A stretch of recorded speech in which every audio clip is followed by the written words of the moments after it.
Variance, the only true way to say it. So I guess you can color in that bingo square then.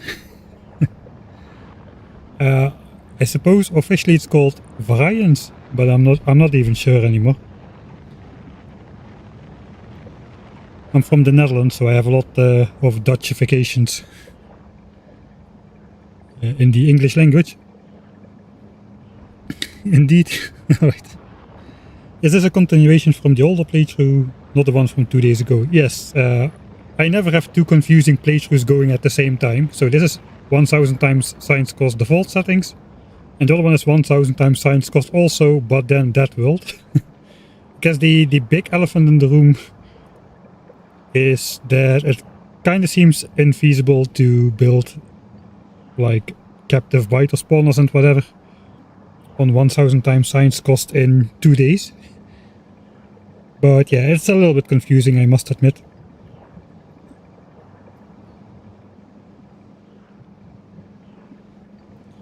Yeah, I cannot really continue with the 1000 times that world series because I've had zero time between the end of the last stream and the start of this one to think about how to continue. I was gonna do...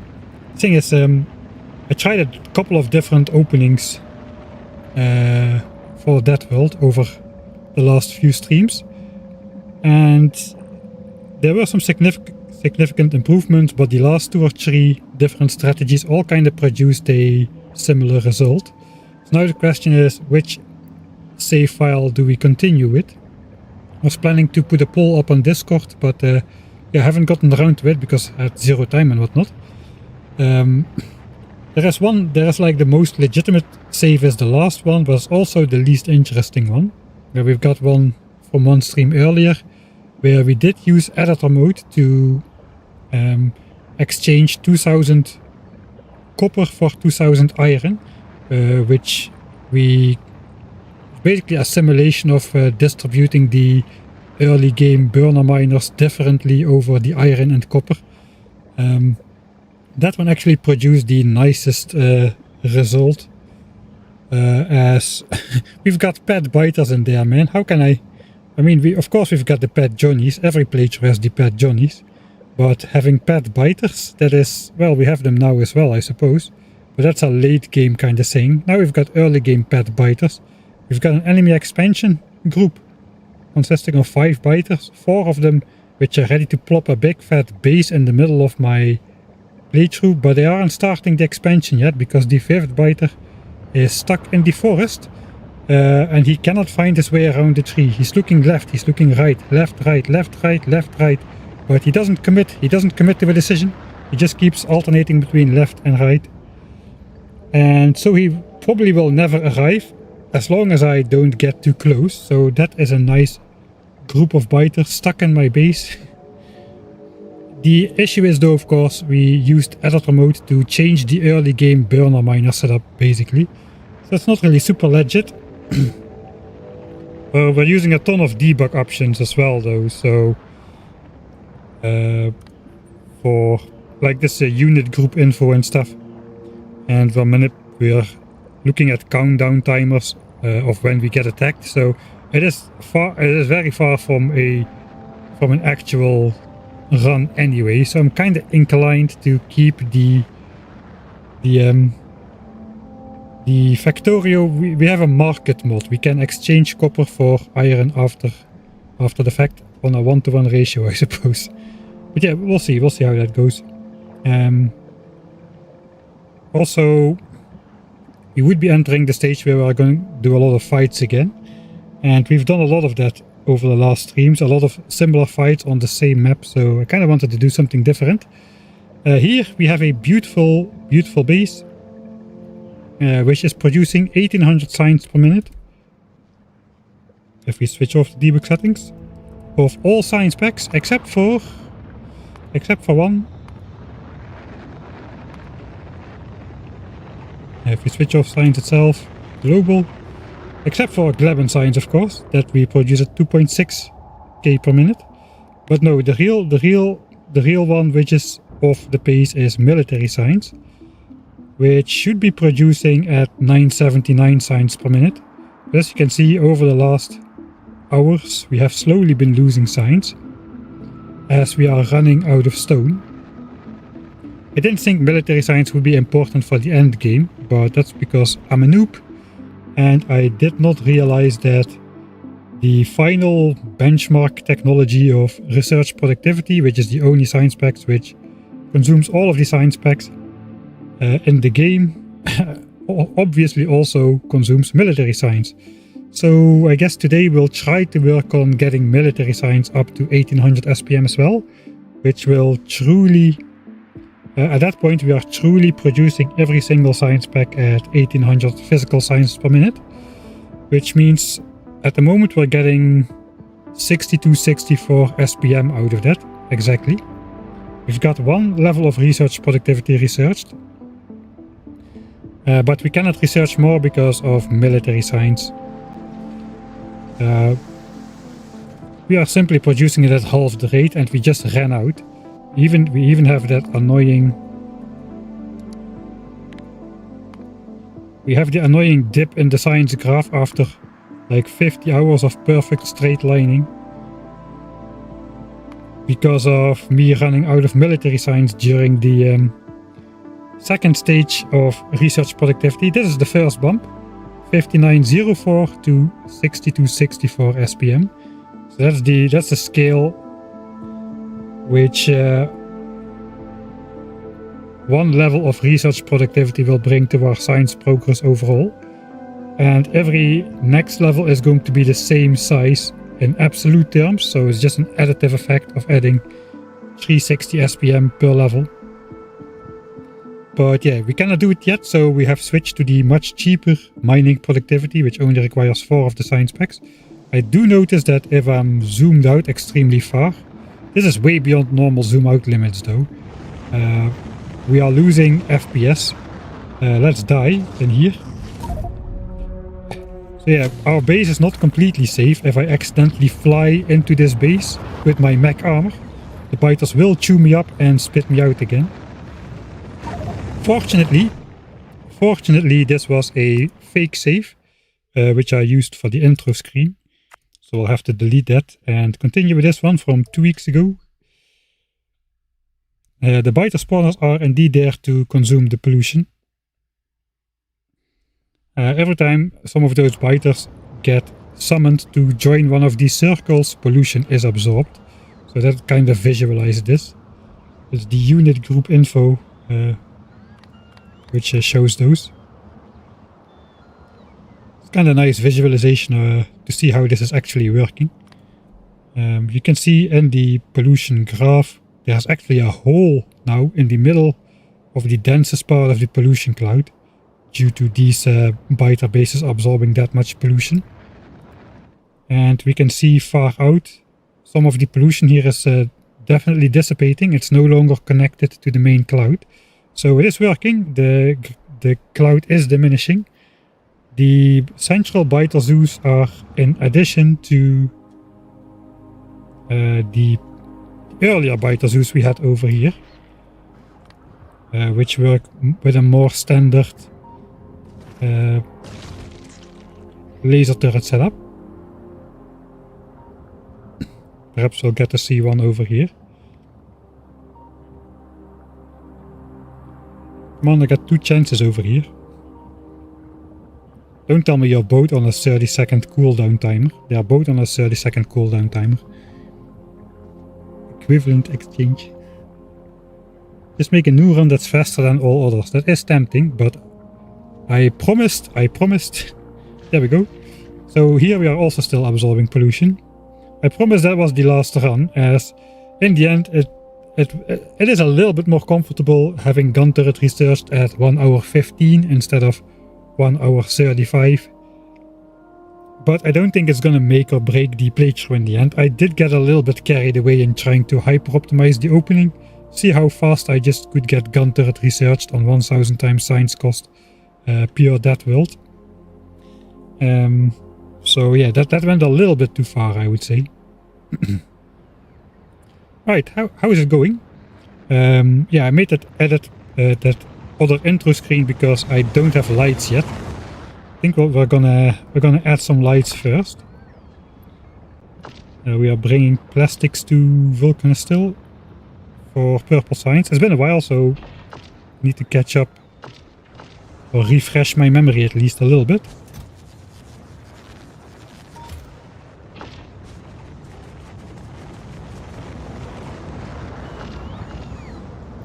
At the moment we are doing Prometheum signs above Nauvis, but the entire belt has been almost completely drained from Prometheum asteroid chunks. It's only the center belt which still has some chunks left over here.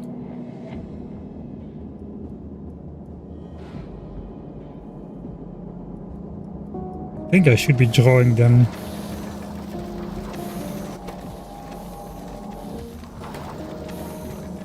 simultaneously, really.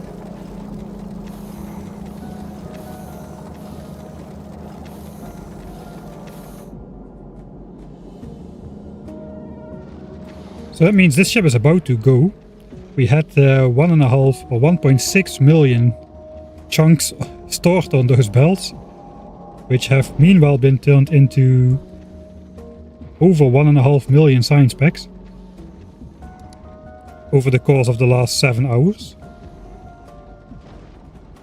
So this ship is about to fly out again. I guess we want to keep an eye on that. We do need to do some biter shenanigans. I don't even remember how that works. I remember I had a couple different systems to switch off launching up biter.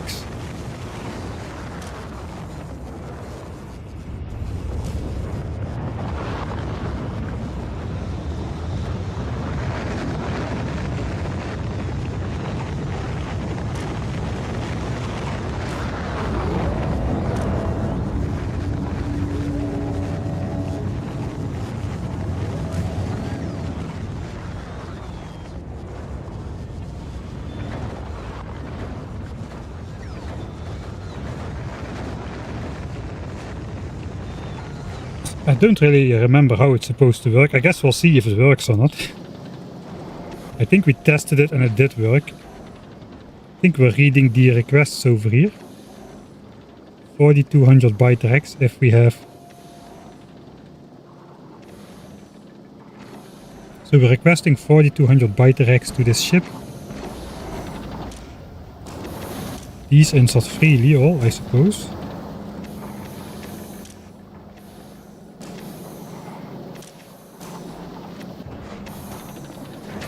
It was a pretty weird system.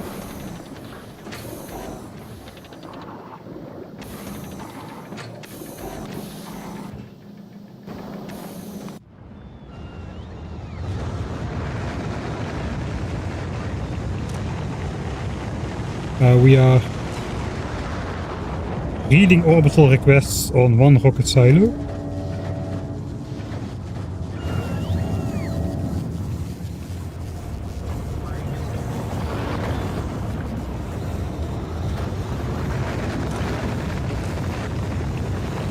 Alright, and those are connected to the set of inserters here. So only if we are requesting biter, we are actually inserting them into the silo. And we are slowly deleting biter always, basically. So that gets the silos empty of biter. And I guess that causes enough of a gap in between the launches.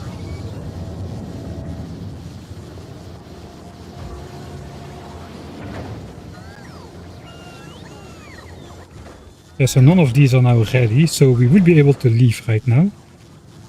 Yeah, so that's the point. We're trying to break the infinite sequence of rocket launches, so that there's a gap between rocket launches, so the ship can actually depart, instead of getting stuck in an infinite state of waiting for a rocket of biter to appear. So we'll see how that goes.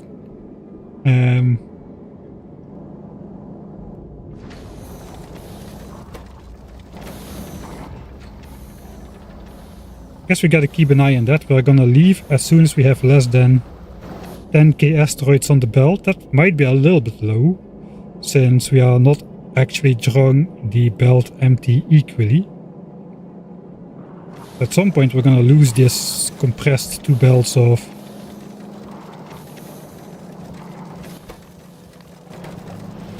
let's go input priority on these. And on the yellow belt, since that's the slowest one. See if we can equalize that a little bit. I think in the end I should not have any input priorities there and just let the belts do their thing. Alright, we gotta keep an eye on that. In the meantime,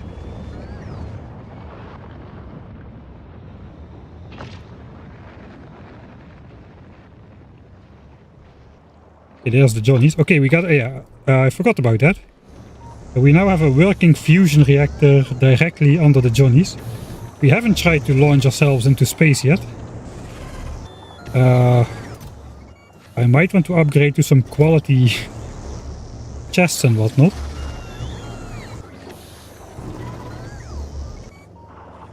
$350 hit points, that's not a lot. The inserters are even more fragile, I think. 150. Who thought this was a good idea?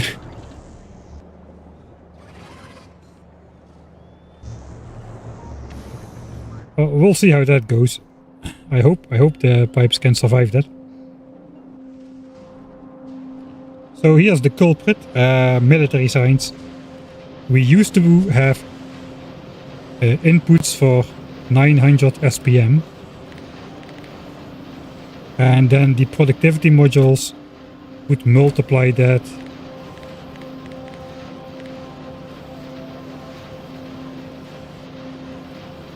to 1224.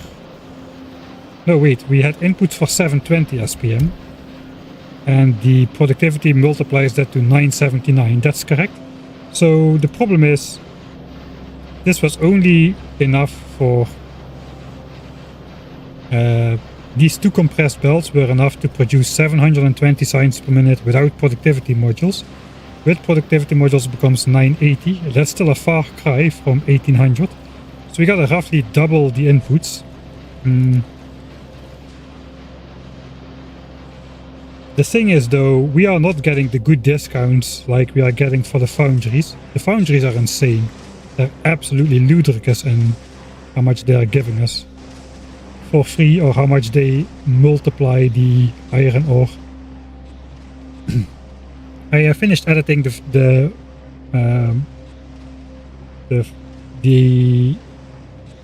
one of the sections in the new video will go over that, but just coming back from Vulcanus with foundries just after basically the first visit to Vulcanus, you come back.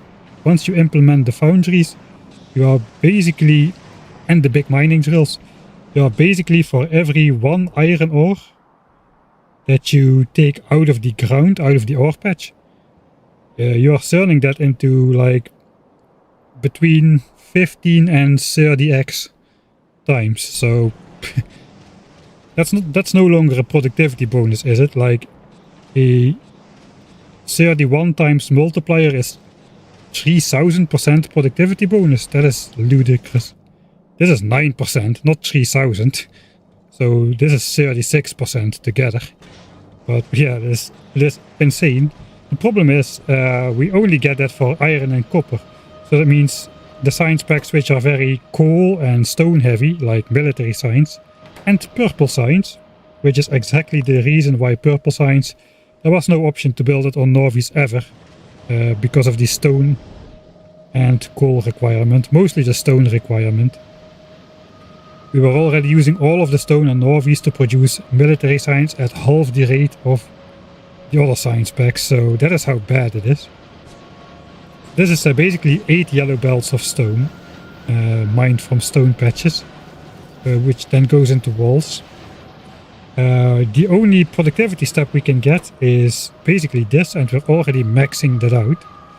So I guess let's see. If we want 1800 physical science packs and we get 36% productivity bonus on... And no, wait, we have Mark III productivity now. We can get 16% per module. So if we upgrade to Mark III productivity modules, which we should be able to do, we don't need the ingredients for 1300 science packs, but only for 1100 science packs. Alright. The problem is though, this is the only productivity modulable step in the process, because walls do not take productivity bonus. It's speed or efficiency or quality, I guess. We could try for quality. I think no, we are not ready for that. We are at an early game mega base level. We don't have any of the infinite techs yet. So quality science is not on the table, I don't think.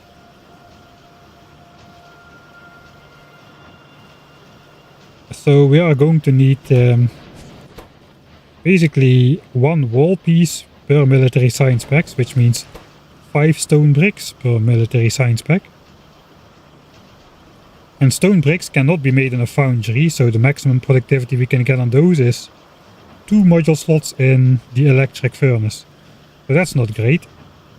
That means we need 5,500 bricks per minute.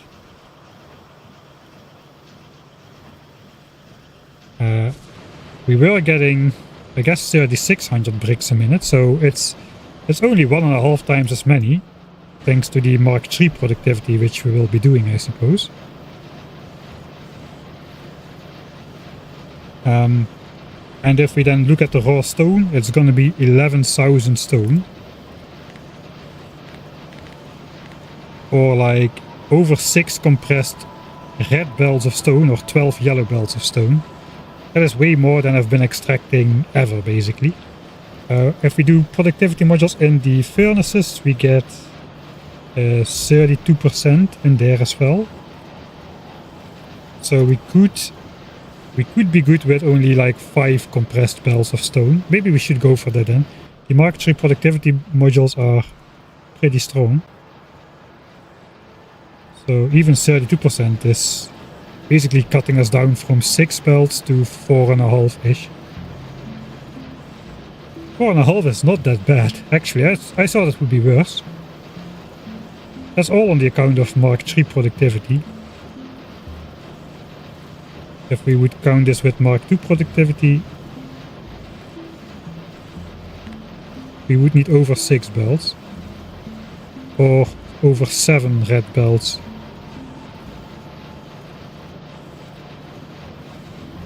Without the furnaces. Right, so I guess we are going for Mark III's productivity in here. Maybe I can just already throw those modules in and make the most out of the stone we actually do have.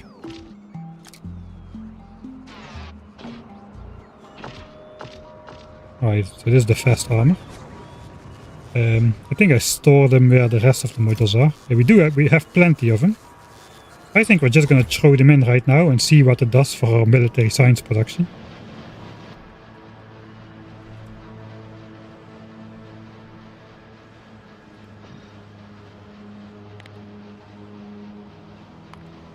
So at the moment we are down to 793 science a minute. Let's do it the professional way. We'll upgrade the modules with the bots.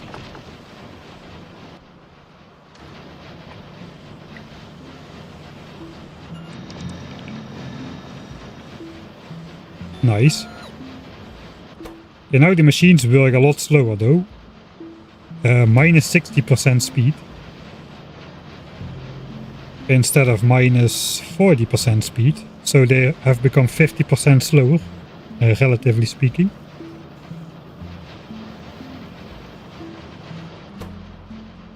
Let's see if we can actually still consume all of the walls. But we should immediately see not a decline. I guess it will take a little bit of time.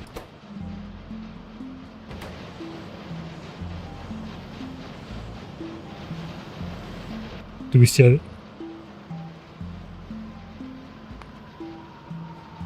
805? No, okay, I think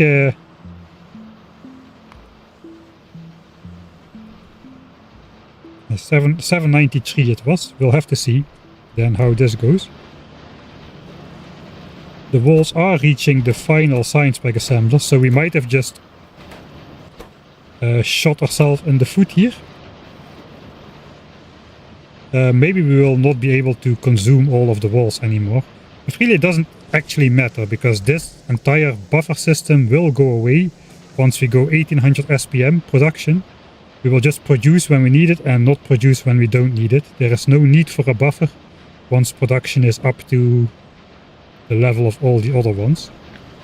So let's actually try something.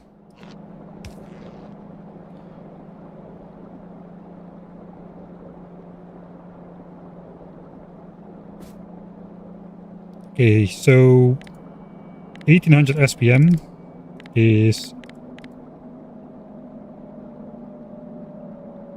30 signs per second. At this point, these machines do 0.26. So we would need 115 assemblers to make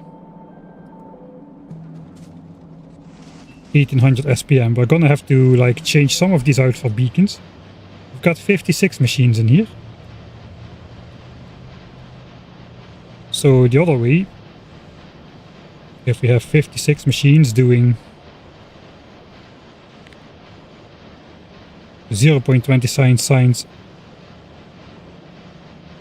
per second, we get to 14.5 signs per second, which is less than 900 SPM. So these machines indeed cannot produce more than 873 SPM.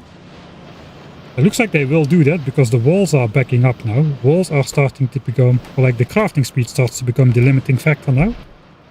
Looks like still it's an improvement. So we're gonna, I guess we're gonna keep it for now. We will have to claim some more stone mines though, but I think we'll first work on just checking the design and the requirements. So what if we had just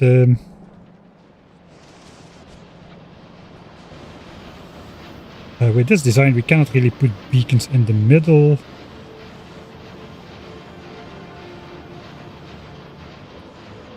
I really like the design though. We got how many in a line? 14. 3. That is kinda bad.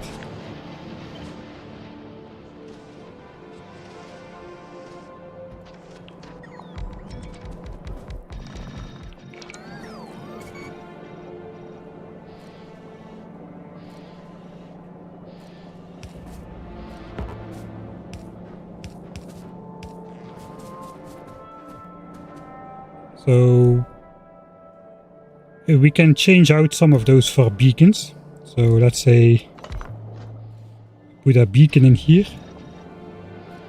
Now we produce 2.25 signs per minute instead of 0.26. So this thing is now 9 times faster than the one which has the 60% crafting speed penalty. That's way too fast. I would like to keep this area like looking approximately the same. We also gotta worry about inserter speed at that point. We got one inserter grabbing 2 items. And then we got the other inserter grabbing the walls. So I guess the limiting factor is gonna be the yellow inserter.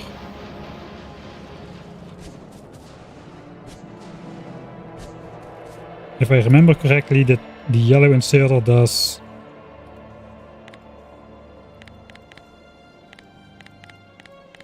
let's say 1 1/3 of an item per second.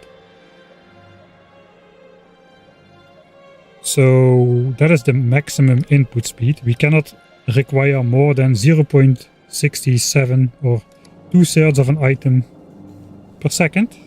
That's kinda precisely on the spot though. Here we got 0.68.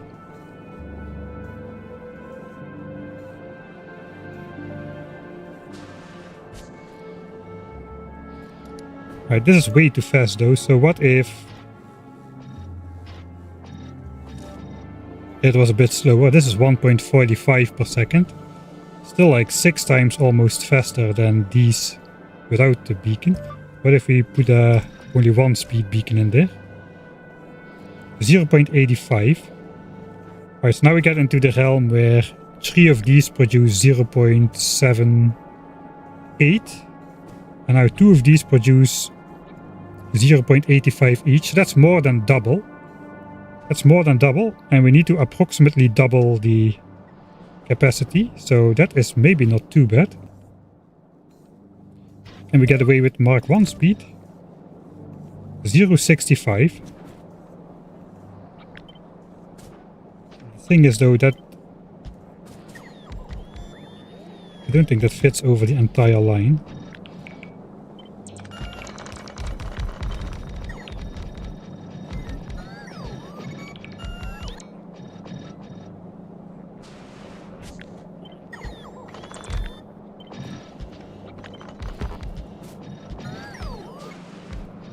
So we'll have to set up something stupid like this pattern, I suppose.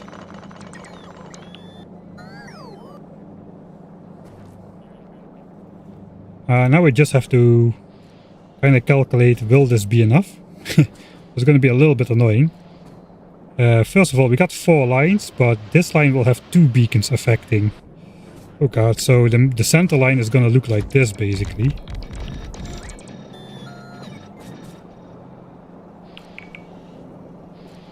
So now these are even faster, 0.81.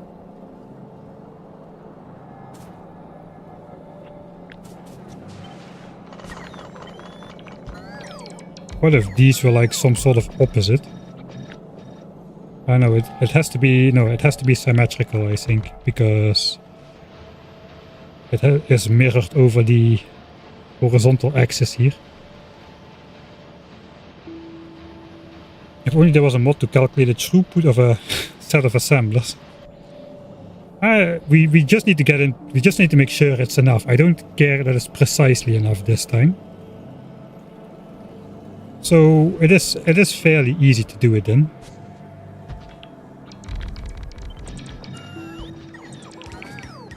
As long as I'm not missing anything. So what do we need? We need in total 30 per second. All of these will be fast enough to... the inserter speed is not going to be an issue, even for the fastest ones. We can just even keep the non-quality inserters over there. Alright, so we got 1 beacon affected assemblers. Which are those?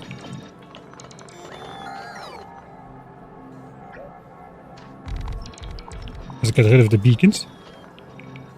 All of these have the same speed, 0.65 a second.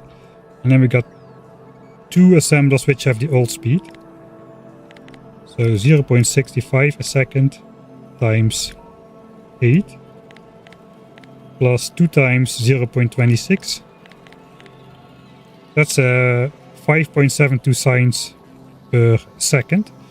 We got 2 rows of like that on the outsides, and then the center row is faster.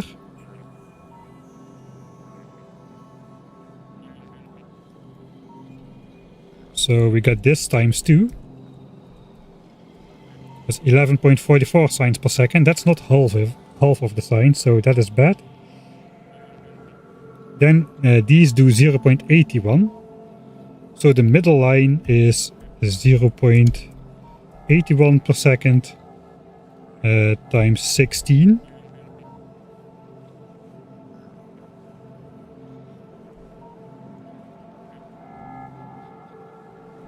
Plus, I guess we got 4 times the default speed of 0.26.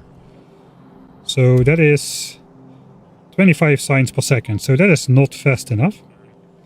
Okay, now we can start modifying. What if the outside lines were faster? 0.52 volts per second, so still a yellow inserter will be able to keep up with that. So now these have 0.85 speed in the outside line.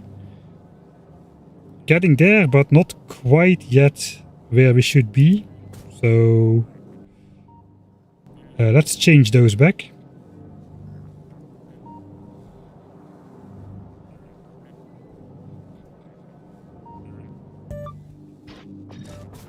Downgrade the beacons. Back to 0.65. Right, what if the center row had Mark II speed? And now these would be on the limit. 0.67 items per second.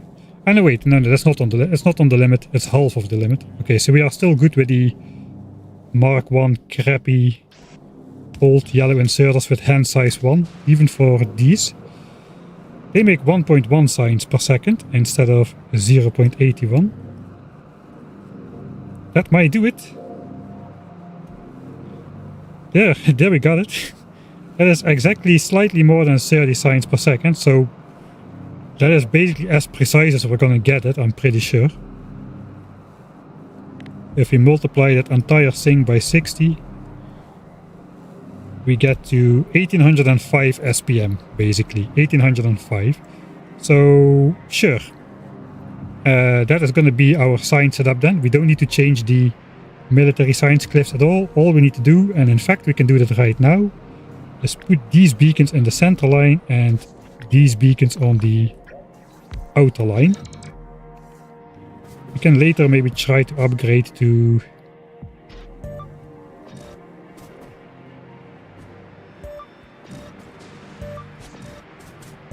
Mark III efficiency. Let's just go Mark I's just to illustrate.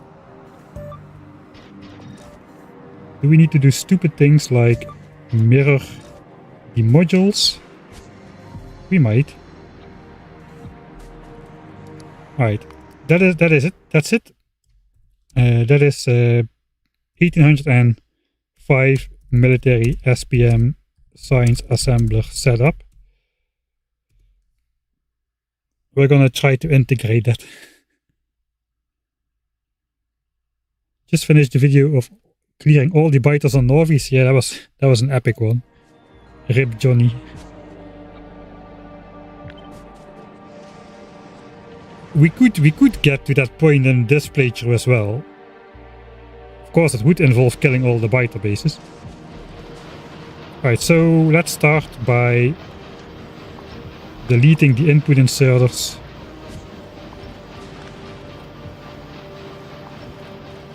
Let's just delete all the inserters on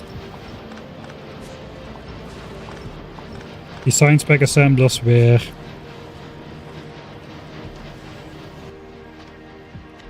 there's gonna be beacons. Come on, I can do it. There we go. So that was this column, then this column.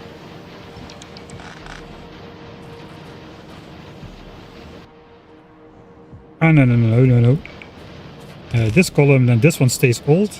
Then there's this column. Right, and then here also the second column. This one is beaconed. This one is old. This is the new beacon one, and this column.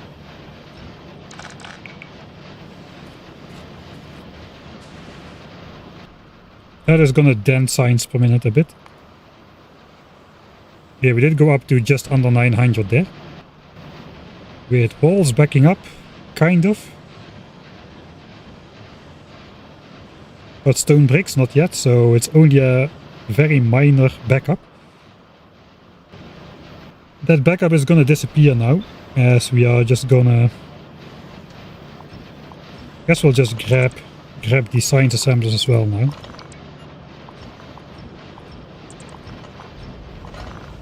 I'm wondering if I just should stop producing military science completely. Those science packs are gonna be in the way.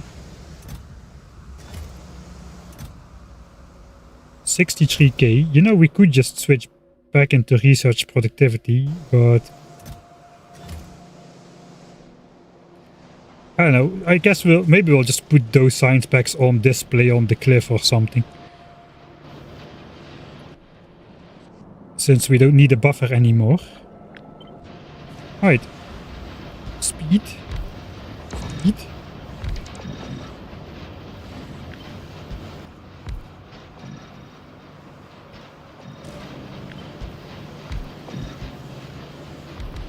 Alright, so... and then we'll do the same for the top ones.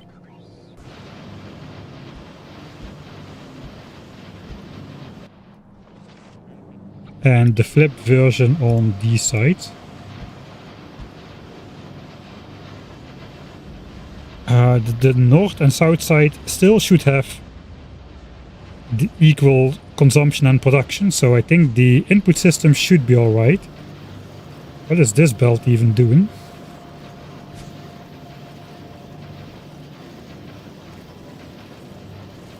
That's weird.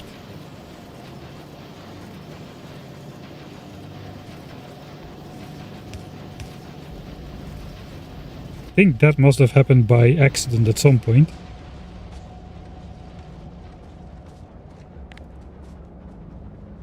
We're gonna go grab all of this.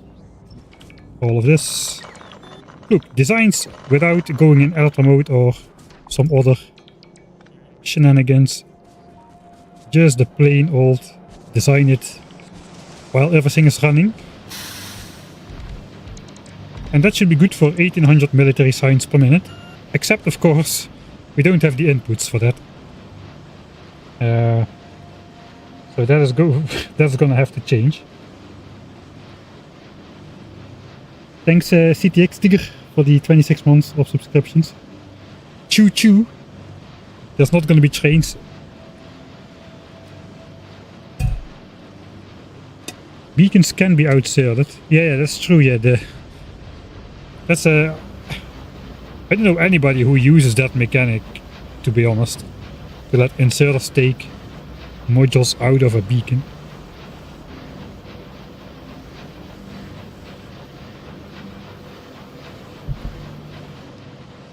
Research fast inserters, so why not use them? One step at a time, right? One step at a time.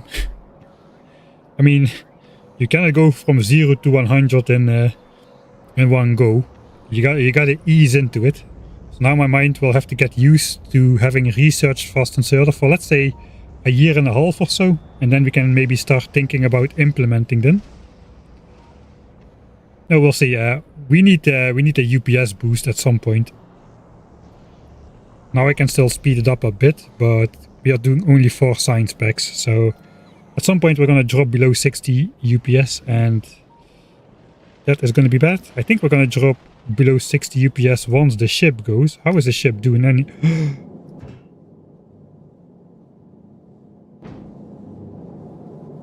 Alright, so why... Oh, the ship is on the way. It's working. It's working. Ship is on the way. Where's all the Biterex?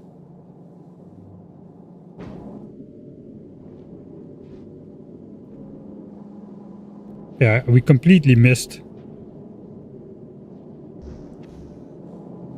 the departing of the ship. I got carried away, apparently.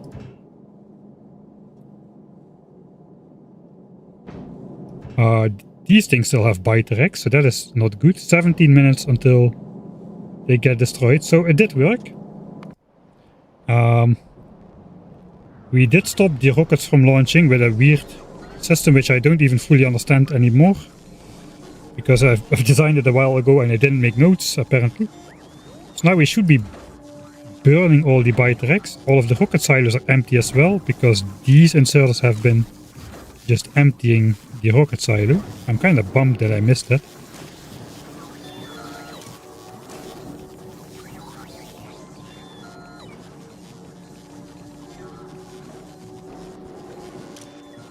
So now we are still bringing all of the Biterex to the buffer chests. They request 200x each, but these inserters are all wired up to, if there's more than 100x in a chest, start burning them. And of course, spoiled first, right? Yeah, spoiled first. So there's 2 stacks in these chests. We're always grabbing the most spoiled stack. And the bots will try to put more eggs in the chest. All of the eggs will get extracted from these chests. And this should be enough burner capacity to get rid of all of the eggs. So that's good. Prometheum science is getting still stored in these chests. So we did one level, so they're not going to fill up completely.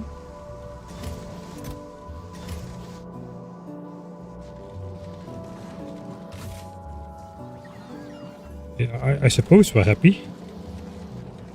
Oh wait, the Gleben, we need to do something about the Gleben science belt. We kind of had a little bit of a panic.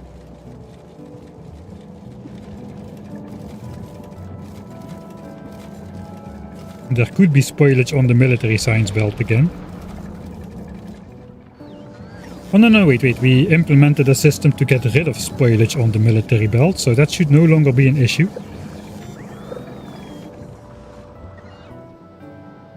Oh, I'm being all over the place again. What were we doing anyway? Right, we were looking at... we can simulate the Prometheum science ship leaving, just to see how it works. We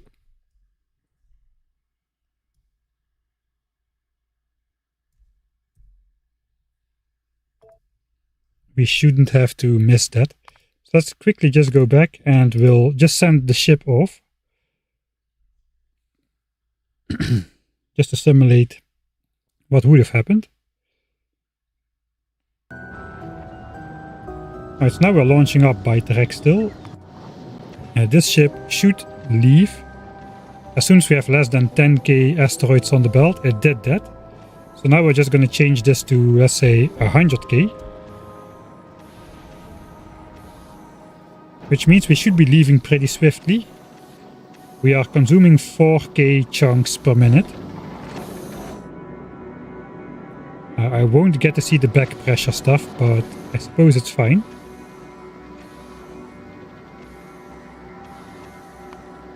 We'll set it to 102k, so we don't have to wait. It's like 15 seconds. So now the schedule should then automatically switch to Shattered Planet. In about 15 seconds or so. Hey, Solid finally catching a stream again. This ship is massive. This ship is massive, yeah. It's probably the largest ship I've built so far. Except that... Okay, there we go. The circuit condition is true. I guess we're trying to leave then.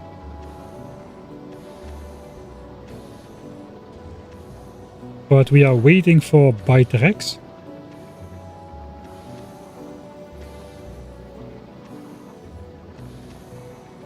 On the way 500. Okay, I'm gonna slow the game down. On the way 500. So one set of Byterex is on the way. Here it comes. Are we leaving? We are leaving, alright.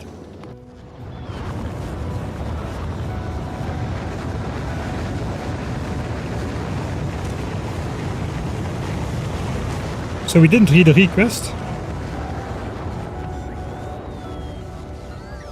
And these prevent the rocket silos from being full. Still don't understand how this works exactly. Alright. So what should happen now then? The ship has left. That means these inserters activate because we are not stationed above Nauvis. So these are now actively throwing all the 4,200 Byterex overboard. I guess we are still producing signs. For as long as there are still asteroids on the belt, so we will consume the last 10k, in this case 100k, but it should be 10. And these Byterex travel down the belt and they should get yeeted into space right here. So that's nice.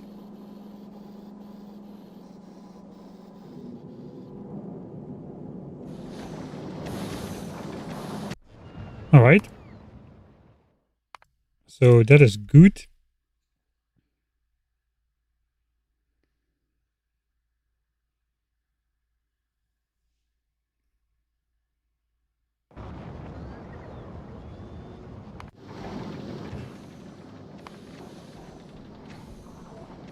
Alright, so now the condition is true. We are trying to leave. Let's see what's going on here. So there is no more orbital request. because we are trying to leave. Ah, that is how it works. We have no more orbital requests because the ship is trying to leave. It has already left, apparently.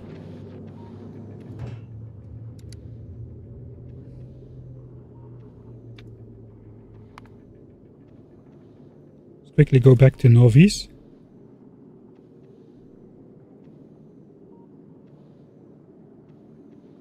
Okay, so now Biterex are on the way again. We are trying to leave, but Biterex are on the way.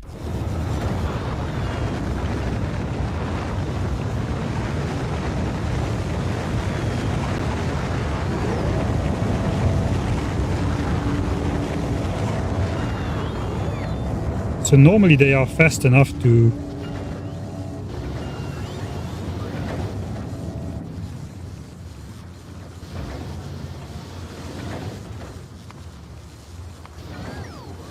I just manually launched that one, so there's always a rocket on the way. So we cannot leave. We are trying to leave, but we cannot leave because there's Biterex on the way.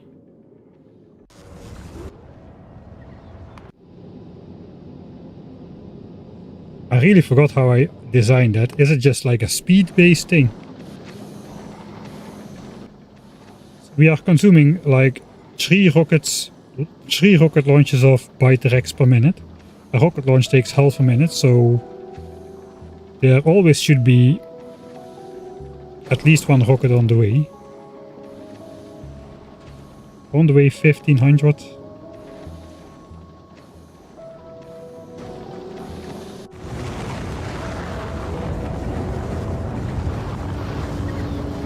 Yeah, I think the brakes in these inserters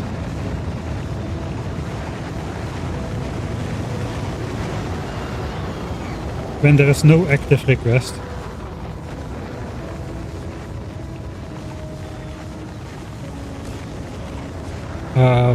Holds off the rocket silos for long enough so that the ship can fly away before the next rocket is launched, so we don't get stuck in that infinite loop. I think that is how it works. Alright, so that's good. Then when that happens, the eggs get yeeted off of the side at some point once they arrive. There they come. And what I should be doing is let's actually go back into the real save now. Yeah, the ship is massive because it didn't start out this way. I started with a small one. I was thinking about a modular build where I could just add enough ships until we reach 1800 SPM, but then that didn't really work very well because asteroids coming in from the side and whatnot. So we just built a giant ship where there is less side and more front, and then we also had the ability to protect better on the side as well.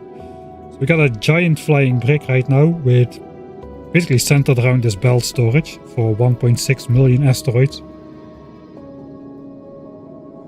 What I should be doing now is I should change the recipe to something which doesn't contain anything.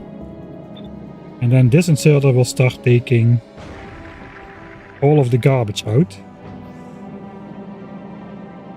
which will then also go on that belt,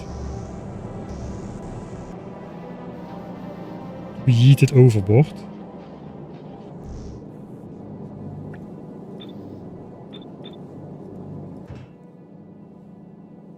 I guess technically I only need to wait until the Biterex are out.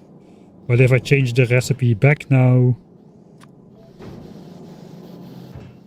Okay, these will not go in the input slots anyway.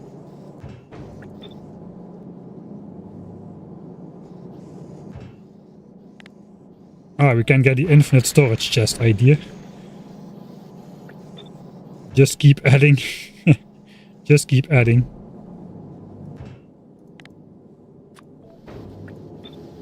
Let's just draw empty the belt.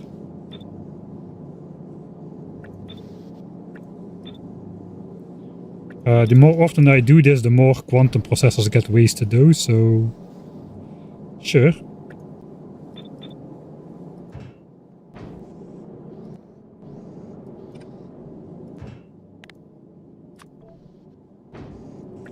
Now we can change it back.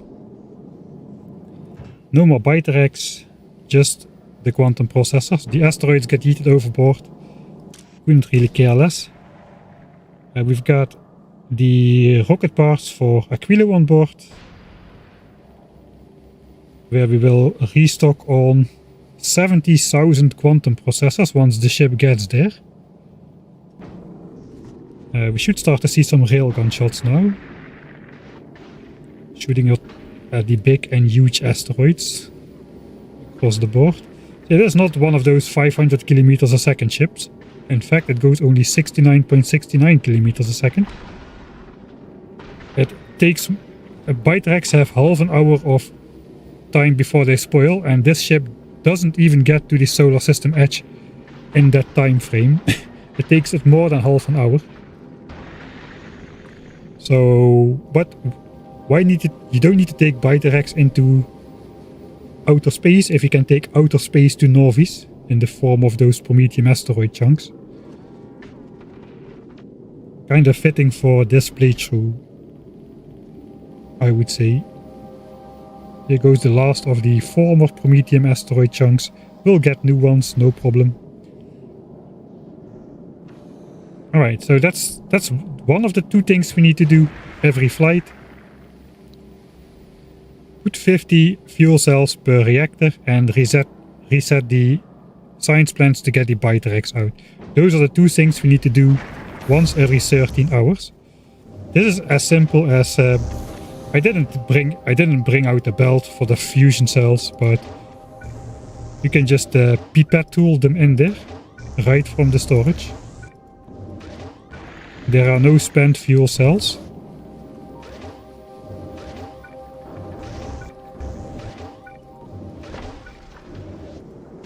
Alright, and we're good to go for another 13 hours. How many fuel cells do we still have?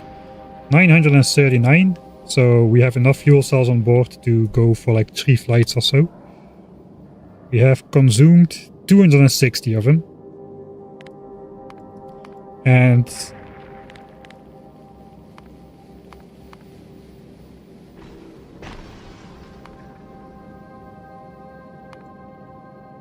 most of that during flight, some of that in Nauvis orbit until we install the solar panels. Then we didn't use fuel cells at all anymore.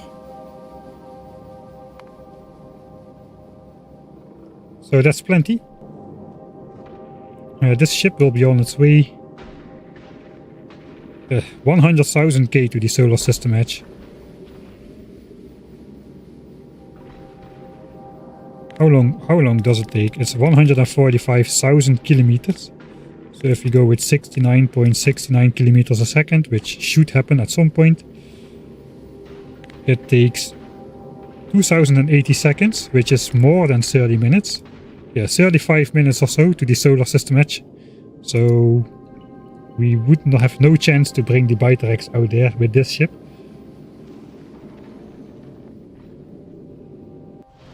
Right. Good, I suppose. I think we can continue on working on military science then.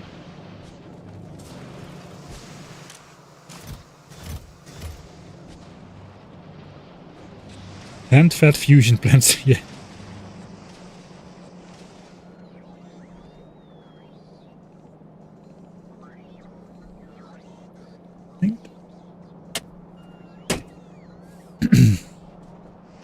All right. We'll just hand calculate all the requirements. I think how is it looking over here? We got Mark II assemblers doing this stuff. We're gonna need more inputs of this as well. I wonder if we can just upgrade the inserters and call it a day. We're not using many quality inserters here. We are using a speed beacon. Guess we don't really care too much about minimum pollution, but in general this should that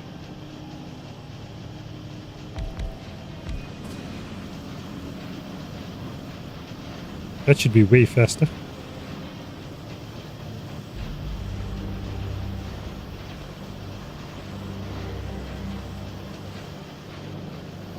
We're gonna get some input limit shenanigans going on here though.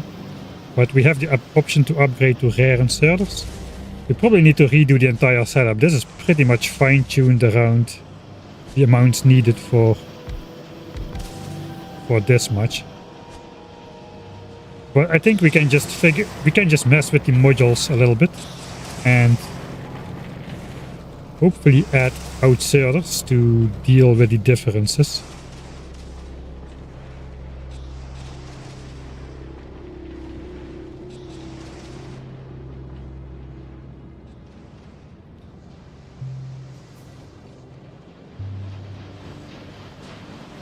I mean, what are the requirements? Let's just one more time check that. 1800 SPM with Mark III productivity is requiring this many science spec ingredients, which means this many stone bricks. I think that's disappointingly exactly above 2 bluebells. It's like 2 bluebells and a little bit.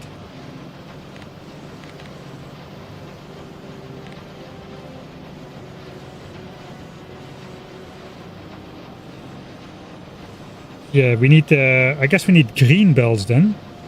If we upgrade this to green, they don't need to be compressed, but they would be able to carry everything. In terms of blue bells, we will need 2 blue bells and like small change. So that's fairly annoying.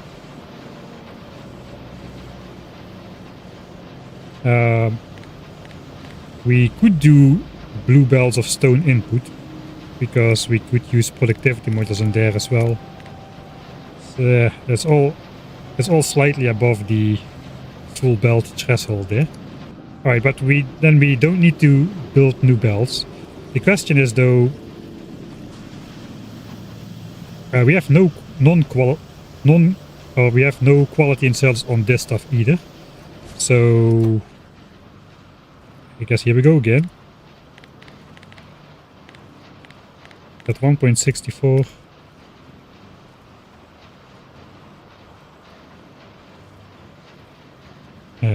2200 walls a minute. So that's a red belt. It's basically we're just gonna work on it on the fly and hope it works out in the end. So basically this should do the trick. If we output on a red belt.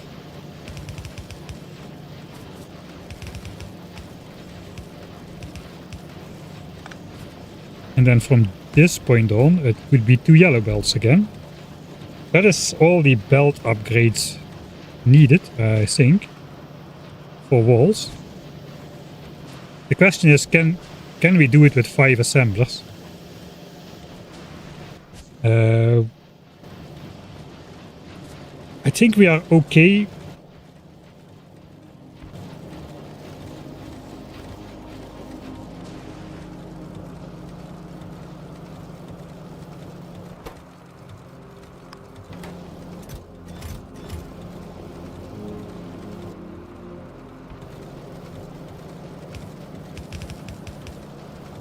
Of course, we could break this. We could keep this red belts here. Let's just go until here with green. And then these could become red.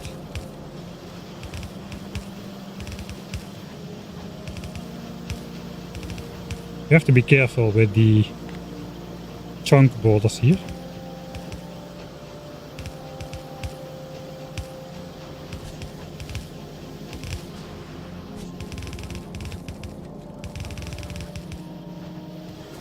Alright, so the belt system is fully upgraded. I think it would look better if we just go all red then, in that case.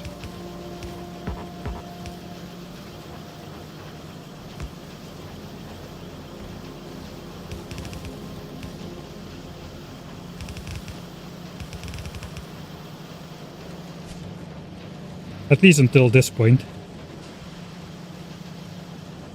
Okay, so how fast do the wall assemblers need to be? I kind of want to let this back up a little. Oh, it's going to be a little bit expensive. Who built this?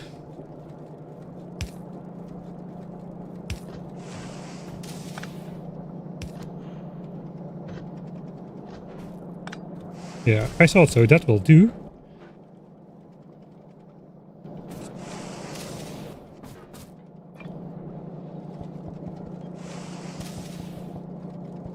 Alright, we'll just keep this as a...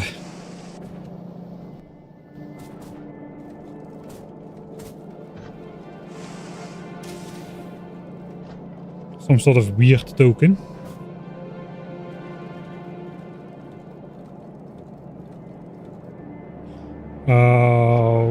That is the problem with excessive belt weaving, right? What's going on with the Aquilo Explorer? Not enough space for superconductors. Because we have too much science on board or what?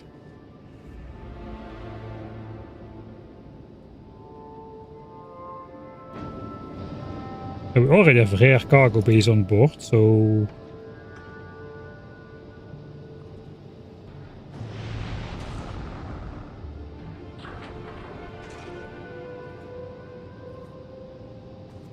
I don't really just want to mess with these amounts too much.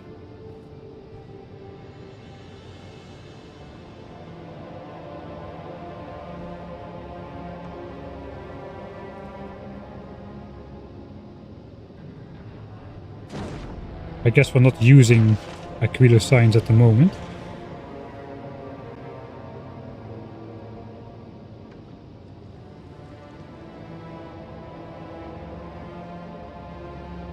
Oh, I see, we have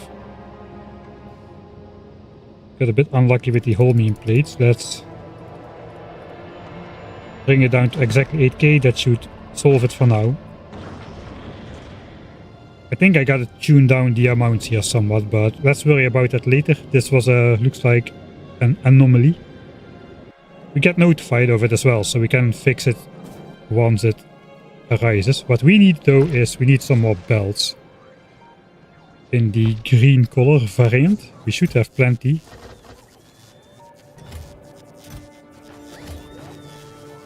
Well, it's not that plenty, but I guess I want to just back it up a little bit. Alright, so the good news is it only needs to be green from this point on.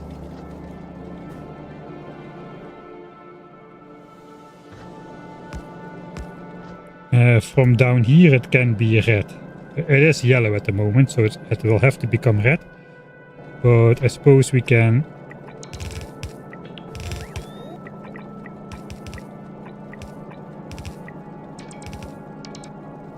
try to use the upgrade planner. I think I'll just manually draw these belts out.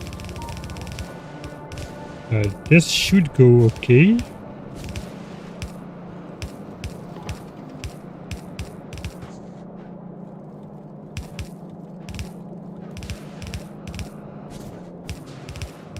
So much belt weaving. Okay, that belt is fully upgraded. Let's go backwards for this one.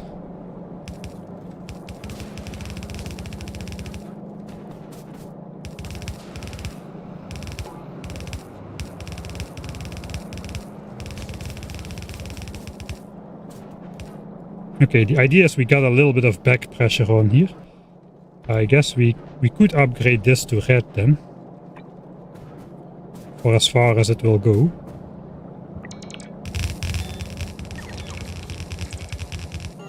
This way we can test if we actually have enough.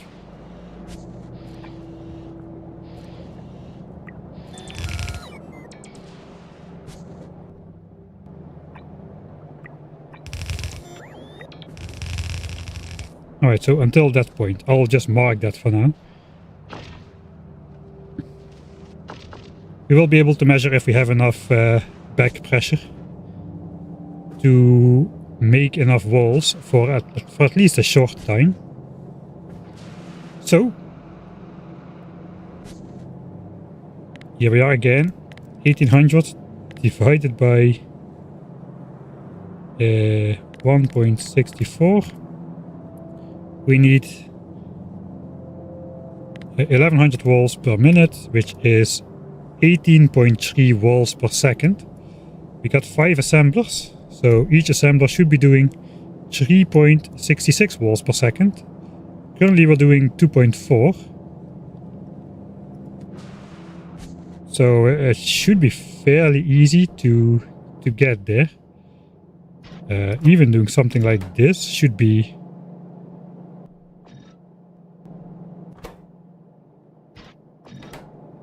that's enough. No, it's not enough. 355.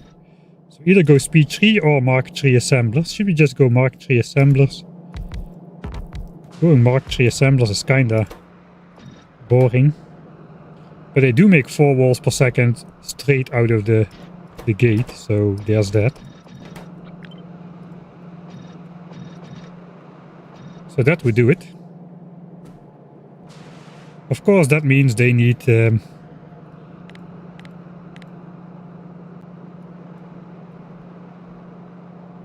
this times 5 again, so we're back to 18.3 bricks per second. We got 12 inserters.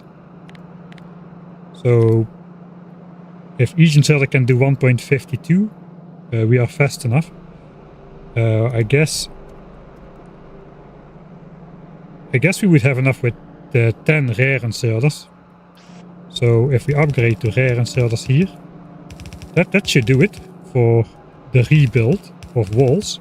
Now we just need to make sure enough resources come in. So gotta grab a couple more.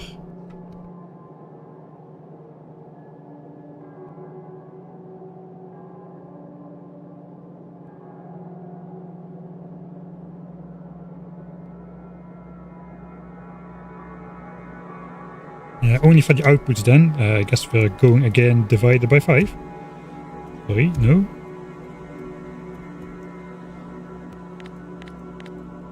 So we need to output 3.65 walls a second as well. So each of these 3 inserters needs to go at speed 1.21 per second. These do 1.33 a second, so also that is fast enough. By far. I think this should work then. As long as we supply the stones, we should be making enough walls.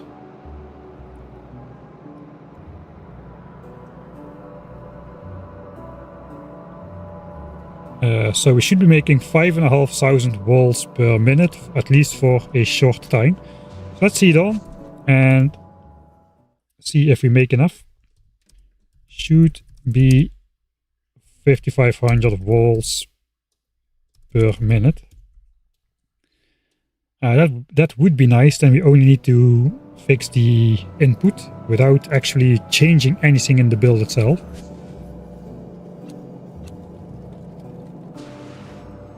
So we're just pretending that these bells would be full.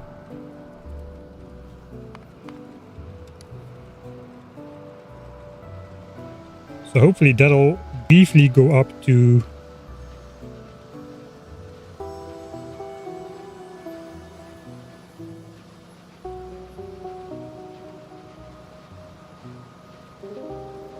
something is really off in my mathematics here.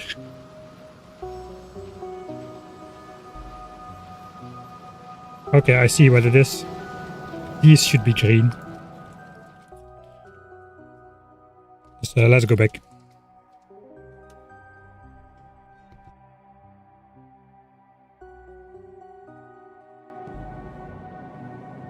What's the goal in this series now?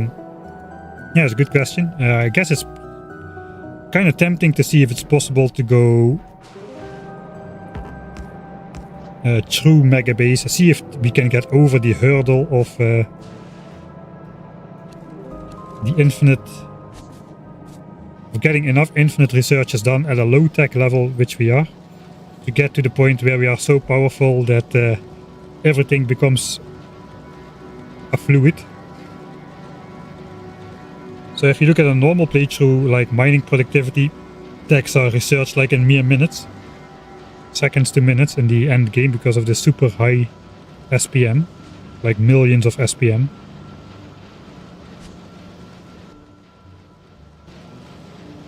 Should probably upgrade all the inserters then, shouldn't I? I missed again a splitter as well, so let's do this properly maybe. Maybe that will help. Yeah, so thanks Warwick Twitch. The splitter and... Okay, only the splitter actually. And these two splitters, and then we'll first go grab the 11 missing. The zippity zip.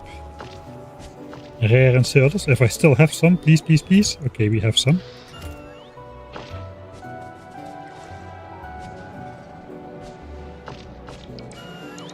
Alright, now we're ready for the test. So let me save once more.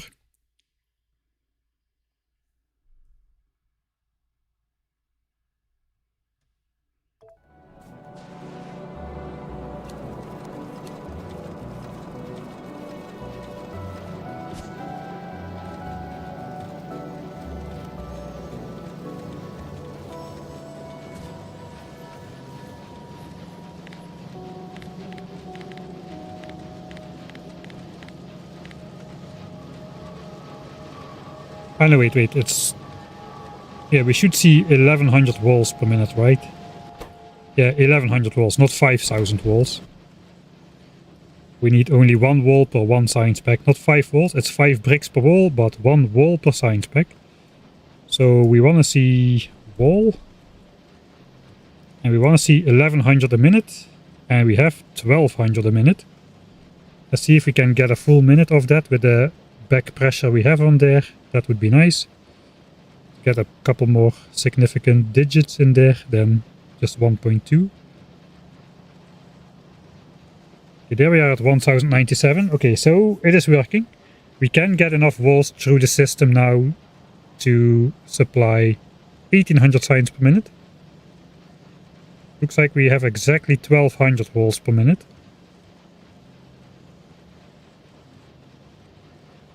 But the belts now are no longer compressed, so that's gonna fall off quite quickly now. Okay, there we go.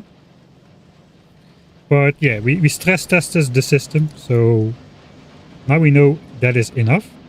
Suppose we'll also try to do that for grenades and red ammo here. In a similar way before we deal with the actual resource intake. Guess we'll keep stashing science for now. So none of these recipes take productivity modules either, which is why they're still Mark II assemblers.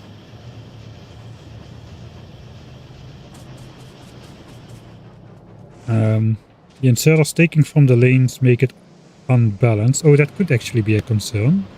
Would it be a concern?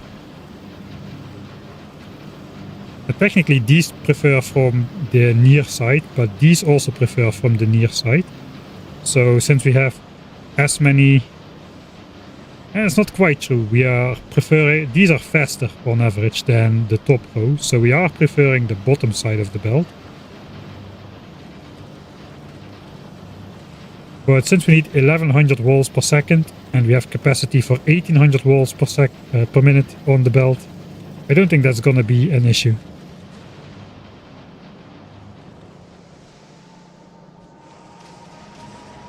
I think there's enough wiggle room in there. Alright, we'll do grenades first. Is the upgrade again gonna be as boring as just making Mark III assemblers? Kinda don't like that. What if you put 2 speed modules in there? Alright, let's go back to the beginning. We need only 900 grenades a minute, since 1 grenade makes 2 science packs. 1 grenade makes 2 science packs. 2 walls make 2 science packs, so that was double. But grenades need only 900 a minute.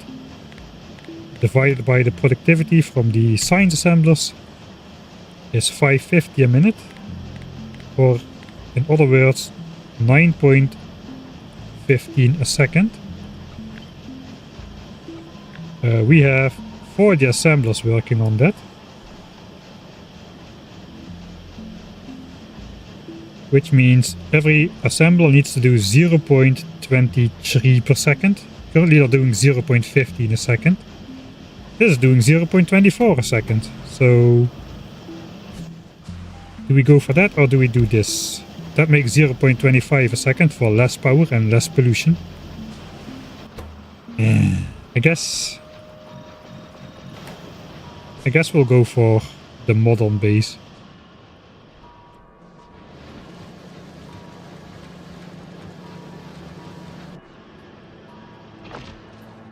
I don't want to go for the modern base.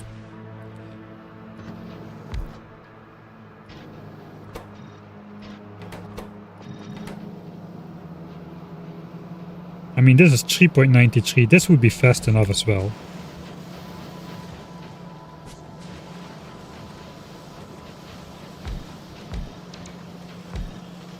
We'll keep it at blue assemblers here. Let's keep a little bit of the spirit of the old base alive.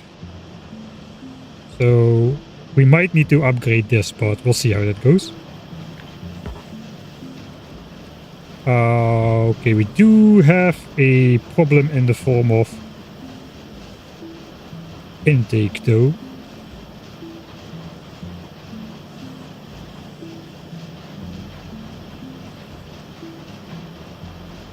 So these, which are, we need 2.5 coal per second and 1.22 iron a second.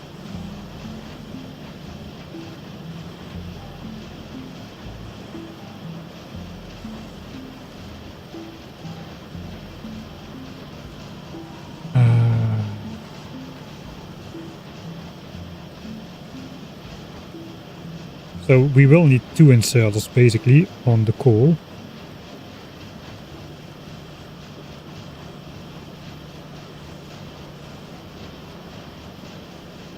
It could be as simple as just adding an inserter. Say 2.5 coal or 2.45.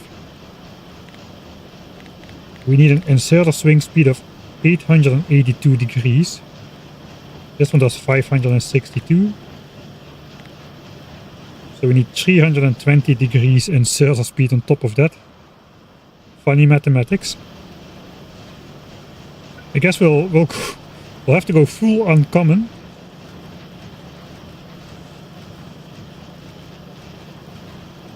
And I guess we'll upgrade to rare power poles. That should be enough. So let me grab a stack of those. Some of these. I haven't used these in ages. Some of these. I guess we'll need a fair few. And also while we're here,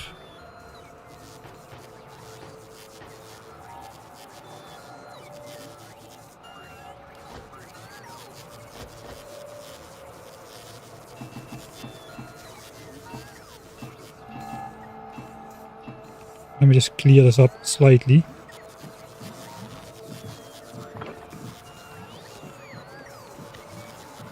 Since my inventory is almost full.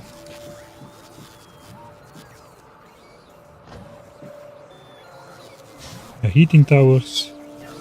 I don't have a chest for heating towers, do I?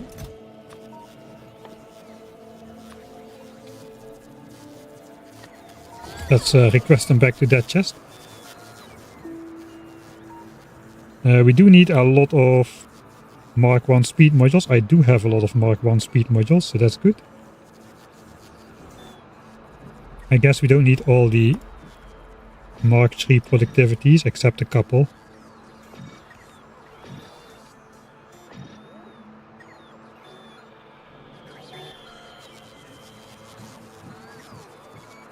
And then we got some barrels and whatnot. As for future, Mike, to sort out. Alright.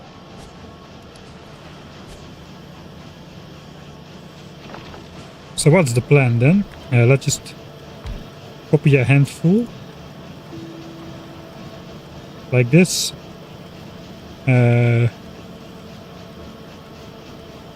first of all, we'll upgrade all inserters from general red to uncommon red. In here.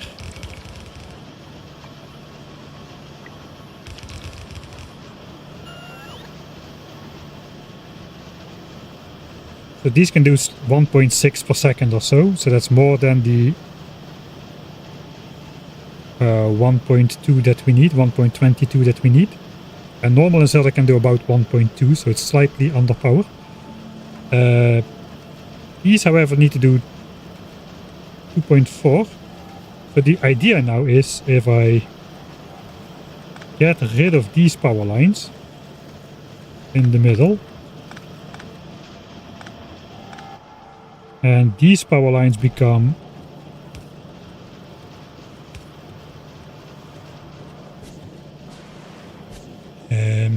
rare ones.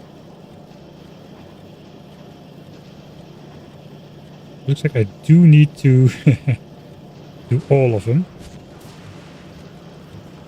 No, that still does not power the inserters in the middle here. The point is I need to, let's just put one here. The point is I want to add the inserters, the missing coal inserters like this.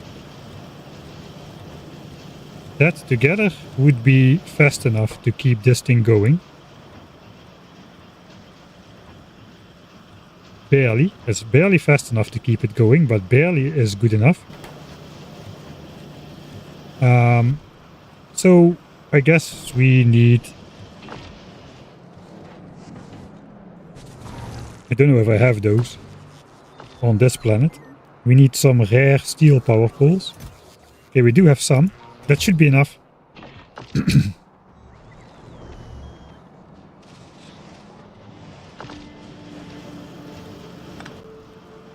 And they will also be able to span all the way over here.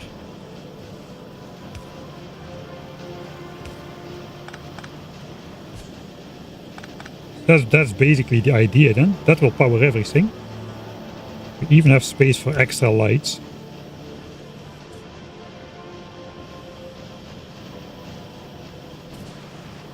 We're still producing like only 1/3 of the grenades or so that this guy can take, so that's fine.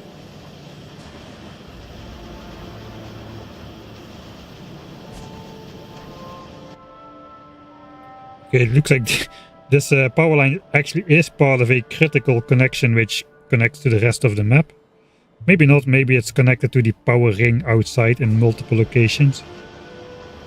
But I think ideally we should try to not interfere with that. Let's make a temporary bypass. And maybe not a temporary bypass. Maybe a definitive bypass like that. Those do not need to be rare.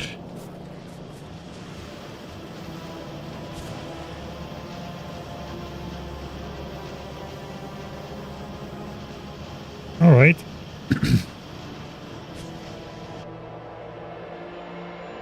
In that case, we should be able to deconstruct all the normal power lines.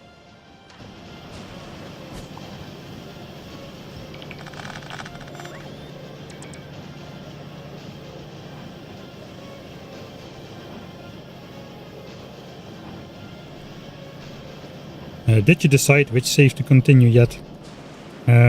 No-ish.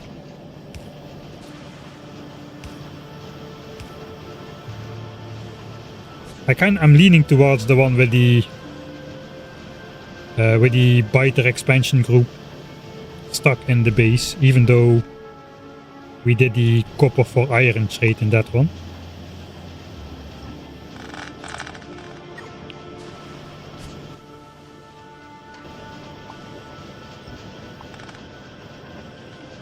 Oh, you already cheated a power pole in there.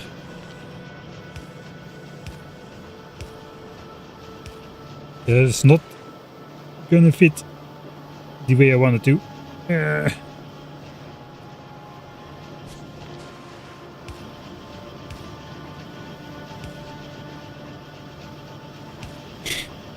No.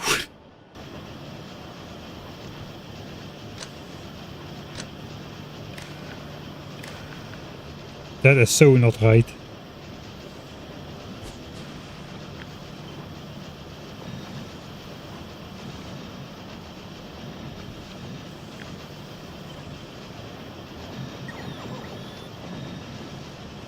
Alright, that's grenades. How is the ship doing? Okay, we are already 50k on the way to the Shattered Planet. That's good. It's not that dense yet. Only a couple Prometheum asteroids are flowing. Yeah, all of these belts should always be backed up. We are hardly using any resources on this ship except for making the railgun shells. We put productivity and everything. It was absolutely unnecessary in hindsight, so we're basically just throwing all the asteroids overboard again.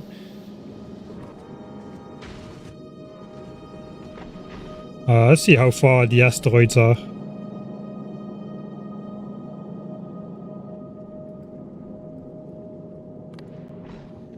Alright, the closest asteroids are just entering the second stack. This is the gaps between the asteroids, so it will take a while before they reach the center again. I guess we got hardly any asteroids on the belt. Yeah, 9k. 9k from 1.6 million. So we'll see how that goes.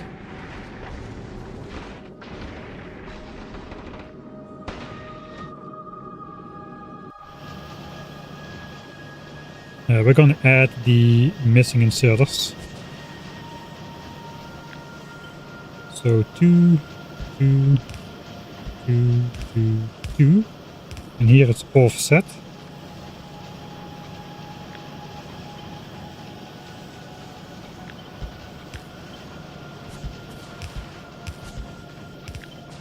And then the last one on the decorative underground belt, which is no longer going to be decorative. I'm just going to manually add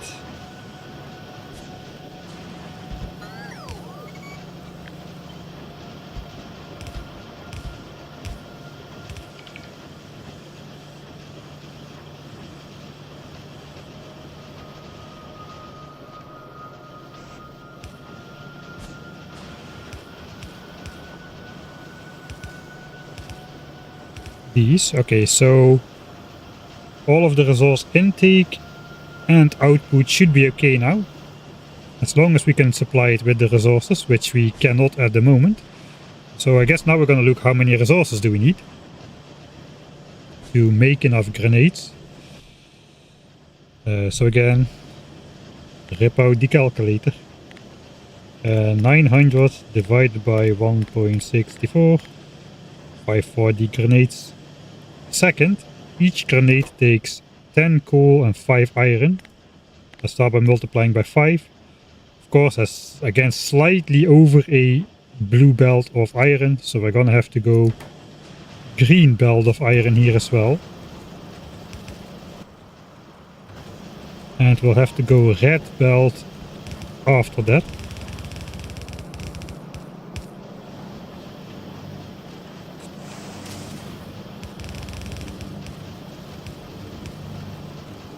Okay, so far, just to indicate what we need.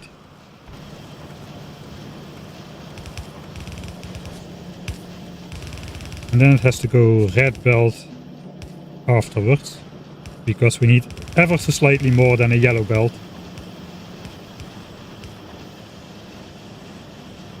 And I guess for grenades it's gonna be the same. We're gonna need like slightly more than 2 blue belts, of course, because we just need double the amount. Also, this is gonna have to be yellow. Sorry, green. See, we'll go from here.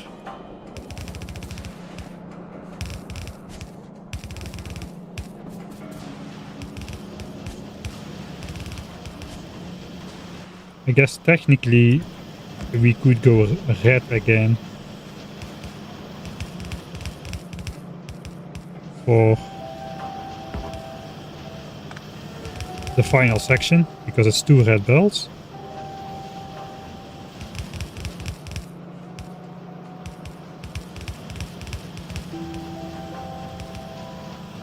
We're not too worried about far and near side of the belt shenanigans here either.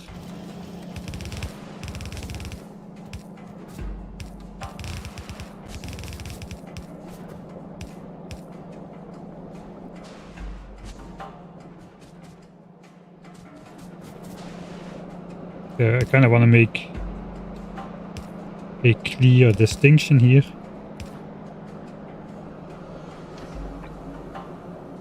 Alright, so now we can clearly see where it becomes a red belt. I guess we do the same thing.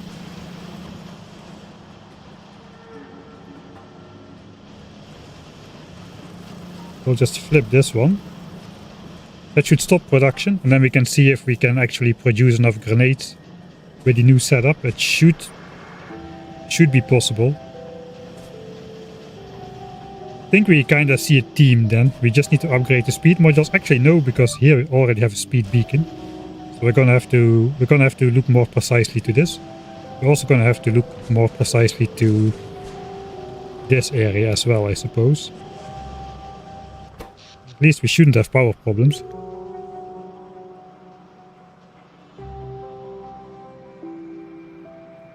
Thanks Nikitas, if he's still here. Still only red and yellow inserters for now, yes. We haven't used a single one just yet. We will though, as soon as we will optimize the base. Right, everything is backing up. So hopefully that'll be enough back pressure to get at least a sense of production. So we're gonna test grenades.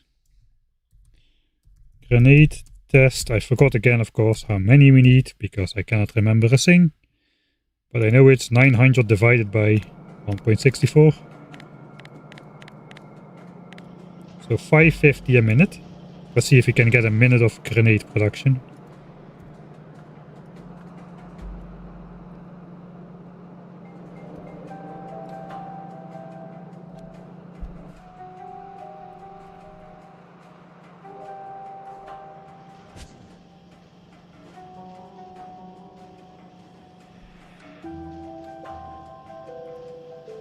Too many windows. So hopefully this goes up to 550 or above. Even if just for a moment. I think the iron is already... It does go up above 550 for a moment. But it won't stay there very long. Because we don't have the iron back pressure for long enough. Okay, it does seem we can do it though. If I wasn't... I'm pretty sure that it can do it. If I wasn't sure about it, I wouldn't trust this test, but... I guess we're gonna have to. Alright. Then the new ammo. Same as grenades, I suppose. The total amount. But we have less machines to do it. And we also do a 1:2 ratio instead of a 1:3. Normally one of these can feed 3 of these. But with the speed beacon it is a little bit... it should be the same still.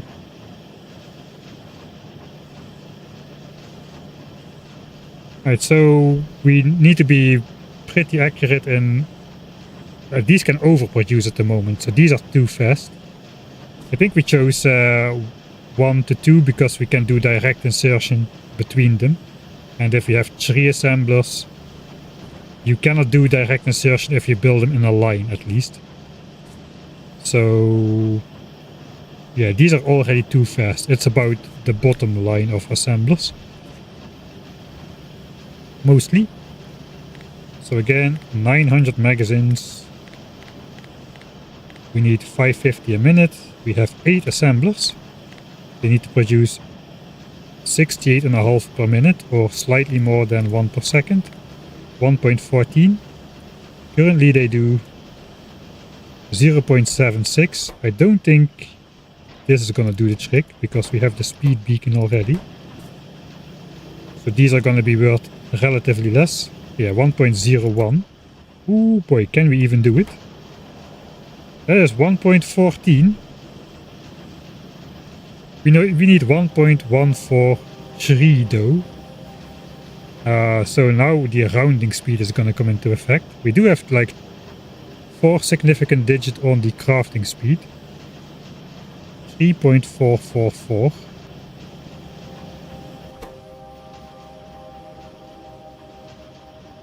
So it takes 3 seconds to produce one.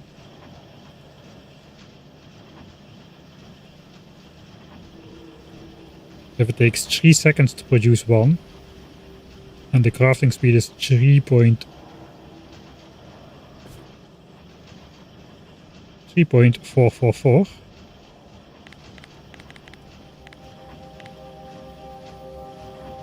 Hopefully this number is higher than this number. 1.1432. 1.148. Okay, it is higher than this number. So the actual crafting speed is not 1.14 a second, but 1.148 per second, which is more than 1.143 per second. So yeah, this should do the trick for red ammo. Let's copy paste that on there. So that's red ammo up to speed. Now the question is, can we bring in enough resources like this?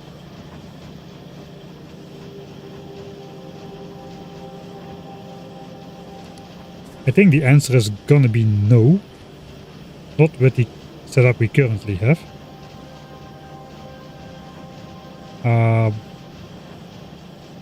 We need 2.3 copper.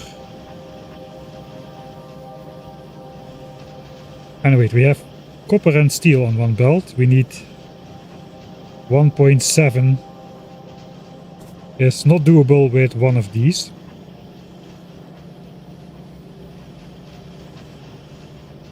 Again, we could do the rare power line thing.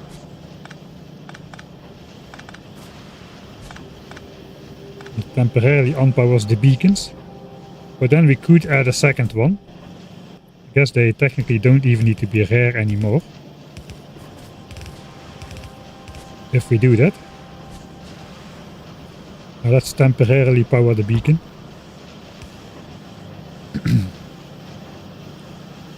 So 114, 112, 1.72.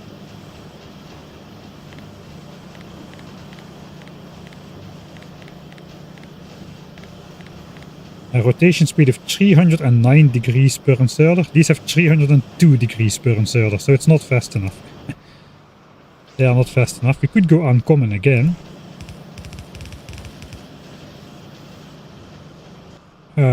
I think we'll just stick to rare for here. Better. I like it should be a bit faster than the minimum because they grab two different items. It could be a little bit wobbly in that case.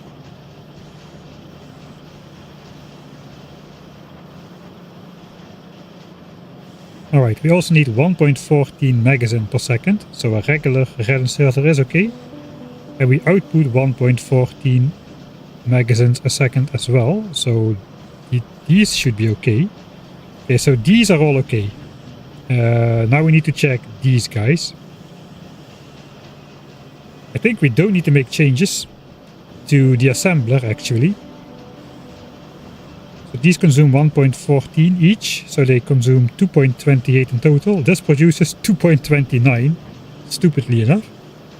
That's exactly right. We just need to make sure that our inserters can grab 9.14 iron per second.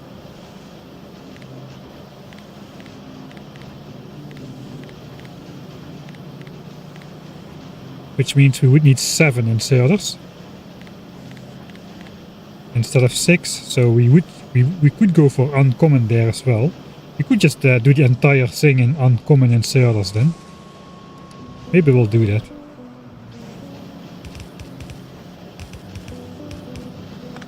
I guess I'd better use an upgrade planner.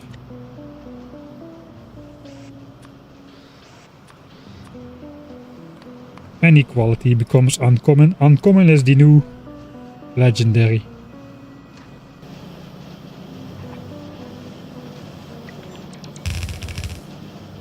That should be all. Sorry about that.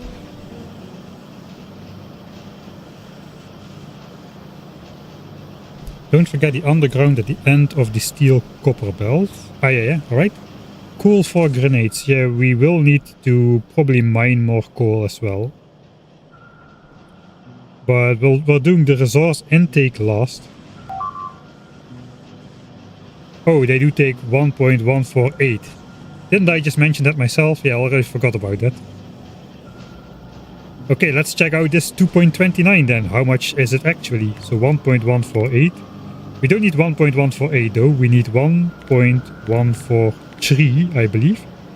32. So let's go 1.1433 times 2. So we need a speed of... Okay, if it says 2.29, it's between 2.29 and 2.30. So it should be fast enough. We don't need to operate these at the absolute full speed. They are slightly faster than they need to be, like slightly. But that does make the difference in this case. 2.286 should be enough. 2.29, whatever follows behind that, it should be fast enough. I guess yeah, this thing is producing continuously.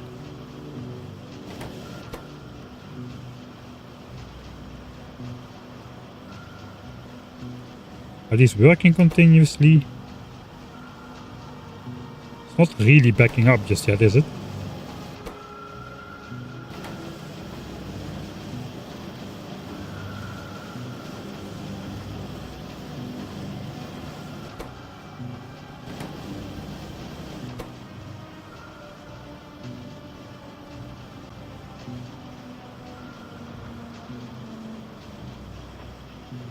It's hard to say. It is really on the limit.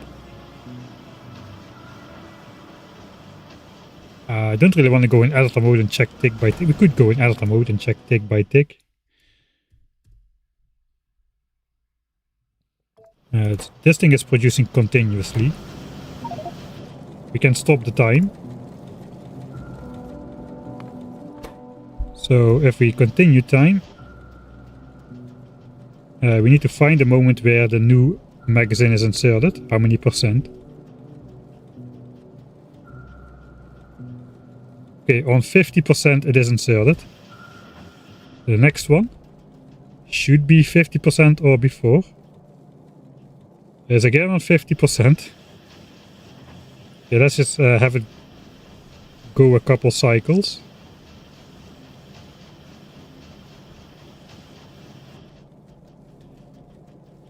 Give me 49. It does not give me 49. Is it...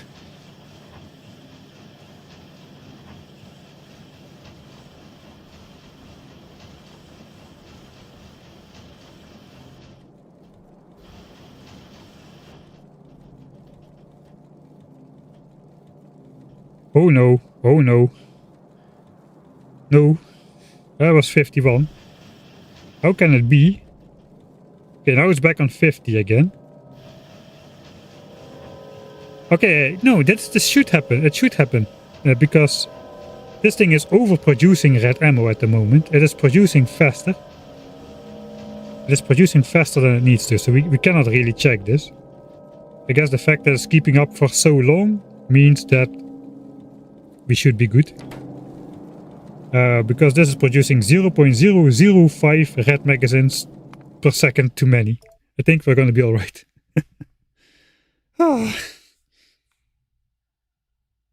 It hurts the mind insert throughput so much.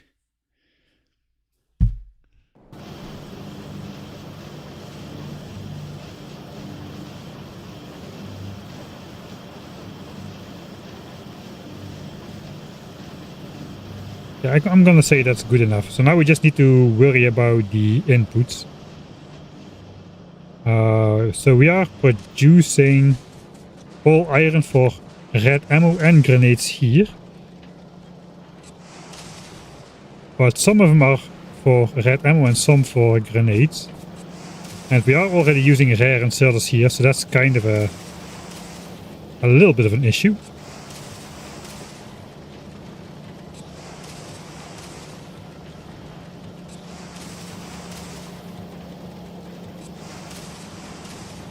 Yeah, that's going to be a little bit more difficult. I think we'll start with the copper first. I think we got steel overproduction in there already, and we need only a slight little bit of steel.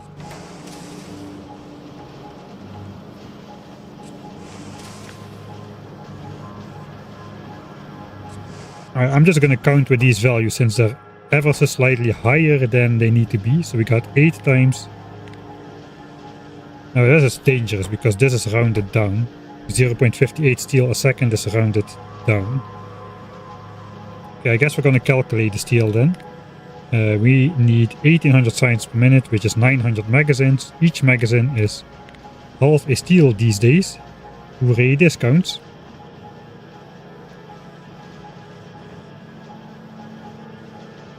And that is then divided by the 1.64, so we need 274 steel a minute, which is 4.5 steel per second, divided over 8 assemblers. We need 0.57 steel. And these have spec 0.58 something. So yeah, all of these are too fast, so that is good to have confirmed. Now it means we need 4.57 steel per second. I think copper, yeah, we need 2 copper against 1 steel. Each magazine costs only 1 copper. So we need only 9.15 copper per second. How much is this thing doing? This thing is doing 6.52. Hello, Rare Foundry, I suppose. It's doing 10.4, miraculously. Now we just need to output 10.4. A yellow belt can carry... Oh, a yellow belt cannot carry 10.4 on one side. Yeah, of course, we need again, we need a red belt for that.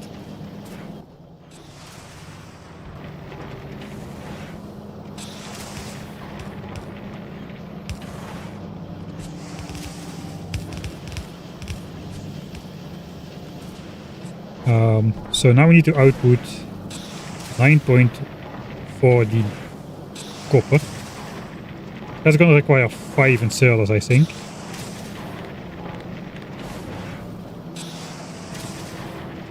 How much can these guys do again? Like 1.90 something. We just need to add the 5th inserter. We could do something ugly like this.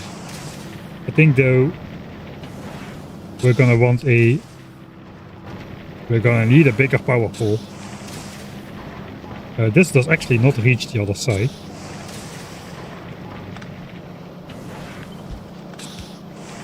I guess this is the logical solution. That should do it for copper. Thank God for molten copper inputs. We don't need to worry about anything input related at all here. As long as we are melting enough copper, everything should be distributed automatically.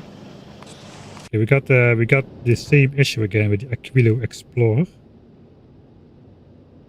Again for here.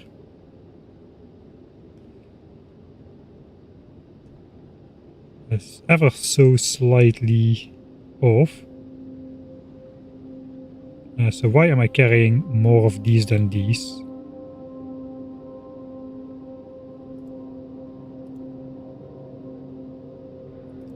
I am not willing to solve this issue now.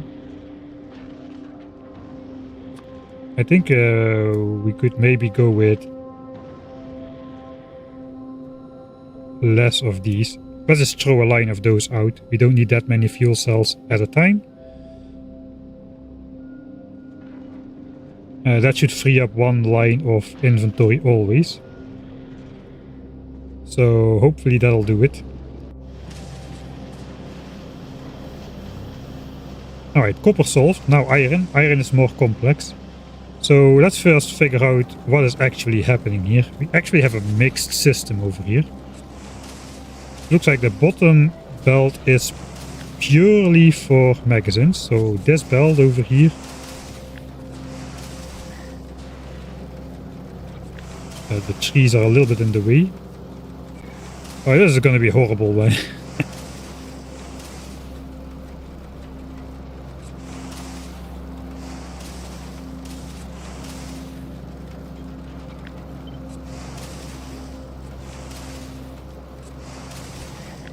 Okay, I see what I'm doing. I'm just changing the side of the belt that the iron is on. So these together put out one belt. And then these together put out one belt. I see what's going on.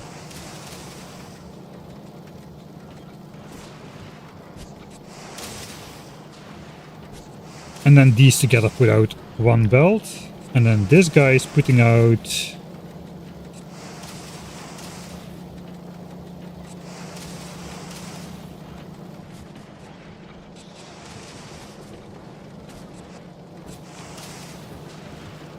Alright, this is a mess. I guess we'll just redo it. Let's first look then at the iron requirements for these guys. We're gonna calculate it again. It was 450 magazines. It needs 450 yellows. Each yellow magazine is 4. We should not forget about the productivity bonus. Hey, that is a familiar number. We're gonna need 1100 iron per minute. Or 18.3 iron per second. That is the goal.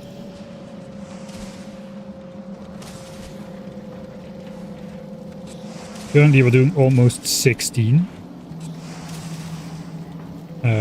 We think we have the option of just upgrading the modules to rare in here, which will probably do the trick. It does not do the trick. It does ever so closely almost do the trick. What if we put the good one in the beacon? Okay, now we are way above specification. 10.9.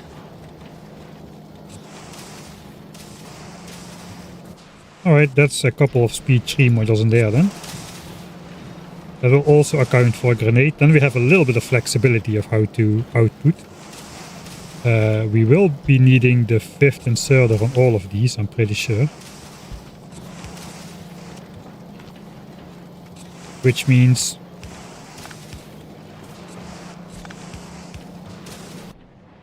it's not a critical line. We want to be doing this then. Is not a critical line. No, okay.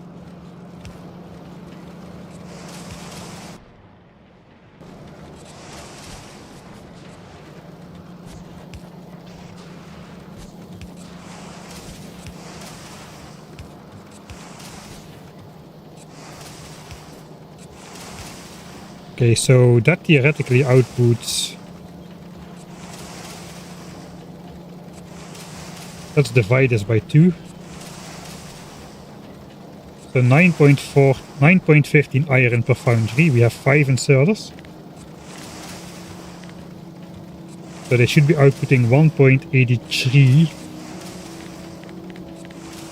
items a second. 660 degrees a second, we got 691. So these inserters are fast enough now. Confirmed.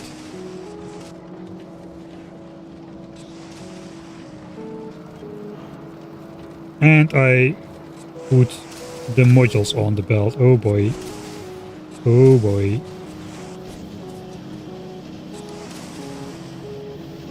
Okay, one of them is over here. The other one might be on one of these belts.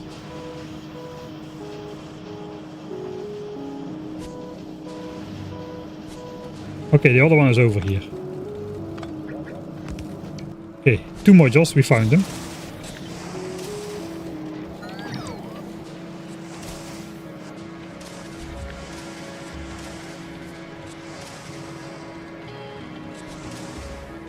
Right, so 3 of these foundries should be dedicated purely to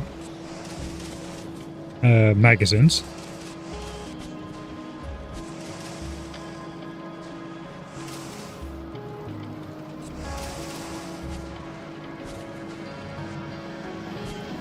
I think we're gonna stop producing magazines for a little bit.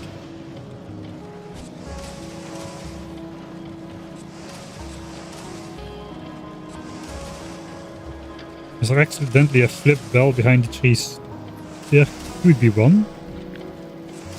It would be maybe easier to copy this, rotate it somewhere, and or maybe not rotate it, but do it somewhere else.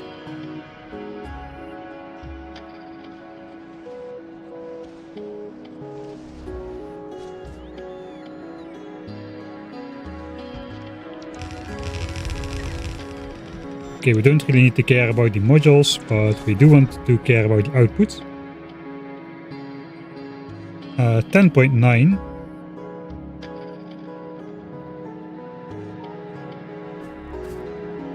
Okay, I see what's going on. So 3 of these were... I don't know, let's just redo it. 10.9, that goes on one side.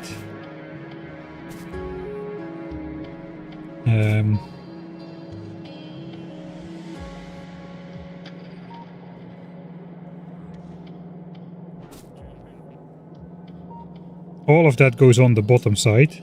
That is just a stupid way to put everything on the bottom side, so that's alright. This goes on the outside here, what's on the outside goes here. Okay, all of it's on the bottom side. So that's on the bottom side.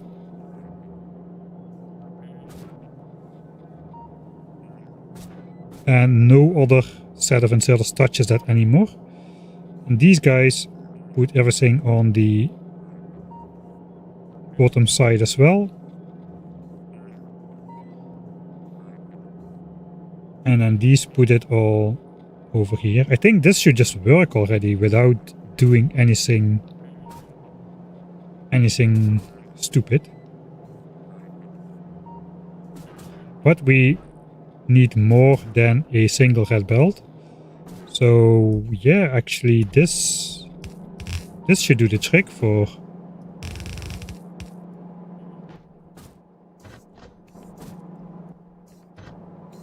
This should do the trick for magazines, I suppose. We can test it already since we stopped magazine production.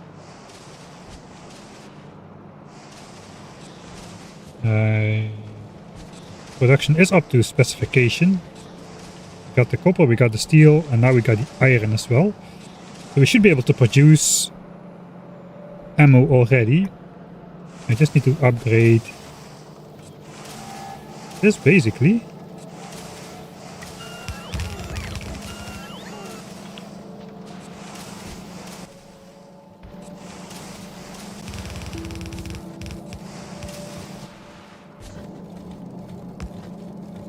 We do have some near side of the belt priority, but we need only slightly more iron.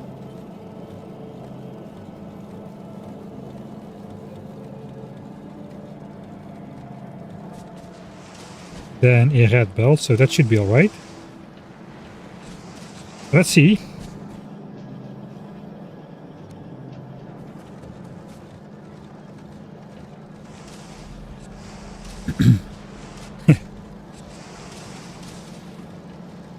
Hey Bart, do you literally have that bingo square every single time, or are you just trying to help out everybody else? What are we doing?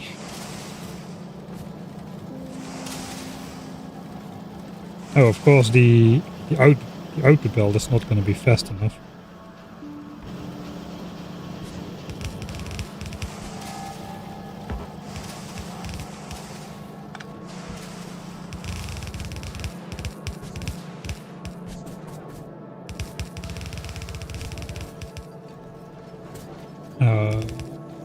Yeah, I guess that should be enough. Now it's distributed again over left and right.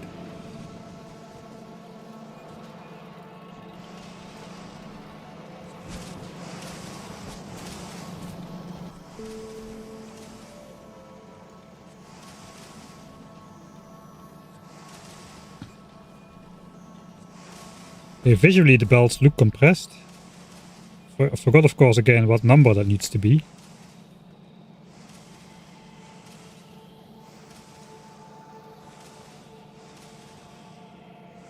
I think 450 was without productivity. No, it cannot be. It cannot be that much more. Let's just go from the beginning. 1800 signs a minute. Divided by 1. I think we are not producing enough. Something is wrong. The copper is wrong. There's a yellow belt in there. A couple yellow belts is there. Alright, reset. We'll switch it off again. We need to divide that between two. We need 550. 550 a minute. We didn't have 550 a minute because the copper belt was yellow. So we had 450 a minute, but it's a promising start. One more time.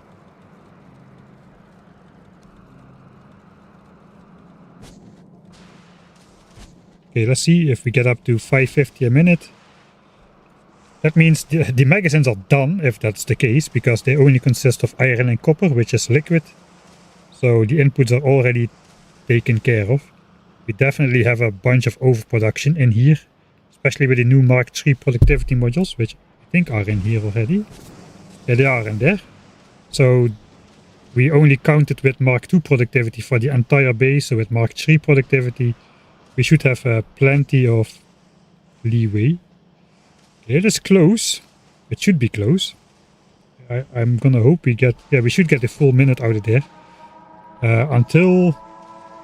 Should get this production until the other stuff runs out, basically. So grenades and walls will run out at some point.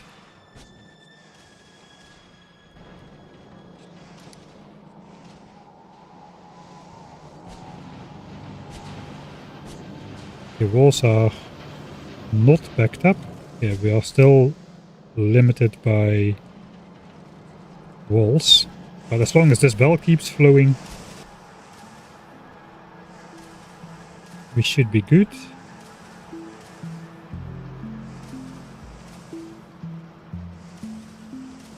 Okay, it needed to be 548 point something. It does look like we got about 550-ish. Stable. 550, 551. I don't think we're gonna get a 10-minute view on this. It's gonna back up before the time. It looks okay though. Alright, that means all the military science build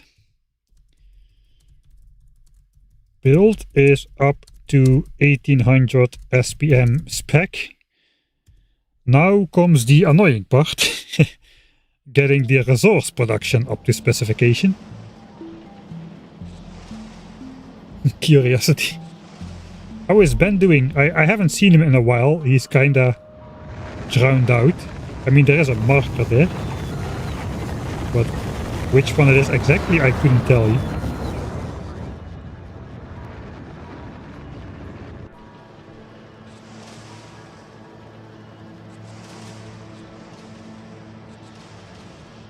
Alright.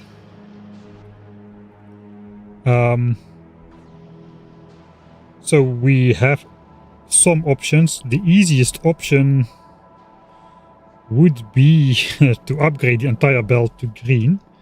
The annoying thing is I don't have green belts on hand in that quantity. We do have green belts over here, about 14k, 5k undergrounds, etc.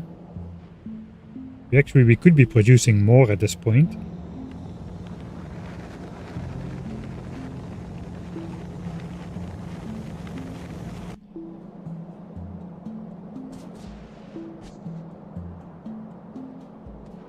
We only need to upgrade these to red belts though, so that would be a good start. The coal belt would need to be green until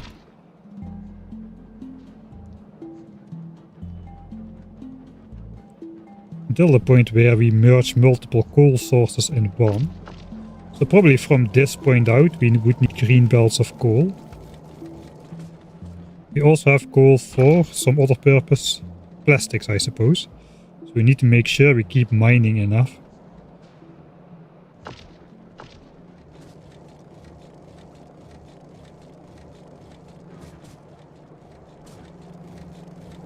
I don't really think we can simply just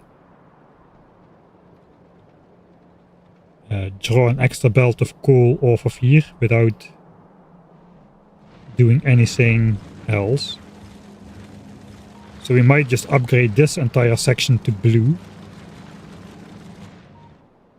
We do have plenty of coal sources hooked up to draw that extra coal, I'm pretty sure. We've got this one over here. And we still got one over here, which is probably not working at all. So we do have the coal production. So we either draw an extra belt off of that, but I think we'll just upgrade the belts accordingly. So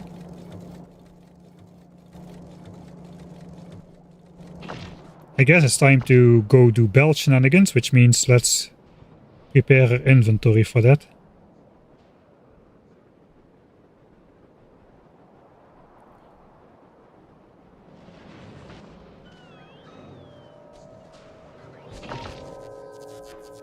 First of all, let's just rebalance the inventory in general. And I'll throw out some stuff which I'll later dump in a chest or something. I will get rid of all the beacons and the modules. We won't need them.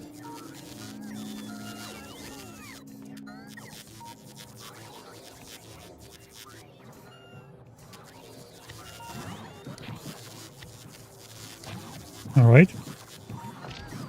I think then we will sacrifice... Do we sacrifice some roboports? Maybe just some batteries. To get some of these in. To carry a couple extra belts.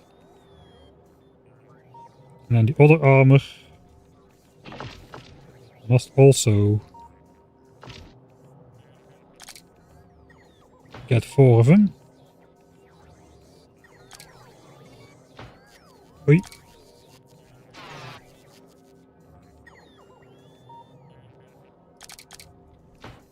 Or 8 of them. We don't really need the batteries that bad, I think. Let's do that. We'll take all the green ones we have. And the bots won't let me. Said we'll take all the green ones we have. It's not that much. We're gonna need to upgrade a fair amount to red. Let's take a chest and some undergrounds and some extra splitters.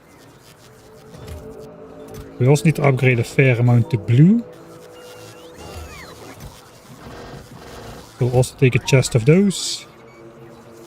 Then we have a little bit left over in the inventory. We shouldn't be needing any yellow. I think we need the most, but what we need is red. We'll grab yet another line.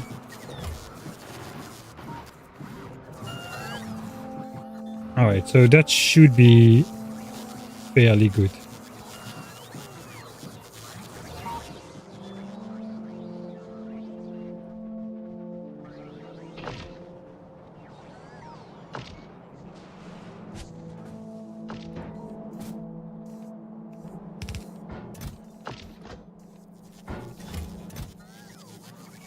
Okay, we'll just leave this be.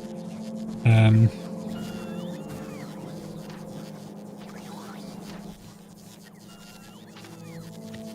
want to get rid of the blinking.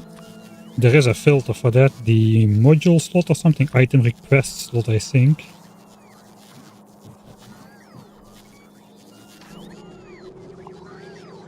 Okay, there we go. We can later just deconstruct that then. Alright.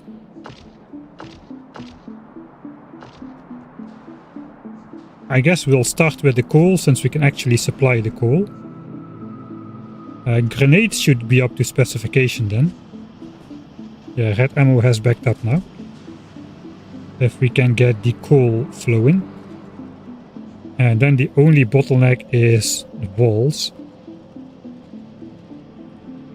So maybe it is a good idea to stop this again. So we can get a fair sample size when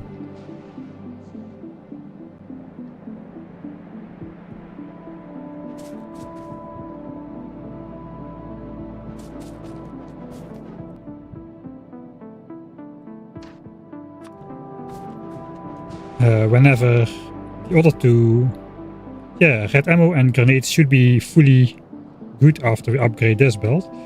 So if we upgrade this belt to red and we just leave it to fill up, we can get a good test of red ammo and grenades with the amount of bricks that are on the belt before we actually need to build any new stone mines. Because those are the only extra mines we need then. We only need new stone mines. And we can let the bots deal with the belt upgrades like a normal person for once. These belts are fairly long though, so it's still gonna take a bit of time. There should be no belt weaving in here.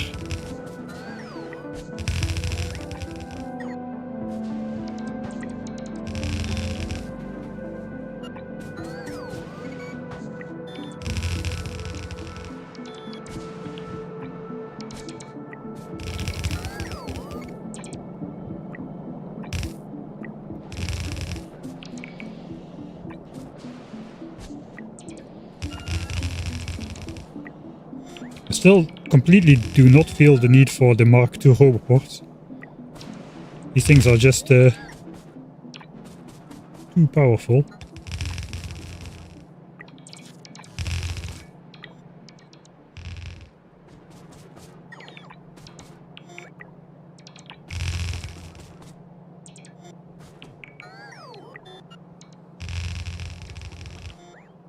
What are our goals today? I think it's 1800 military signs per minute. I didn't think it would be possible to get it done in one stream, but it looks like we are fairly far on the way.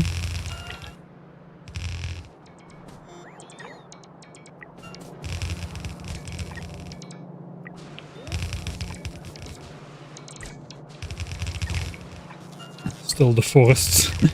The forests have not been chopped on this playthrough. I guess they are not important anymore with the biter zoos now active.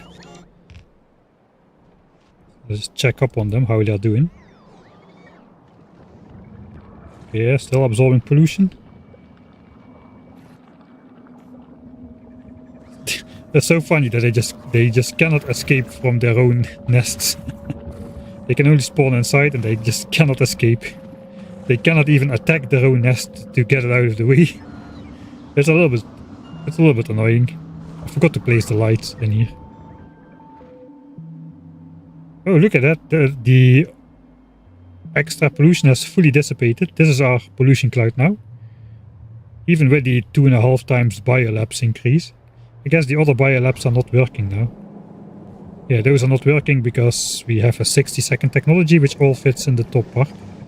So yeah, we're back to half pollution. Say, weren't we upgrading some stuff, Mr. Playing Mike? Oh boy, this shouldn't affect anything. No behemoth biters should spawn in my face.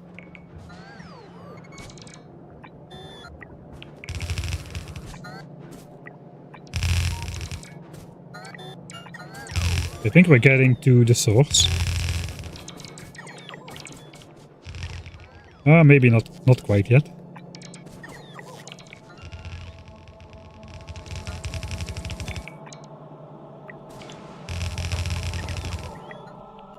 We still have a couple thousand red belts. I think we have enough.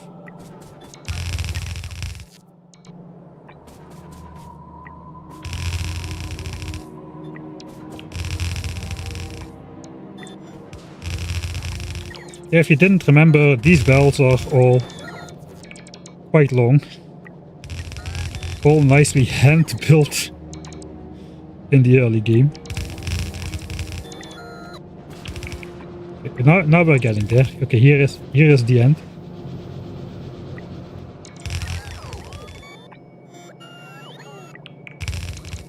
I guess we'll leave it at that. This will have to be rebuilt. Possibly with productivity modules as well.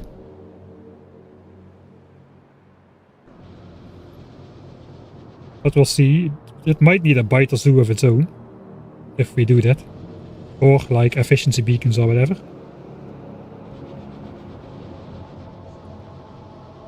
So why are 2 belts not going at all? And 2 belts are...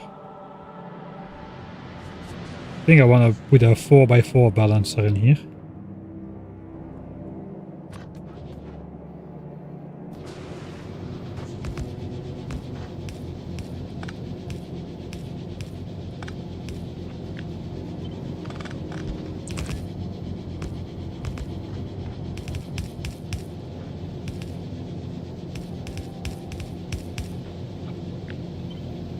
See how it would fit nicely.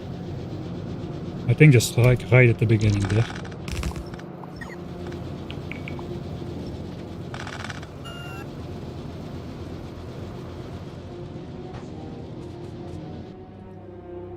There must be some shenanigans going on with belt side stuff or whatever. That should mostly solve it.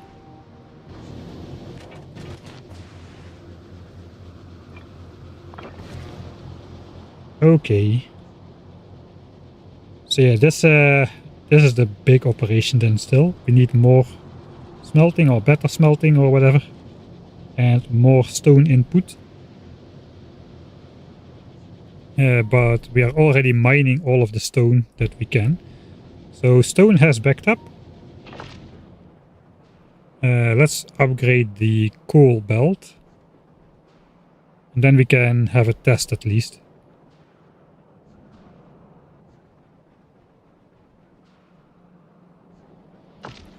Yeah, the entire furnace, we need more furnaces as well. We have only gone back as far as the furnaces. Let's get another upgrade planner in there.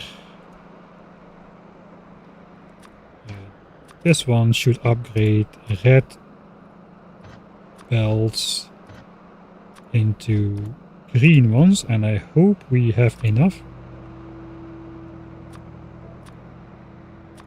Let's put the amount of green belts we have on the bar, so we can keep an eye.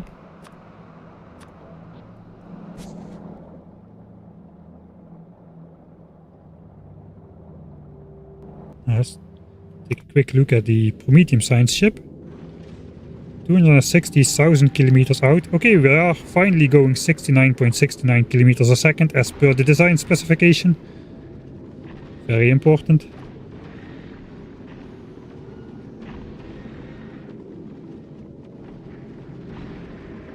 Yeah, we're going very slowly. So how are the asteroids?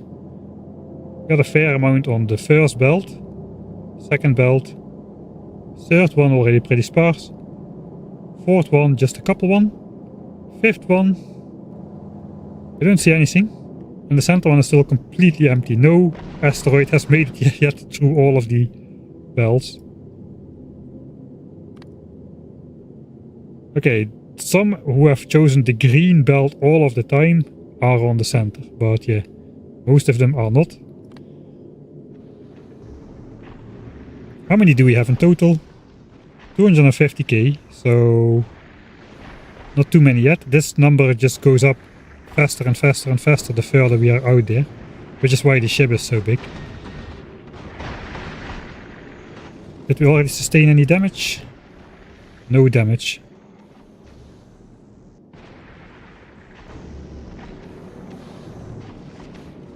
Alright.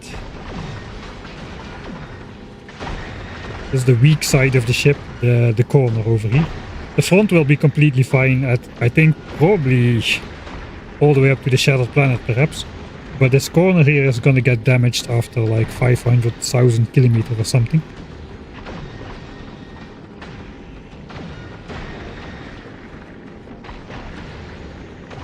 It's pretty funny that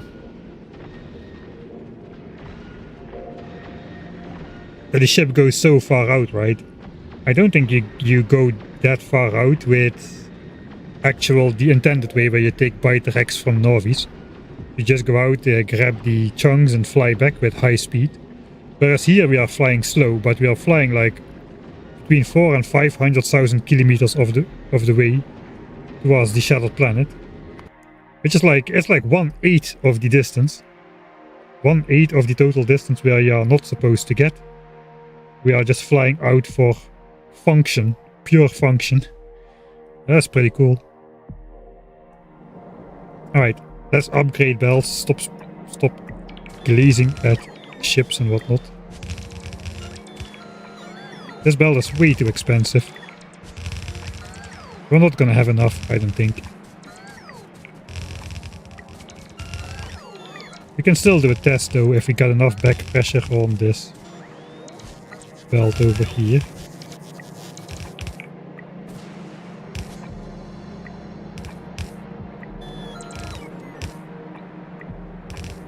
I guess technically we could make it if we just use green undergrounds, as those can span quite a bit of distance.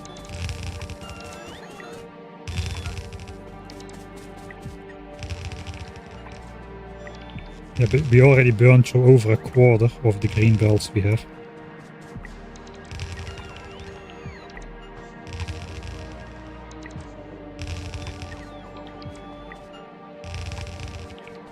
We can test it though if we have this much of back pressure with both stone bricks and coal.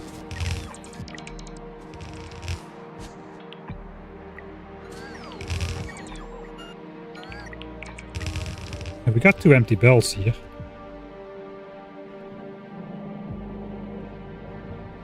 Yeah, these are going nowhere. Yeah, they just stop over here. That's the end of the line, guys. Everybody get off. Coal supply for the biter bases, I suppose. Actually, we could utilize these belts again.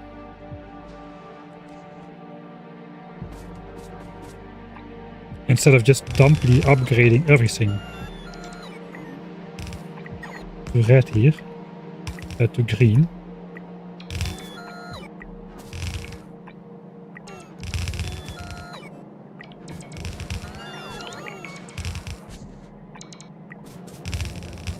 Oh, we already made it to here.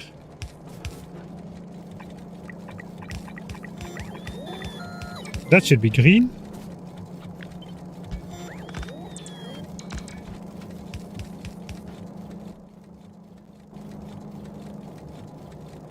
And I guess we'll add a green splitter here.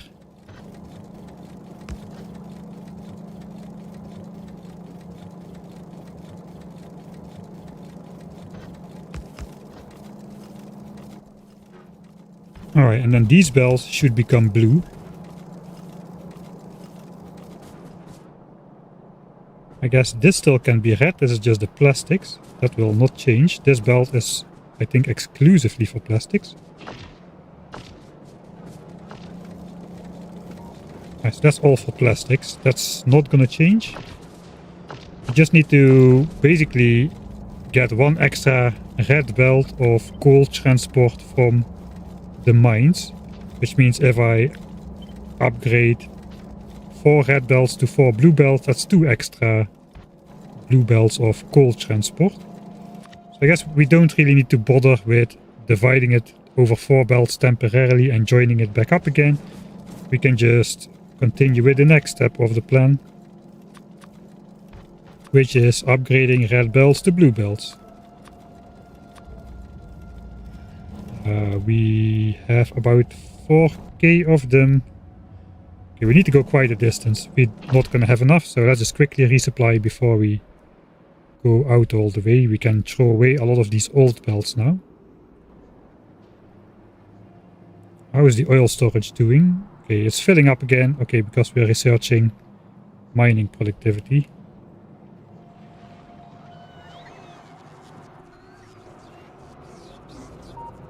Okay, so those can go in there. We'll keep 2. Okay, we will be deconstructing red belts. We don't need any.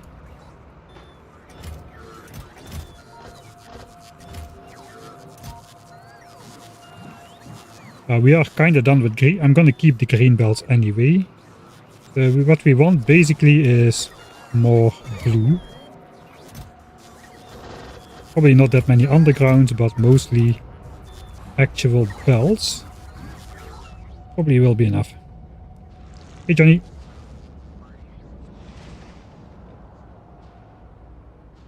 Yeah, the furnaces are making just a yellow belt of stone. So we'll need to upgrade production and then the smeltery itself will be lost. Missing priority on the first splitter if you want item only on bottom side. Okay, wait. We still have the example over here. No, because it gets put on the far side, so what goes on this side will be on the far side. And what... This thing does nothing. This thing does nothing. It could have well been just a corner. I think I just kept it in there to keep the regular splitter pattern or whatever. I do stupid stuff like that, which confuses me later down the road always. Sorry about that. We are here. Here we should be here. Let's upgrade intakes.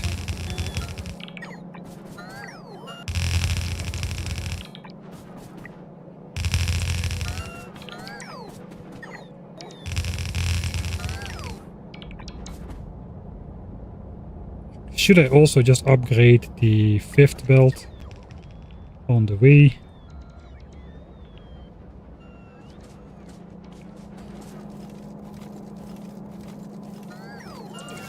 I don't think so. No, I don't. I shouldn't do that.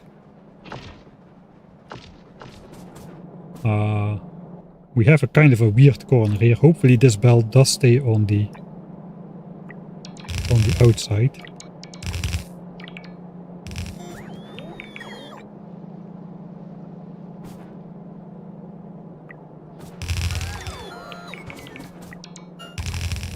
A little bit expensive to bridge under every wooden power line.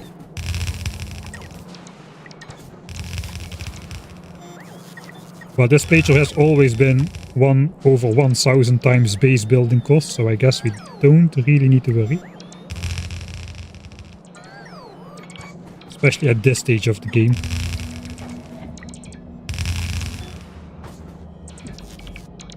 And here I was always thinking red belts would be useless in this playthrough, and now I've got all 4 colors. And I'm very thankful I do have them.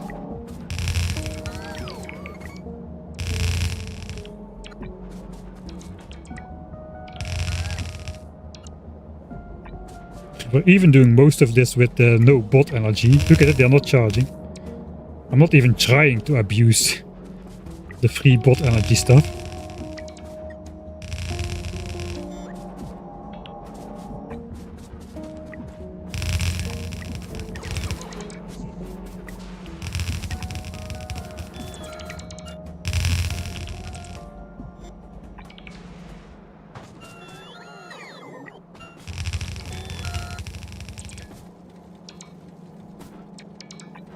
Alright, so what is happening here? 2 belts come in, 2 belts come from down here. This is already blue.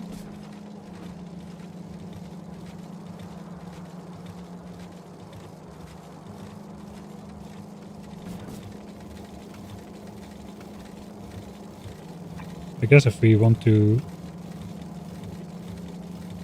Okay, that is not quite gonna work as I think it will.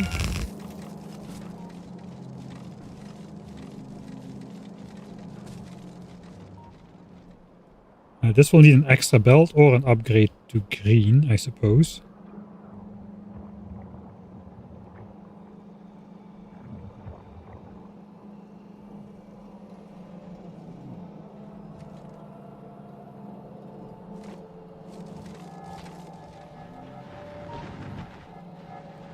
Two belts come from here.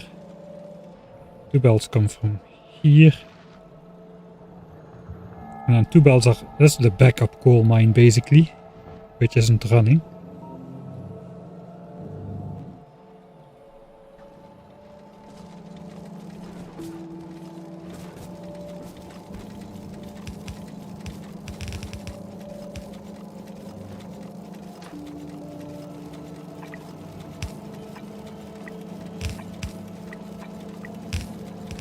We are prioritizing the plastics output, so that should be alright, I hope. Also not prioritizing this coal mine. So these aren't doing anything. At the moment, at least. I think we are mining this though. Yeah, 7 million went down to 2 million. Here we got 6.2, still 6.2. So we didn't mine any coal from that patch just yet. 10 million is now 6.4, so we are mining from here.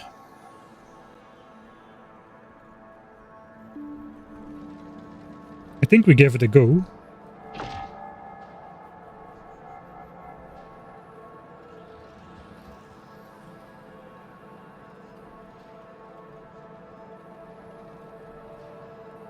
Yeah, I think we give it a go.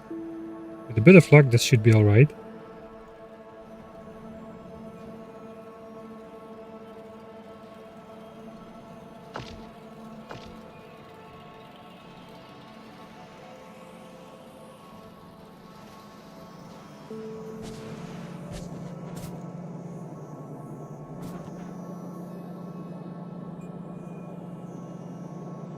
Why no legendary quality? 10 million signs says no legendary quality for the time being.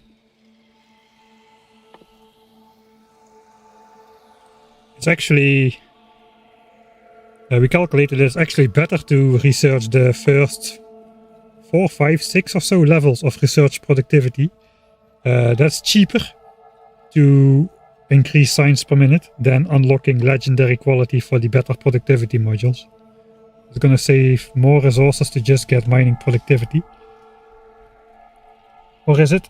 Actually, I think, no, that's probably not true. I think I only calculated the biolabs and science steps, not the entire base. So it actually might be better to get legendary earlier. It's definitely easier to get research productivity earlier though. I'm not ready yet to deal with all the qualities.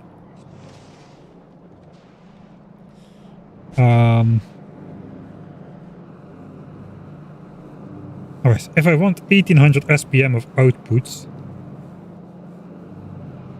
I need space on the belt always.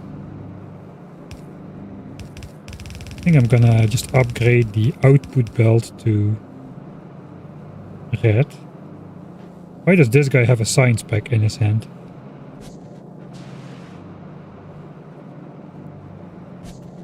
Where did you find that? Where did this guy find the science pack? Is this again one of my...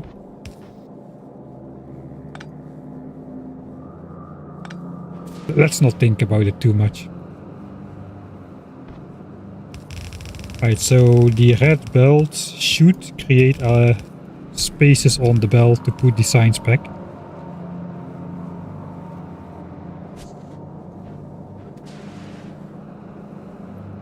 So we don't need a fully compressed belt which exactly fills all the spaces.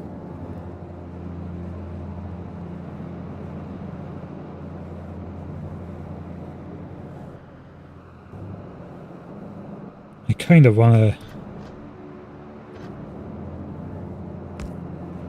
do this just for a little bit of extra back pressure on that red belt, because this distance from here to here is fairly short. There could be some gaps in the belt, but if we do this, those gaps probably will fill up again. It's a tiny bit of pressure. Okay, so technically once this is going, we don't need military science production anymore, or like military science storage anymore. This can disappear.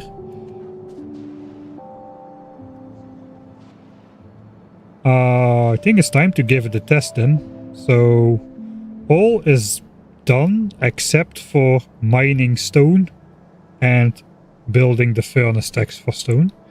But we should have enough belts built with enough stuff on them that we can at least simulate if this part of the base is working correctly in producing 1800 military science per minute. I just realized now that these inserters cannot stow away 1800 military science a second.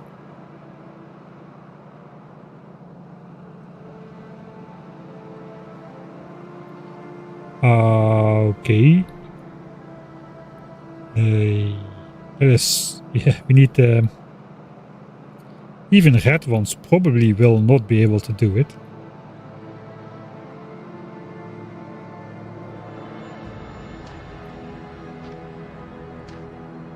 I'll blueprint this stuff.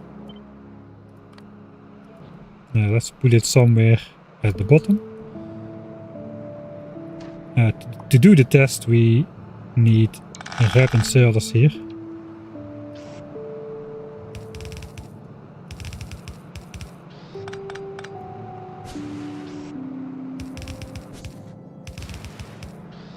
We'll do this just to make sure.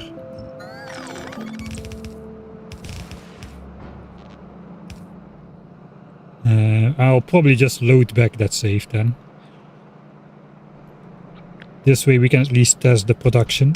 Because if not, the belts will back up and the science assemblers cannot output and nothing will go. So,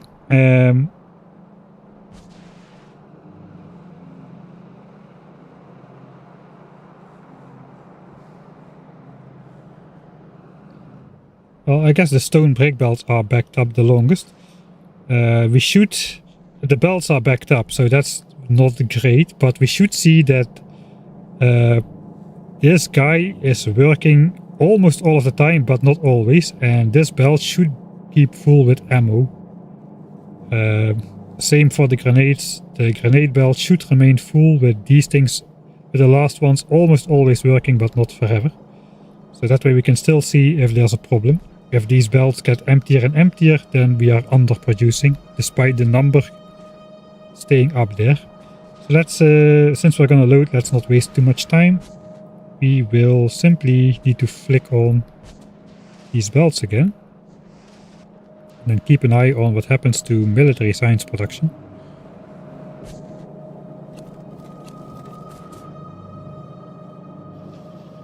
This is also untested. These were the modern assemblers before, but the speeds are almost the same.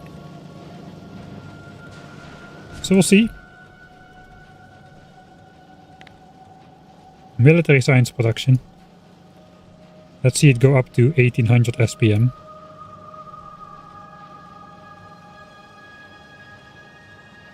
Could potentially go up a little bit higher. It could potentially go up a lot higher, actually.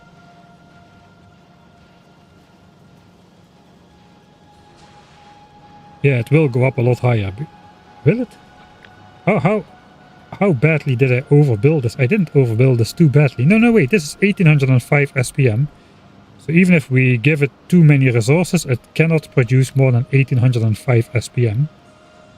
So no, we are not going to be severely overproducing. I do hope we are going to reach 1800 SPM. Okay, the belt is not restricted.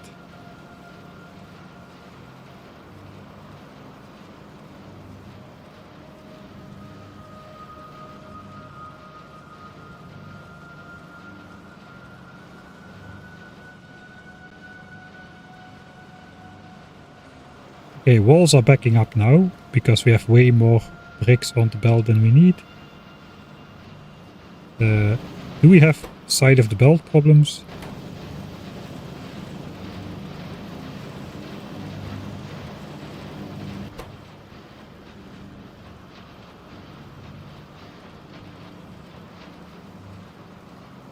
Output full. Okay, so we are overproducing now.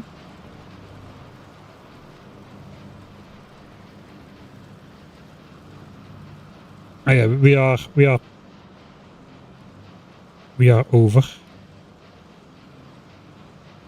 Looks like I miscalculated something somewhere. Because we have 1820-ish SPM. Or do we?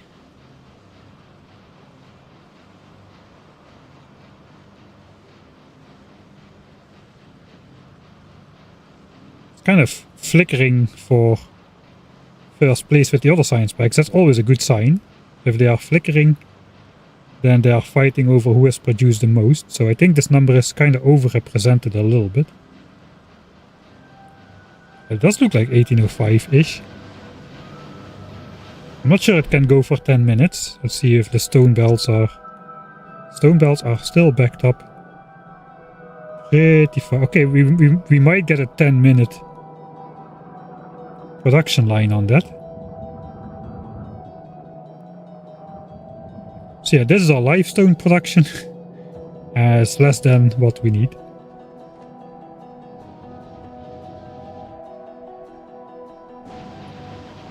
Let's go check out the ammo and grenades. We are slightly overproducing, so we might see...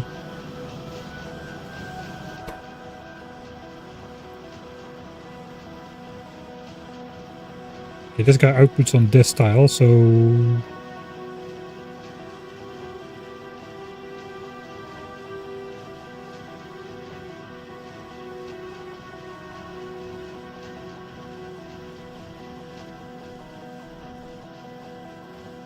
We do have the 550 magazines a minute. It does seem to be consumed faster though. No, we are not producing enough magazines. Yeah, something went wrong. Something went wrong.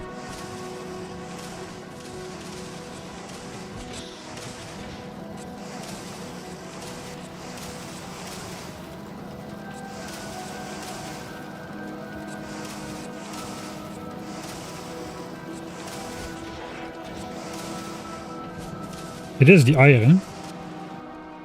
Do we have a red belt of iron? Yeah, we do have a red belt. Did I just mess up the calculations for that?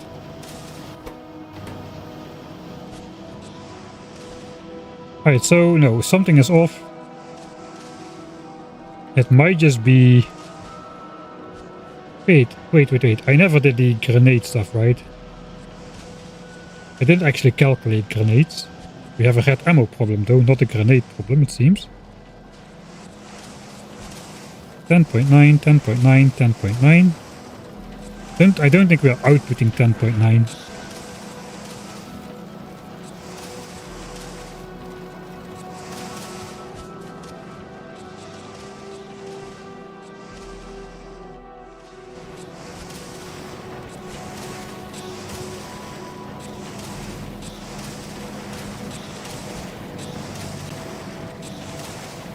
We shouldn't need to output 10.9.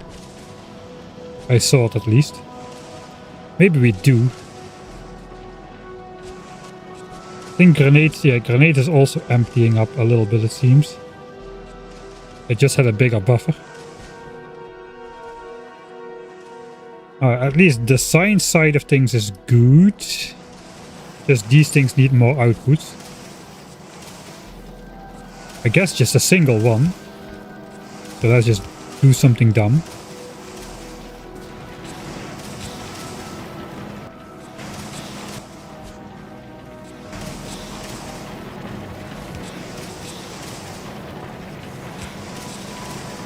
Okay, this might not be the correct side of the belt shenanigans.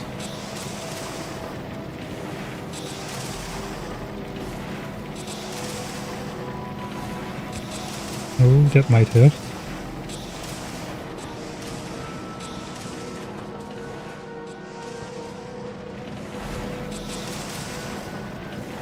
Okay, we are emptying the foundries now. These were full.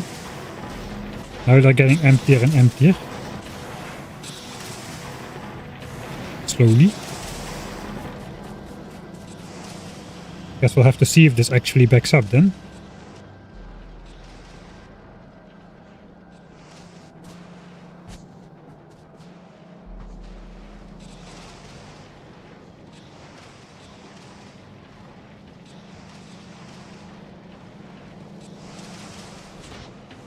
Yeah, they are definitely emptying out.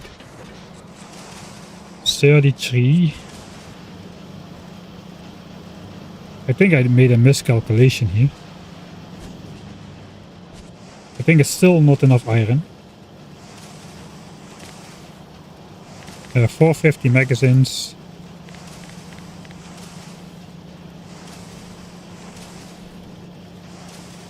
$274. times 4.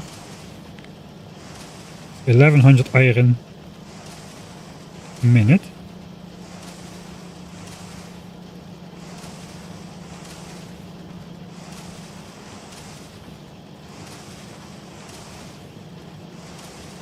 Something seems off. Ah, of course. We need 900 magazines a minute of these. These are crafted per 2 for 1 steel and 2 copper each, but we also need 2 firearm magazines, so that's my mistake. That's also why it shouldn't fit on a red belt, so that should have been a first sign. So that is how many per second? It is 36.6 per second. And since we're only using 3 foundries here, that is why it's not working. So it's still not enough. We still have some Mark III speed modules up our sleeve. Since we are testing anyway, let's just quickly do it over here. So now we get up to 12.4. That is good. 12.4 is good, but that does mean we need yet another outsider.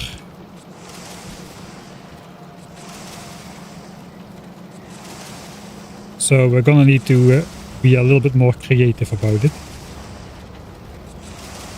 There is definitely space, but we need 7 outsiders per foundry and Mark III speed in there. And we should be good. Let's go back to the actual game before we go too far.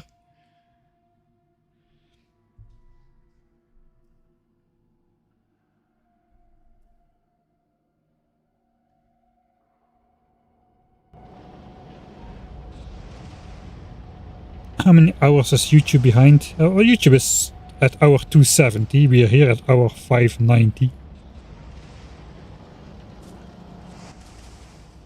So we're halfway through with the series, I suppose.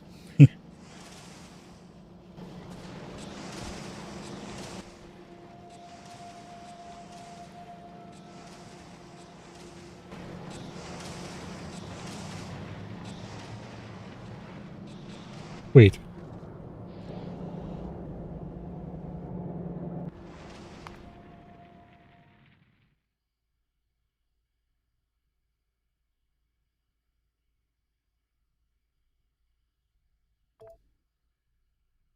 No way, did I really not save there? Oh, that is dumb. That is dumb. Whoops, I suppose. The first hint was that I still had the signs in my inventory. Then I got the dreaded feeling of dread inside that I loaded the wrong save. But I realized I did load the last save. No.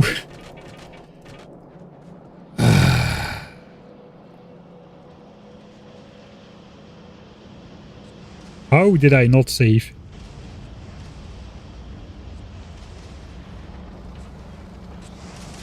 Well, it looks like we're gonna have to do the belt upgrades again. At least we know what to do now. It should be fairly fast. We'll try to first fix this, since this is now in our system.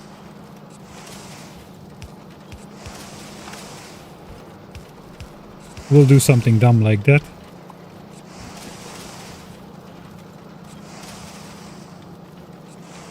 To fix the output here. We need 2 more outsiders here.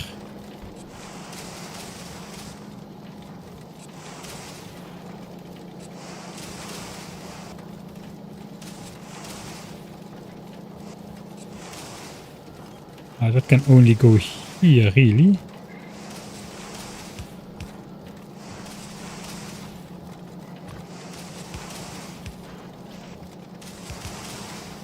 That's 2 outsiders there. And then this guy needs 2 more outsiders.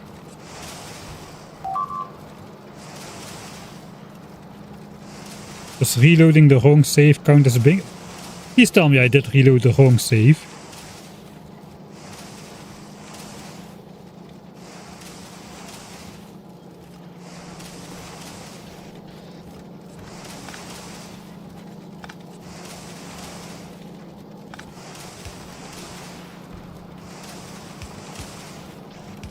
There's 2 extra outsiders there.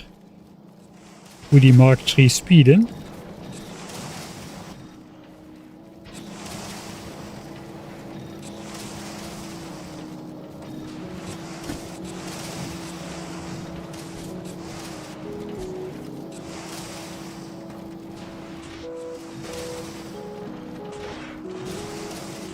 Putting them back at minus 80%.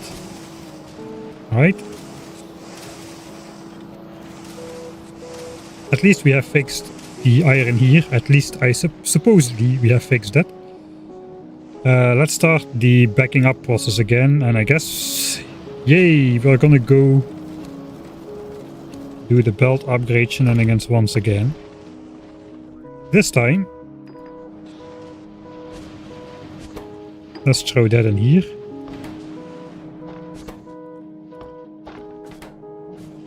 We'll get rid of that stuff at least.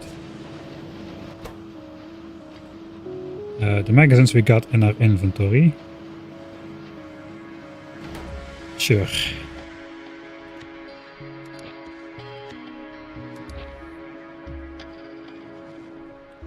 Let's balance the inventory. Hey, we don't need modules anymore. Let's throw away all the modules.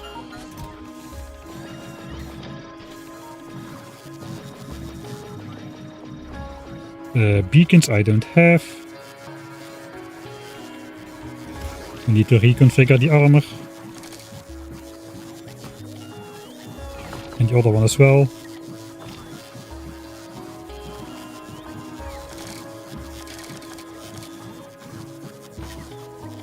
Alright. Now, if I'm smart this time, we first upgrade the red belt to green. Sorry, the red belt to green. And then we use those red belts to upgrade the yellow belt to red. And then hopefully I can carry everything at once. We also need to upgrade a red belt to blue. That was later on. So again, we'll grab everything green.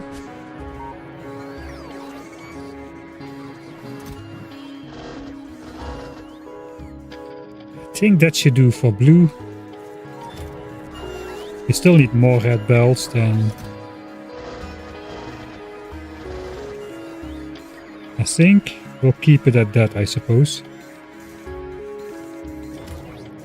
Right, we don't need that many green splitters for sure.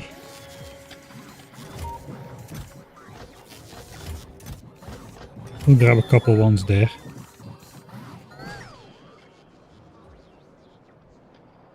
But I did again forget to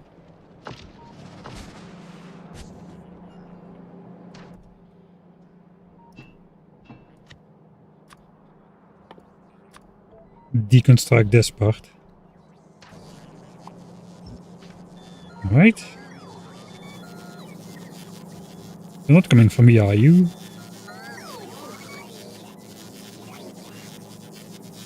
No. Right. So sure. One more time.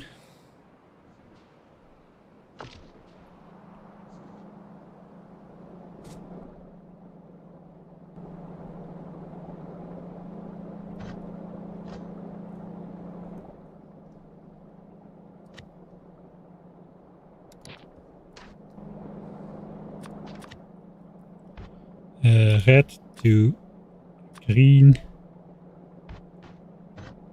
Red to green, and I guess splitters. Red to green.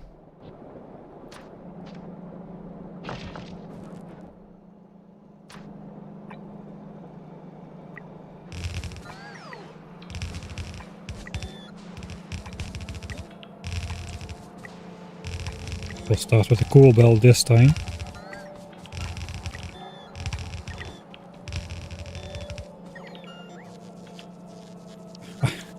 I only deleted, thanks Red the Cat, that really helps. We only accidentally lost 2.64 seconds of game time.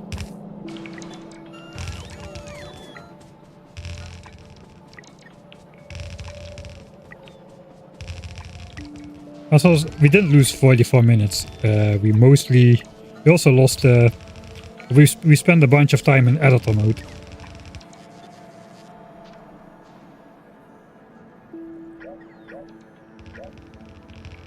Alright, I don't have that many green bells. So since we are supposed to be smart now,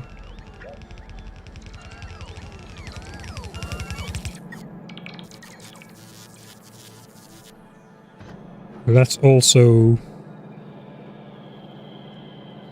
do this.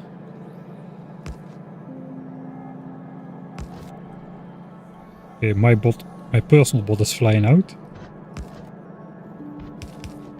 Alright, so red bells are coming in. 2 red bells go in here, form 1. I guess we'll have a fake underground, because I love those. And 2 red bells are coming in here for the other one. So that way we can use the red bells that exist here.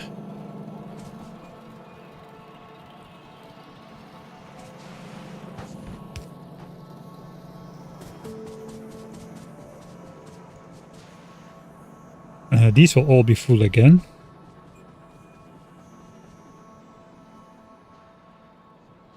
That goes all the way back to this coal mine, I suppose. So from this point, it will have to be green again.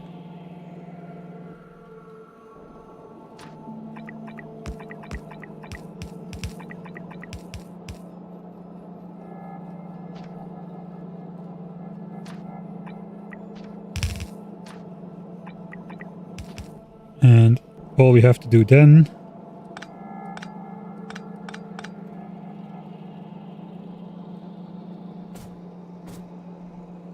is basically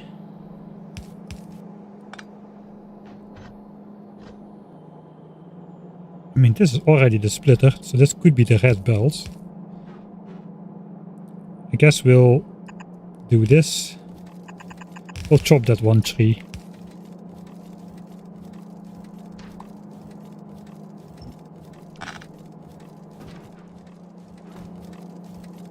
Alright, so that should fill that part up. Improvements.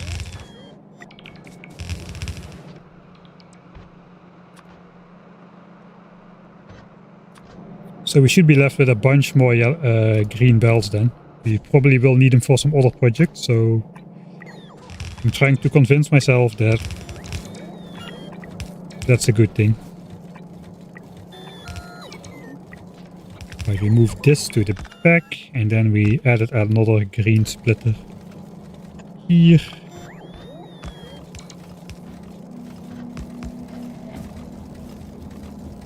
This can all remain red and this all will become blue, which should get us a lot more red bells than we need, looks like.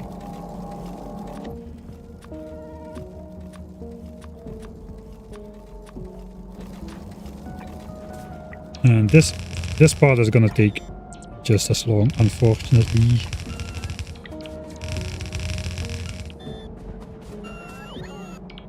I loaded the right save, but I forgot to save here.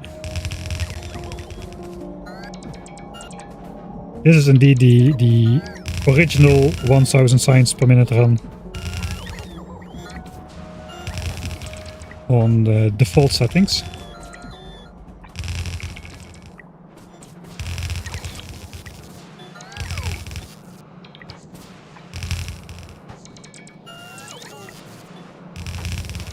At least we get to appreciate again just how stupidly long all of these bells are.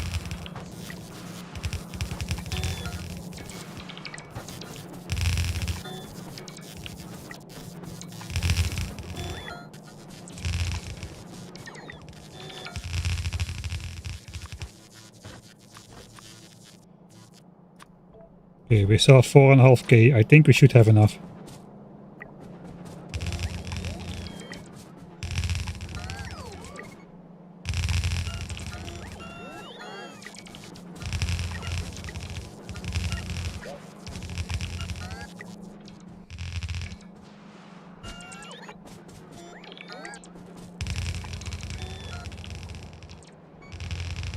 I think this was as far back as we went. Upgrade this, and this, and this.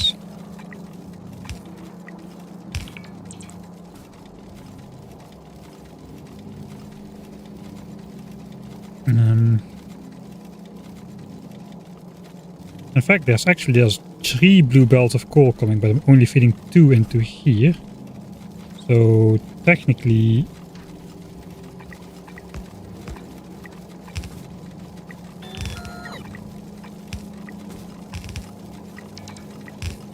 we might just want to upgrade this into green. And we have 3 blues.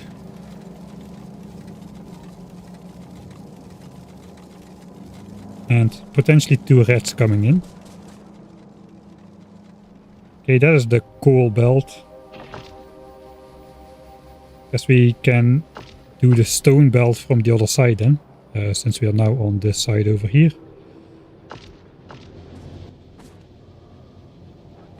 Let's put the splitter in. I'm too lazy to build it again. I should have a balancer book.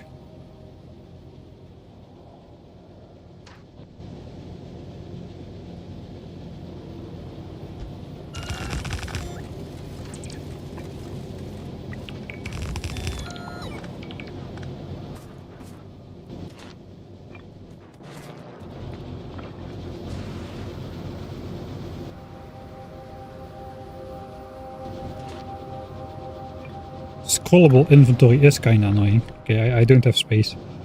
Let's just go here. We got this one in the library.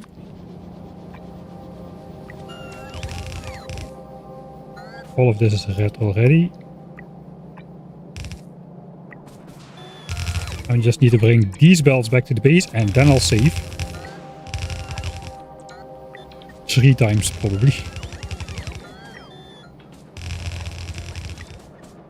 We won't give the bots the free energy this time. Okay, we do need to do... The problem is if we are too fast, then they skip upgrading belts.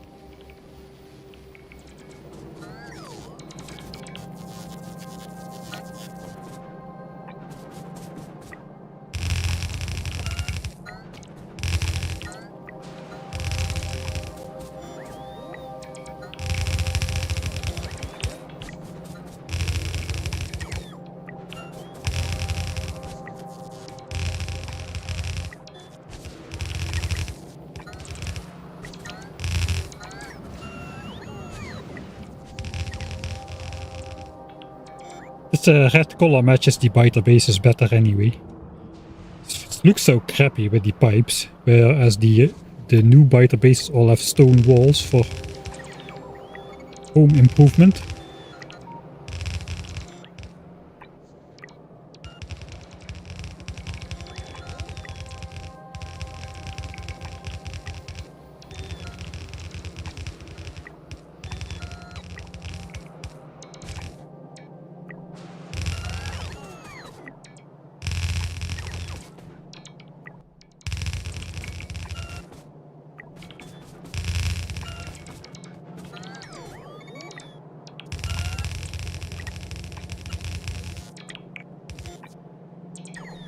Right.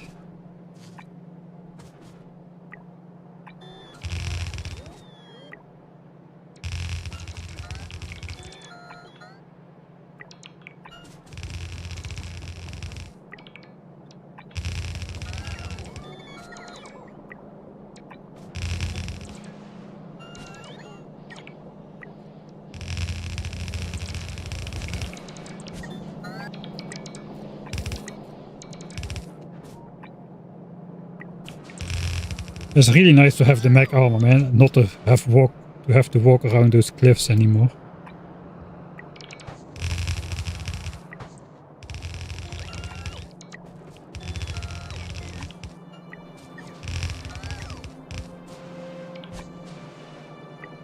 There's still plenty of belts.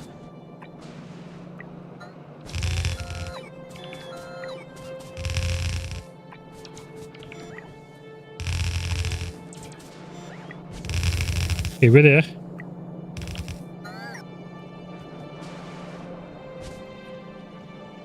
Everything is upgraded. So let's go in edit mode, switch on. No, of course not. Let's save.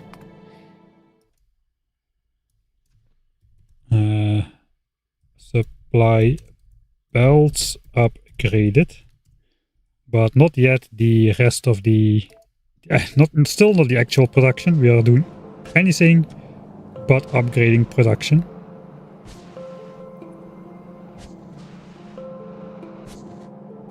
I kind of want to upgrade this belt to blue, to green, since my inserter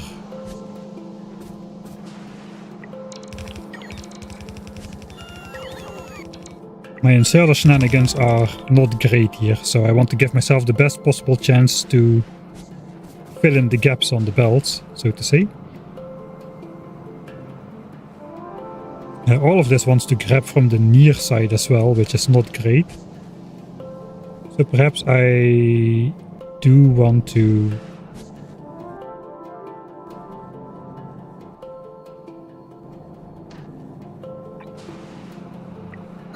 will reinvest those saved green belts over here. Alright. But grenades still isn't up to spec for sure. We only upgraded iron for ammo, so we just kind of forgot about iron for grenades. So I guess we'll calculate that as well. 5 iron per grenade, 900 grenades times 5. That's slightly more than 2700.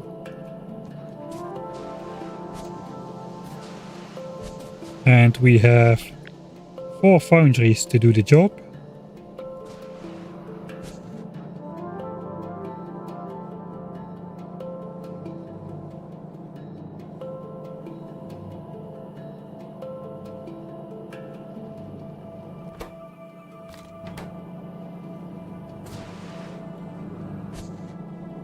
This is not great.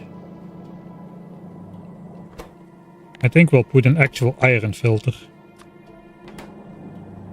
on there. I don't want iron from here flowing in here ever. Alright, so 4 foundries to do this. Let's first divide it by 60 seconds. So we need 45 iron per second. And then 4 foundries is also 11.4. I guess we'll also spec them up to the 12.4 we have over here. Except I brought away all my modules.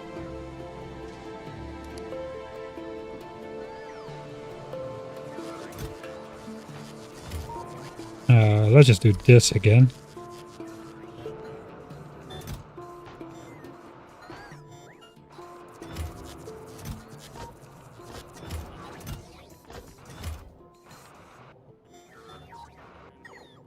And we'll also add the modules. I don't even think I ever put Mark 3s in there.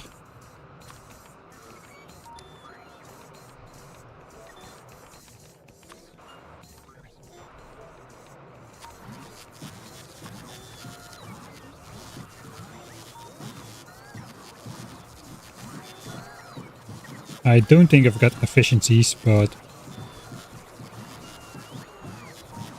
let's do that anyway. I do have efficiencies. 74, alright.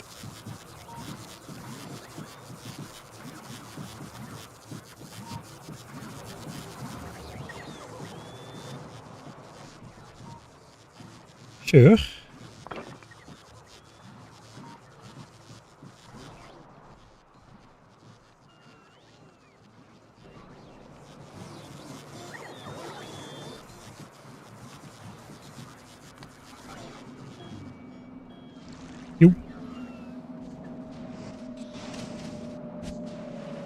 So basically, I'm just going to copy paste those. That changes the modules. I already put speed trees in the beacons, so everything's now 12.4.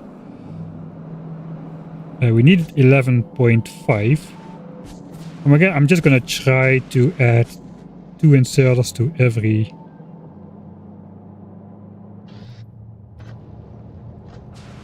each foundry. And we'll just underground this.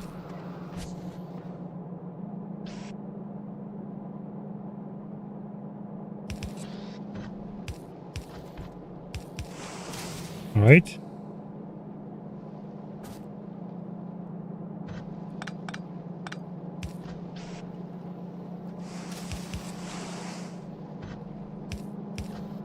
Oh, this is some of the most horrible belting ever.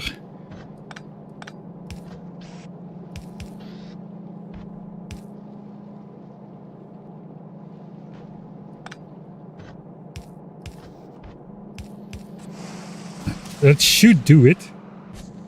It should do it.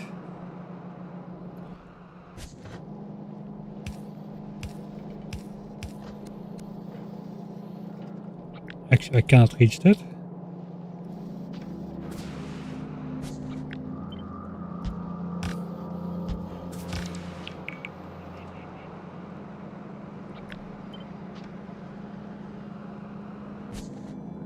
Those belts are...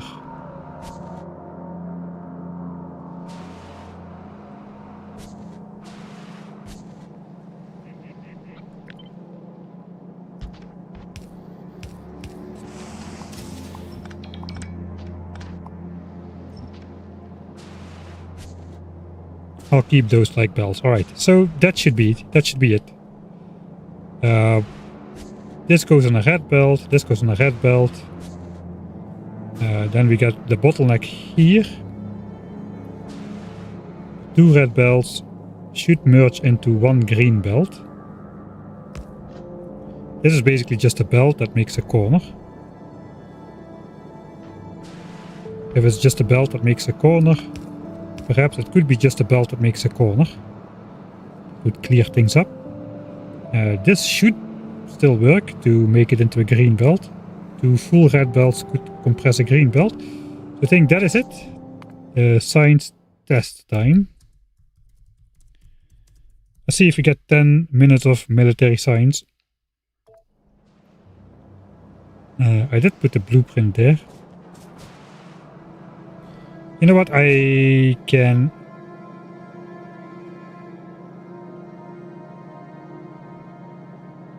I did have the blueprint here, right? I don't need to mess it up that bad like I did before. Why is the blueprint not... Okay, I did upgrade some. Yeah, we upgraded the science belt to red as well.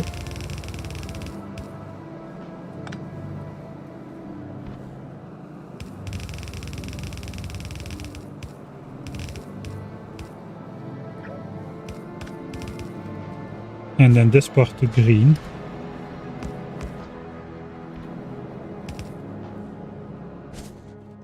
Good to remind me of that. Okay, so we got the blueprint. Let's do this. 8 inserters are almost able to do it, but not quite. So instead we will...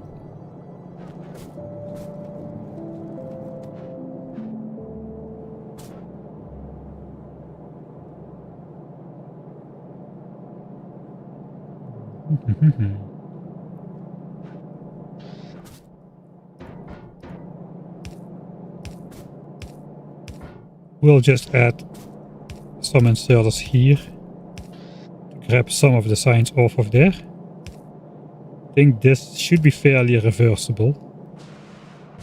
But this entire area needs to go anyway. The bell just needs to go up here and this needs to disappear. So, sure. We'll save yet again. Melee C chest alterations. And then we'll save yet again. editor mode, just in case I messed that up. Now we got a separate save where we are allowed to go in editor mode if we want to. But I think we shouldn't need to. So as long as we don't, we can keep the progress. I guess here we go then.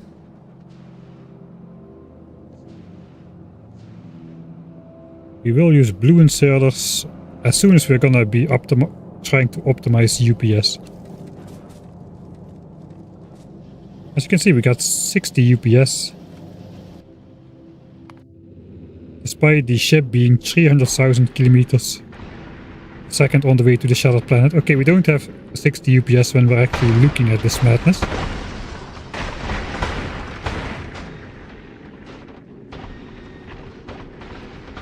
Let's do a nice slow scroll.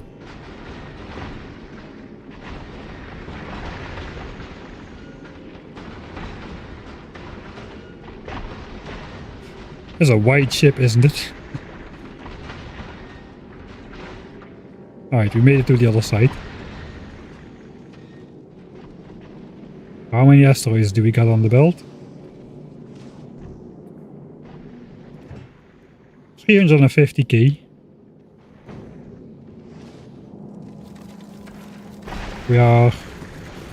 We don't have two compressed belts of green belts of asteroid just yet, but we've got two of them on the other side, so we might actually have two compressed green belts of asteroids already.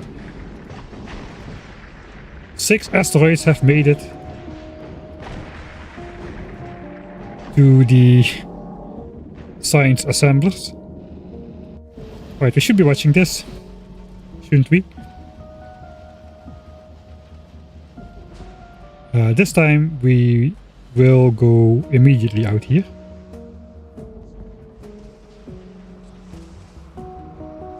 Okay, we do see that the iron belts remain full this time, so that's a good sign.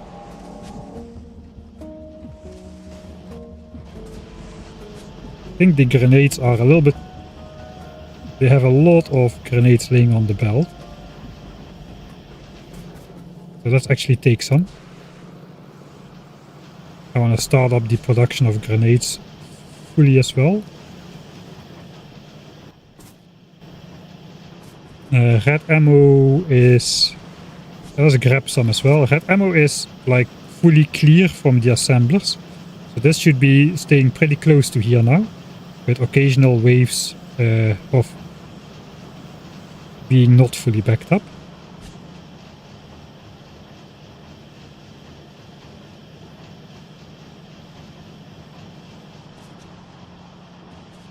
Everything is staying backed up though, so it's looking good. We got the 1 minute, 1800 and something SPM again. We can also just look at the wall production individually. 1180.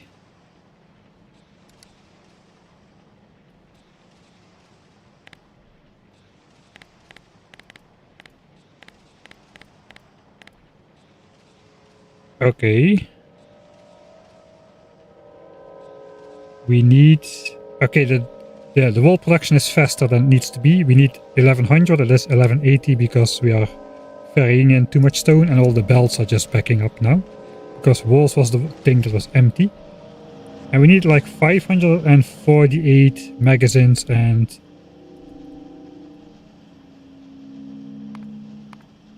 548 magazines and grenades, that is pretty close.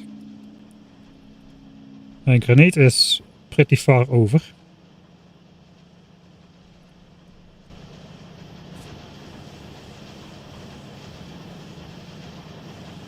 Yeah, this was very, very thin.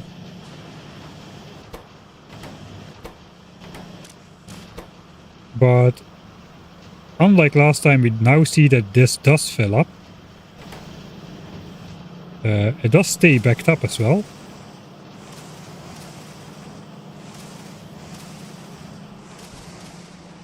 So it appears alright.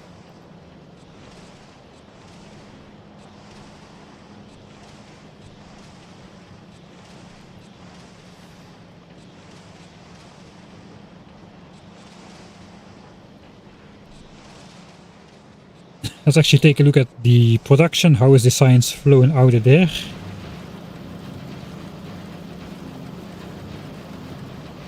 Right, so yeah, this assembler is full and not always outputting. It doesn't get ingredients because output is full. That is good. We want that to happen on the last assembler every so often. Belts are not backing up with science. We have the capacity to take it all. So we do have space for lights in here now.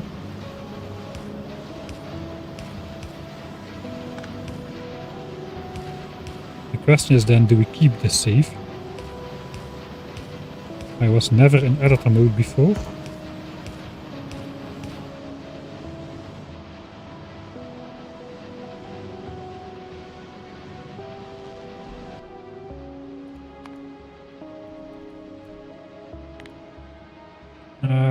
We'll see if we get the 10-minute view on that.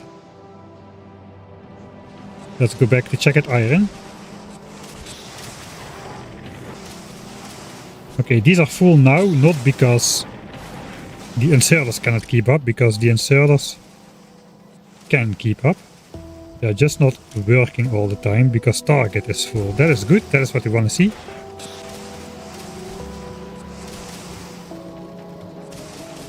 And we also see that for one of the grenade ones, target is full. It does look like the green belt is compressed. We don't need a compressed green belt, so we need like slightly over a blue belt. All of the belts reach to the end. Copper to the end. Steel to the end. Iron to the end. This remains compressed. I think we solved it. I think we solved the issue.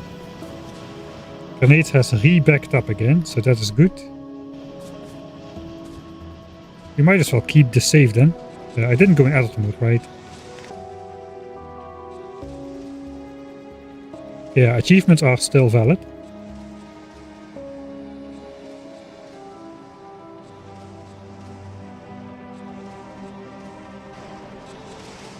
So, sure.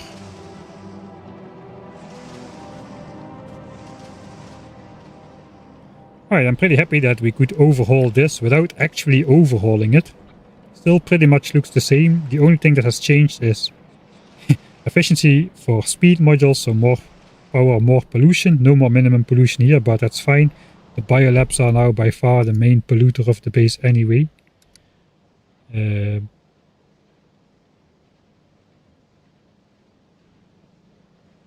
Far over the assemblers, the mining drills, the heating towers produce pollution. I didn't even know that. The heating towers produce 100 pollution a minute. What? Why didn't I know that?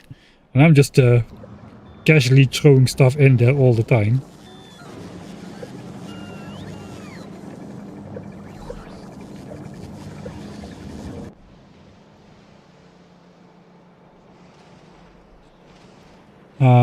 Before we go do something else, let's just check how it's going with the biter stuff, because we kind of switched it on, looked at it for a little bit, and then just decided it was working.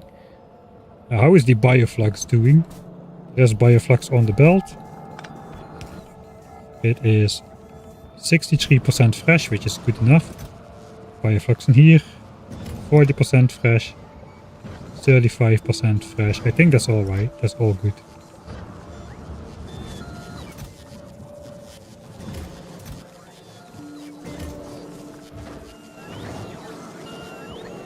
Biterex, the chests are not going above 200, above 100 even. All of the biterex are burned. And we're producing apparently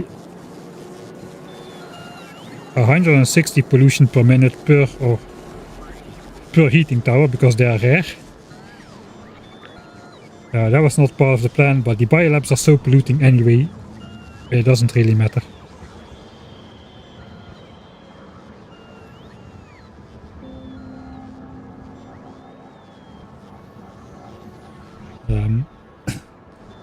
Yeah, let's also put the lights in here now that we are here.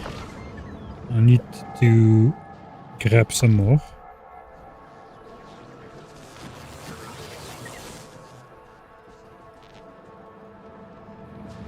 will also light up the Biter Zoo.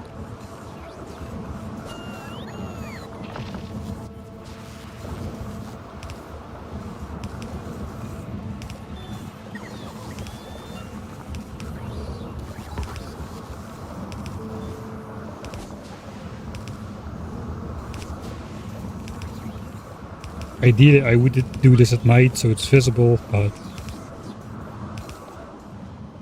well,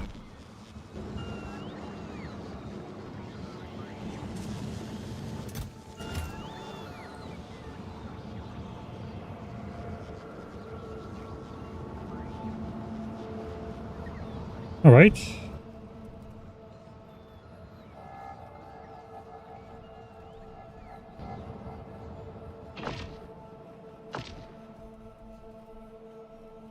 We are kind of getting at the 10-minute mark. Let's check if the stone belts are still full. The stone belts are no longer full.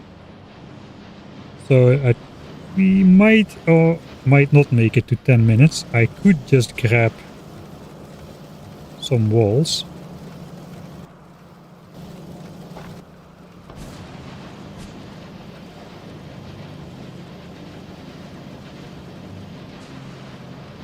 Yeah, okay, the walls are no longer backing up.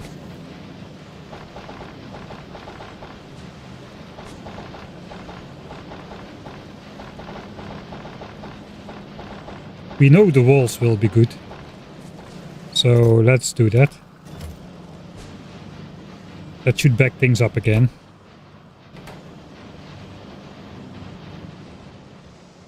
And hopefully we can get our 10-minute benchmark. This is still beautifully backed up.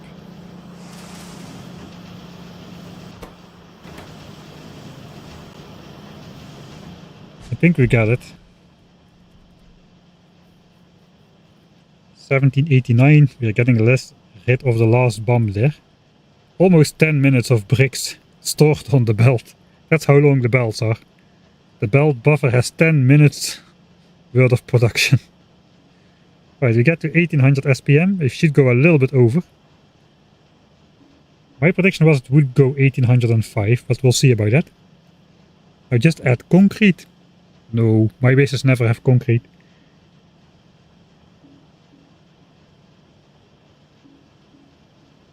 Concrete is just compensating for if you don't have a good base, you can use concrete to make it look good.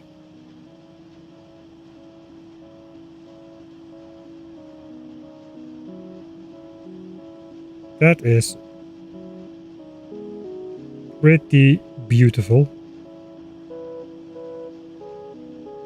I calculated 1804.8 signs per minute, but I did use some raw displayed values instead of actually calculating it, so we are a little bit off, but that is pretty much as close to 1800 SPM as I think we could get with that.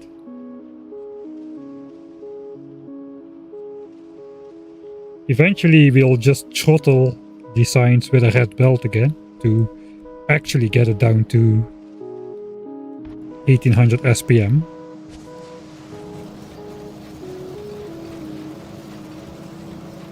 We might already be doing that. Yeah, we are already doing that. In fact, there is a red belt here. It cannot be above 1800 SPM, except for that this part of the belt is filling up. So that could fill up with 2 signs per minute for like 20-30 minutes or so.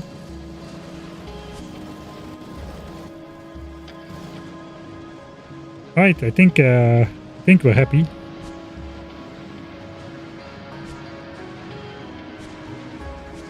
How many signs do I need for another level of this? 1.4 million. We have got 161k.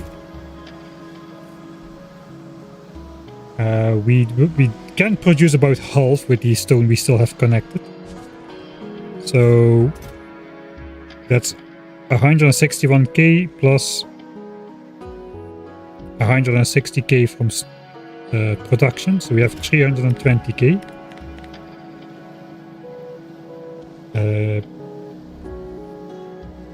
Times what we have, 6264 divided by 1800.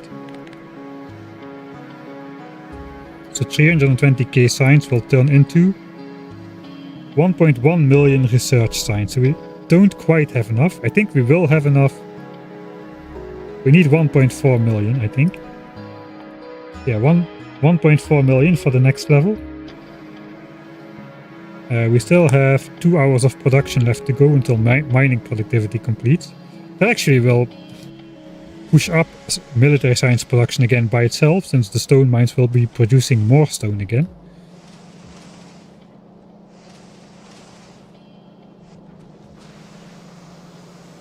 So it's not too bad.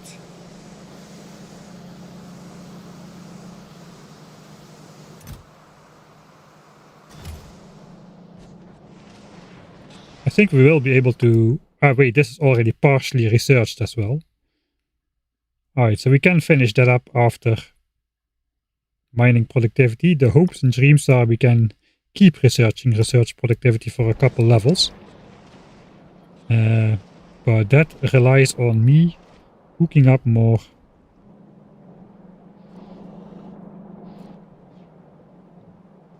stone. It does look like production is okay. This green belt might be helping a lot. It is running continuously. We aren't exporting that much plastics to Vulcanus though, but for the time being it looks alright. We can only really stress test this once we switch on everything again. Okay, this mine is producing now. You see some pollution around it. There's not a lot, but it's a little bit.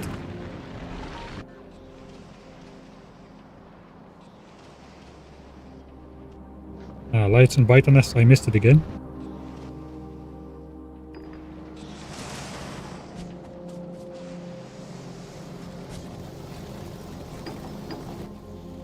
Alright then.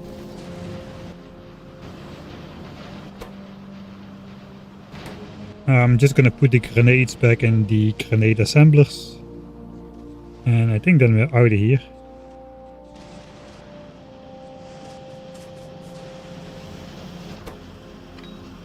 Very careful, put them back in the grenade assemblers. Don't misclick that.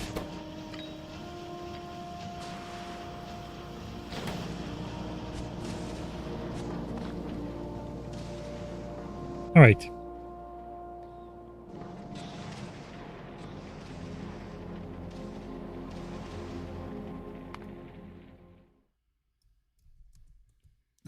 Military science test okay. I think now the time has come to see where are we gonna get all that stone from, and how much stone do we actually need to get from the map. I think currently we only have 2 stone mines hooked up. It's over here, which of course is running out. We got 1.4 million left. And then the other one is over here. There's only 1 million left.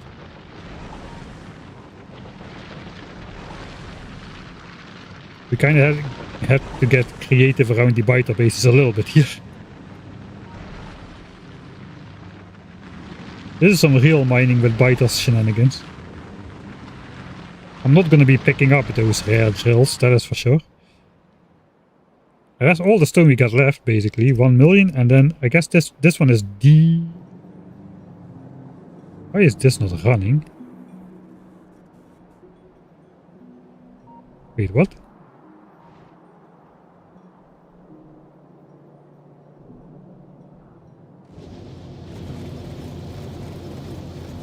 Okay, we have another stone mine somewhere. Ah wait, yeah, I did connect a couple stone mines. The 1.4 million was a backup.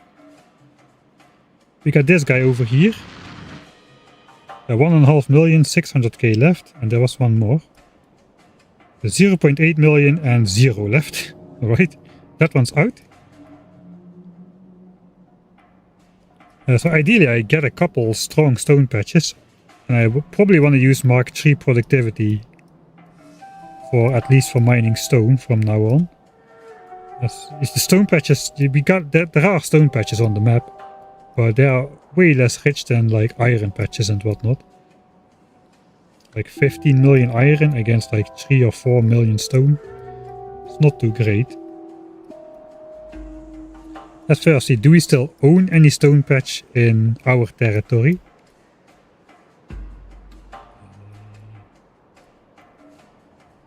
There's like 1 million there. I want to get some good ones though. I don't just want to get any stone patches. I guess we technically could mine this. This is not in our green chunk area.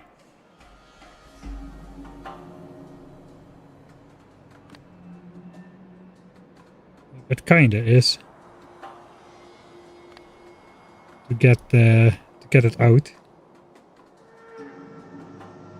So all of these are like super tiny and in forbidden lands. Or super far away here in the north. And trains of course are out of the question. We cannot use trains.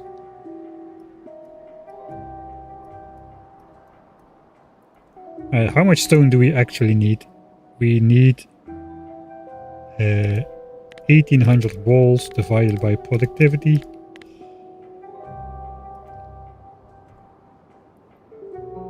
It's 1100 walls.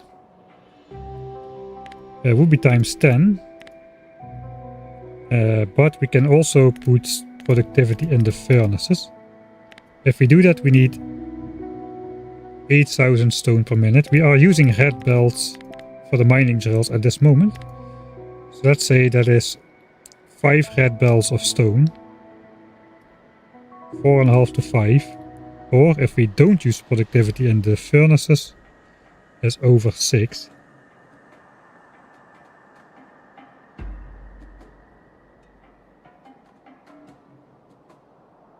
I think we do need to use productivity in the furnaces. It doesn't make sense otherwise.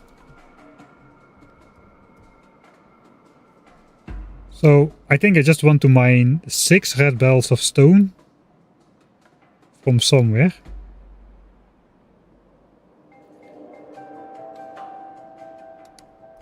And if we look at our mining drill design currently, not that one. I don't want to do this anymore. But you know, like a nice modern one, which is not obfuscated by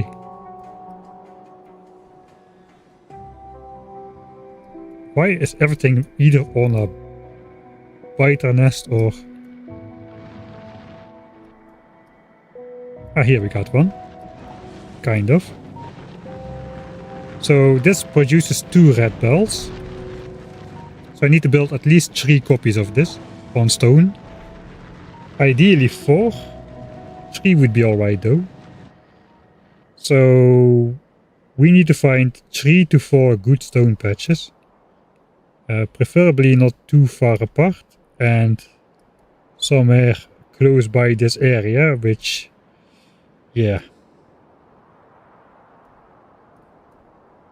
We got like 2 patches over here.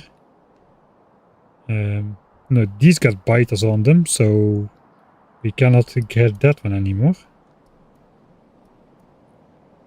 7 million, but there's biter base on there. I didn't foresee that we would need so much stone in the early days. This is somehow still... I think we don't have that many options really.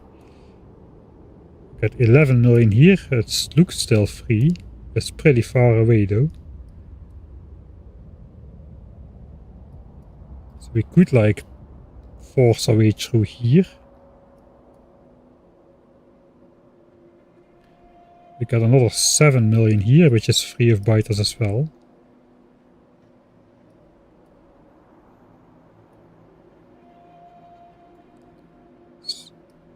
$7 million, 11 million, 7 million. That is pretty sweet.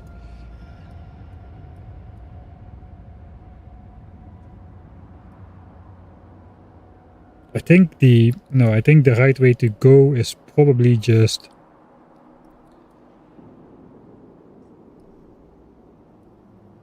connect more stone mines to the existing stone and just mine it up sequentially. So I think we probably want to go for this one, which is still fairly close by. There's this one as well. It's not possessed by biters, and we can also free up this copper source for later. And the good iron source, both very rich, both not settled on by biters somehow.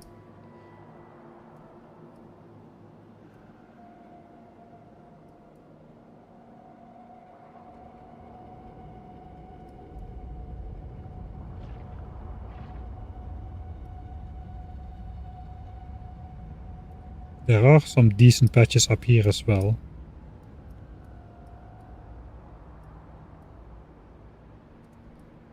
This requires fighting all of these biters. Just for this one patch, there is nothing much else in the neighborhood, but we could do it. And this of course requires a lot of fighting as well.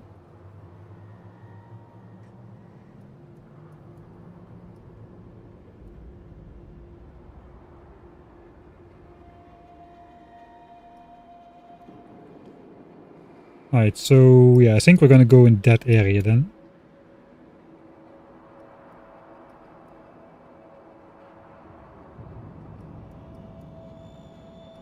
This looks good, but it's just too far out.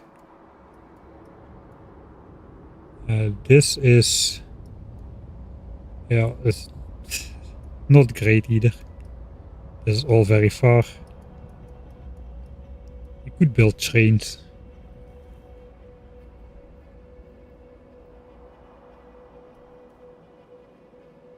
Yeah, we're gonna go this corner, I think.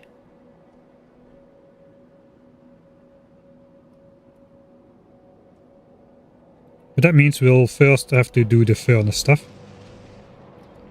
So I'm gonna take a quick break, get myself a drink and whatnot. And then I guess we'll be back. Before we can spend the walls on military signs, we are going to have to spend the walls on upgrading some biter homes again. We're gonna pick up the old set of stuff and we're gonna see if we still know how to even do this kind of stuff. We have a fusion reactor now, so hopefully that's good enough. Did we automate fusion power just before I sign off? Or go on break? I think we automated it. Yeah, we got the fusion power here. The bots bring it to these chests. So we should be alright.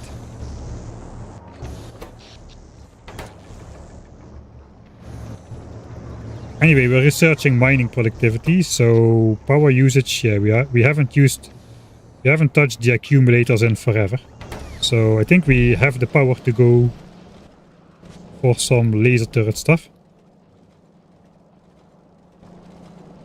So yeah, that's I guess what we'll do after the break then. I think we'll first design the furnace area and then go hunting for stone. So yeah, see you in a couple minutes.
Alright.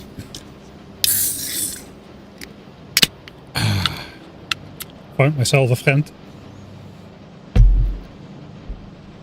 Cheers. How long does a Prometheum science hall round trip take?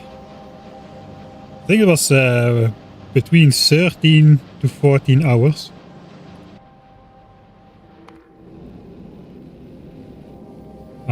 We should actually be reaching the turnaround point. This is about as far as we go out. Still going to the shattered planet, automated, 400,000 kilometers in.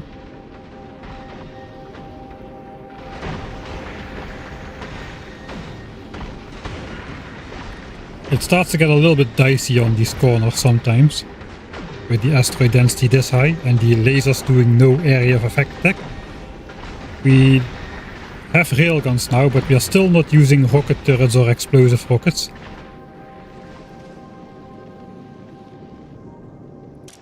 We've got 730k asteroids on the belt. We need to bring it up to 850. It's going to be a little bit further. We still haven't taken a single point of damage, actually. I suppose we could see the science production. Here's the science production graph.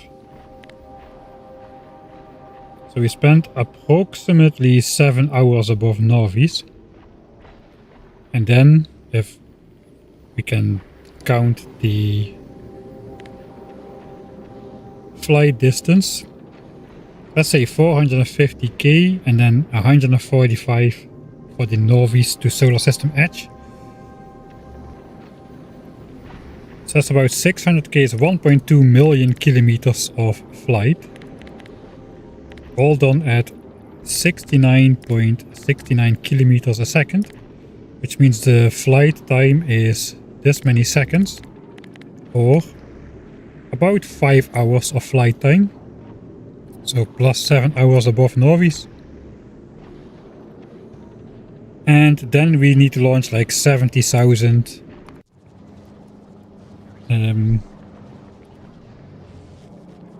quantum processors up from Aquilo, from 2 rocket silos. So that's 70,000 quantum processors divided by 2 rocket silos and 200 per launch. And then 2 per minute. And then divided by hours.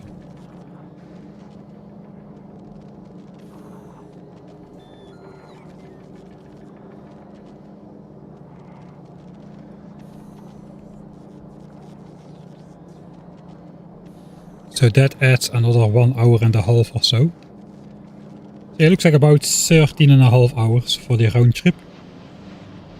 Can I get stone from Vulcanus? Yeah, the problem is not getting the stone. It's the same problem like solving world hunger. One place has food surplus, the other place has a food deficit. The problem is getting it over there.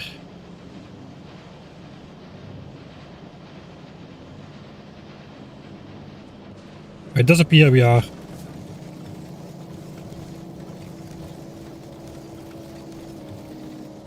producing science at a live rate again, so let's empty these chests now. Back into here.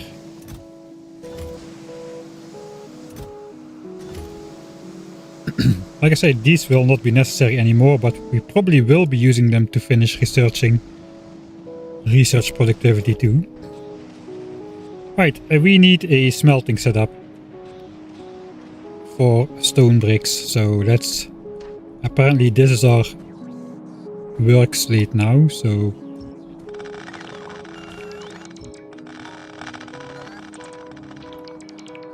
Suppose that's the way it is. Maybe this guy... If this guy would be here, that would be a little bit helpful. Is this guy here for a specific reason?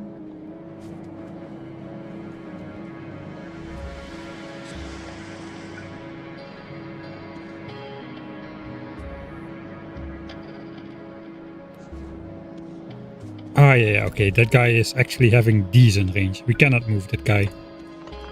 That guy is doing this stuff. Alright. Making a furnace stack. That should be fairly basic. We could go for rare electric furnaces. Don't know how many rare bricks I have.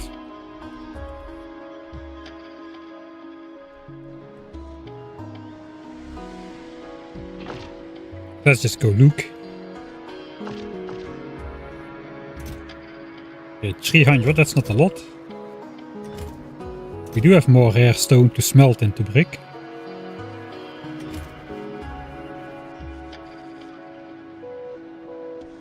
I guess it makes more sense to design here then. We will design with normal electric furnaces. We can just multiply by 1.6. We do want the productivity in there.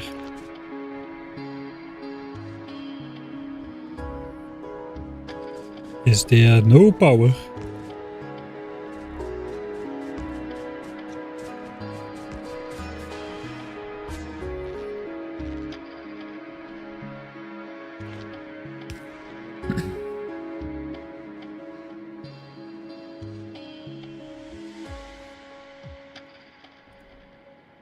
Uh, 3.2 seconds crafting time.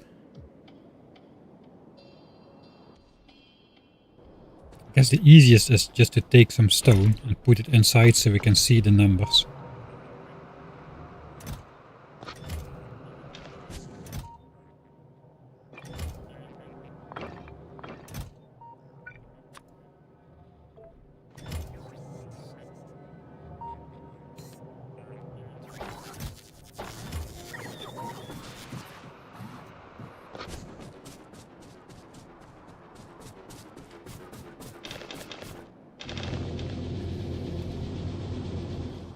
Right, here we go again. Walls, 1800 divided by 1.64 is 1097 if I remember correctly.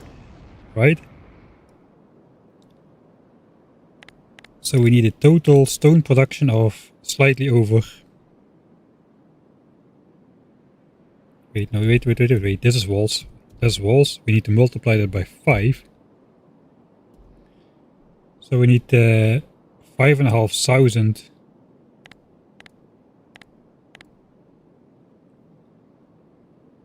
Yeah, it was slightly over 2 blue belts. That is correct.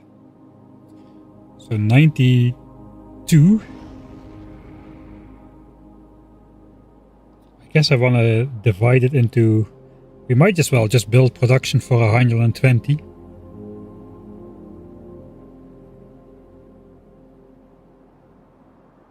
Just 4 red belts into 2 green belts. That's what we built anyway.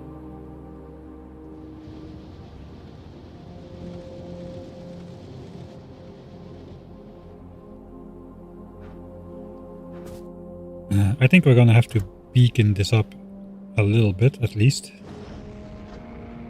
Not too much though, because of the input speed. What does one beacon do? Let's get speed 3 in there. That makes 3 stone from 4.67 bricks. I don't think we can do like a fully beaconed row kind of shenanigans.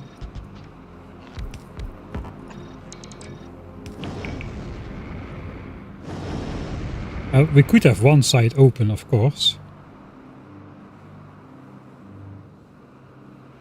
How much pollution does this do? Furnaces are not too bad. These are 9.5 pollution a minute, despite being so heavily moduled. I'm not really sure I want to be... I mean, I don't mind spending my productivity module since it's stone, but I think we can get away with lesser speed. How about this? That is 3.58 a second. Which means 9 furnaces will do to compress a belt.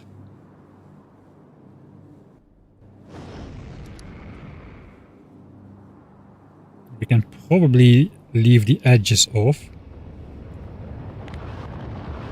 3.58 times 7.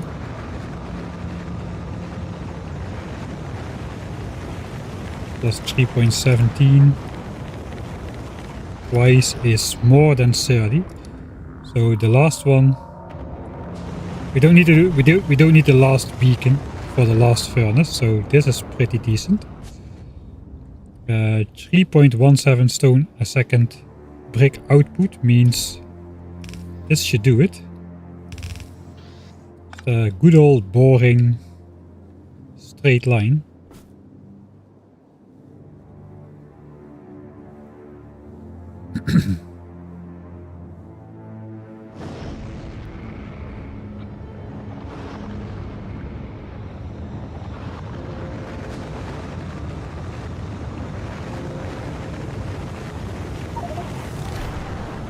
Oh, 10 million production science packs, there we go. A new distraction. You can pause the screen here if you want to look at the milestones.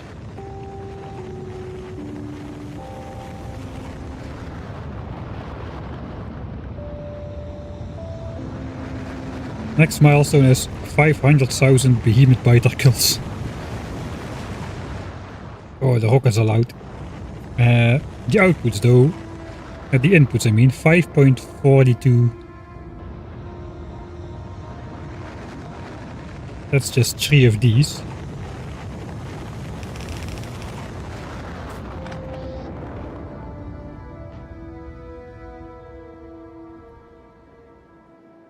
And 5.42 becomes 3.58. How many belts of stone do I need anyway? I said it was 6 belts, right? I should maybe be building around that number then. Yeah, that's a better plan. Here we go again. 1.64 because my memory is shite. Multiply by 5 for stone, multiply by 2 for raw stone. Divide by productivity bonus from furnaces. We need this much stone. That is how many red belts? 4.5. Wait, that's not this is a red belt. 4.5.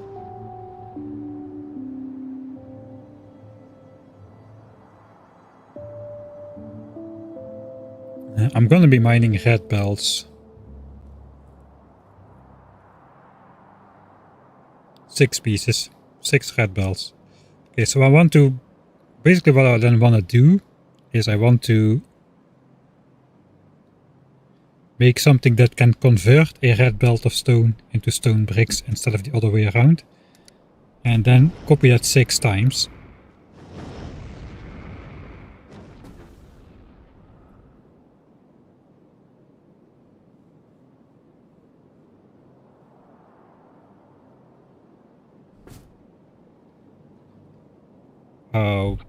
Which basically, I think this is just too much beaconing for what I need to do.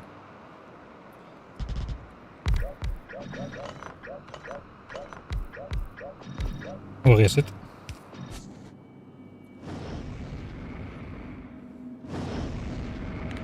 Alright, let's not overthink this. It's alright. This.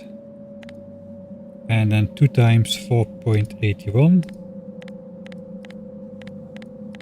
That is more than a belt of bricks, so 6 furnaces.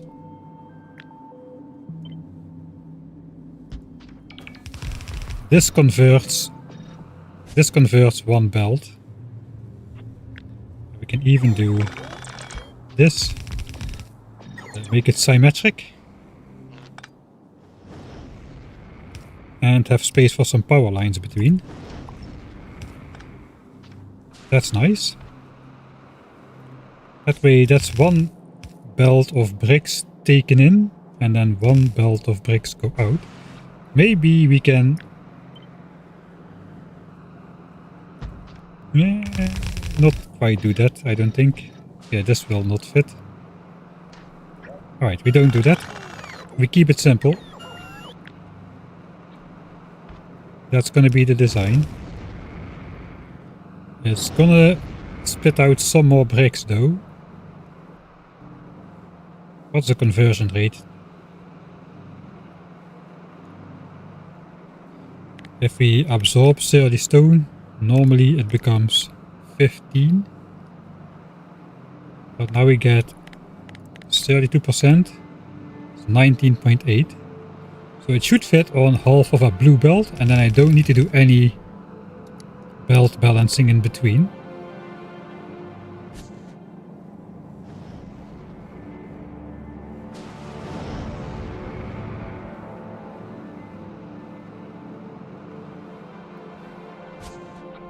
And this means I can do this and even merge the belts together like so. That is 2 red belts. That could be a module by itself. It's a little bit expensive in the beacons, but it's alright.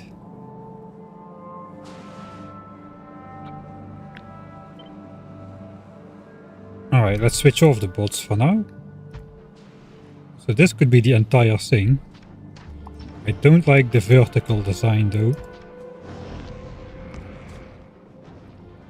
That could be the entire smeltery. What if we make it less ugly?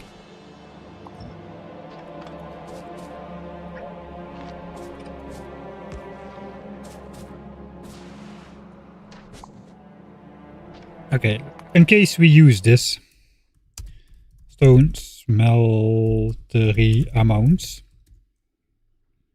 just in case we use that, I'm gonna try to make a design with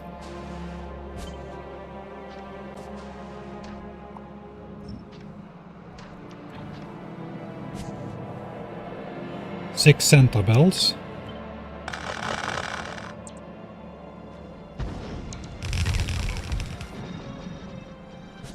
Which is just in line.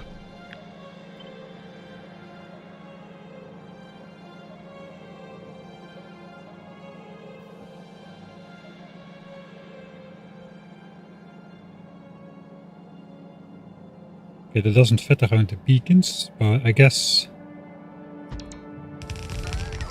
don't really need to care about super hyper efficiency.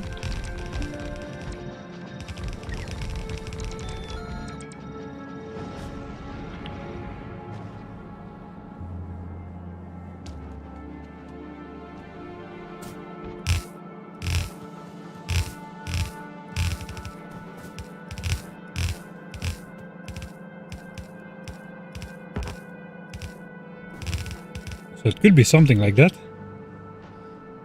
Except we need a way to get out the bricks. So maybe we'll pinch it open.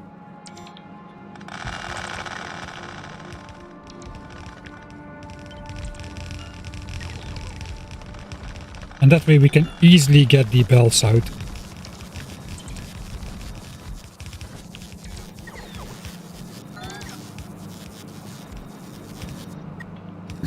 All of the stone is gonna come from one side now anyway. We are missing a bunch of rare inserters, so this is a great moment to not run out of supplies very far away. I'm not missing any modules, so that's good. I think we can work with this, to be honest.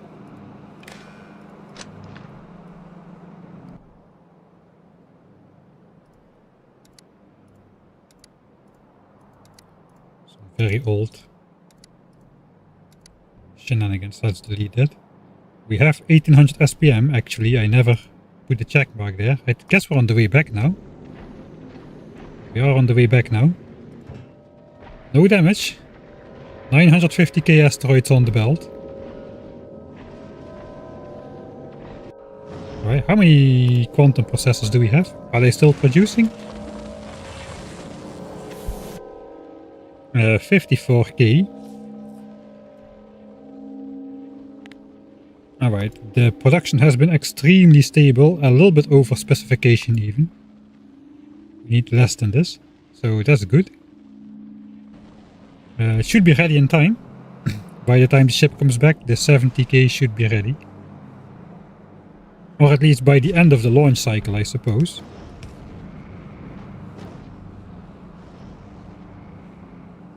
Okay, these are slightly too fast, but I think it's fine.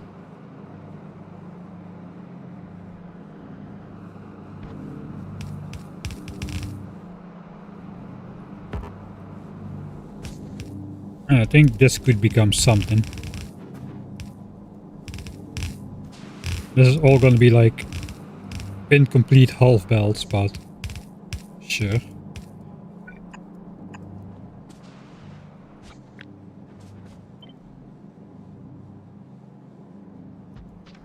Alright. Let's grab some more blue belts.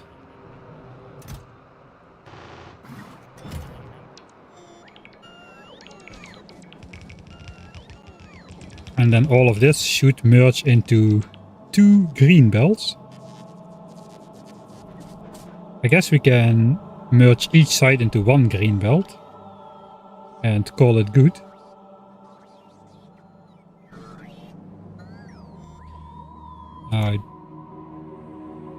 I guess I do know how to make it 3 to 1. Do I know how to make it 3 to 1?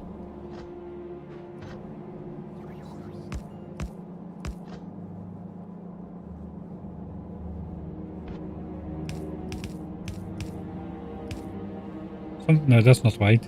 I think it's like... Yeah, I don't know how to make it 3 to 1.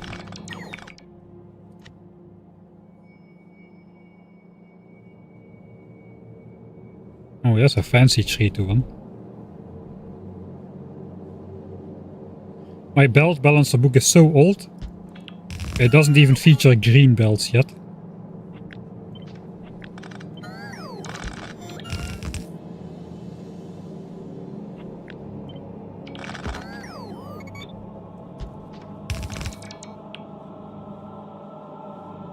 Okay, it's a pretty good balancer, but it's obviously missing a fake underground belt.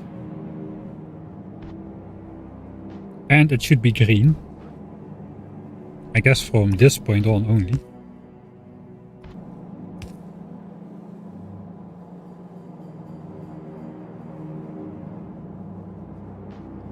Actually, no, from this point on already. Oh, wait a second. All of these are half blue belts only. So this will produce half a green belt.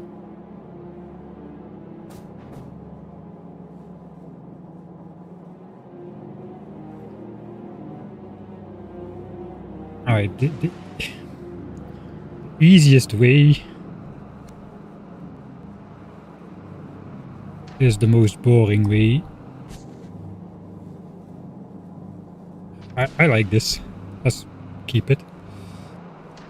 Okay, so before we do this, let's bring it down to the center instead.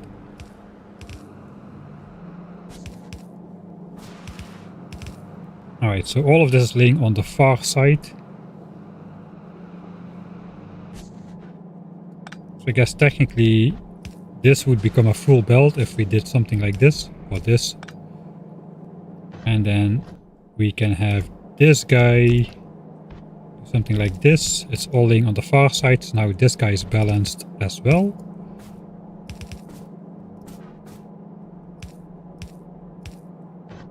And then we can just merge them, really. Can we not?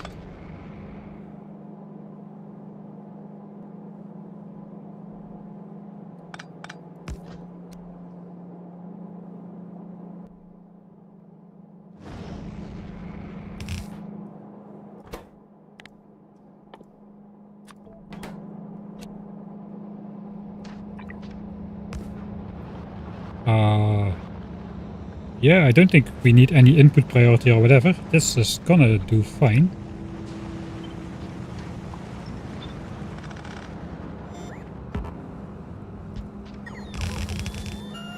That should be our 2 belts of bricks.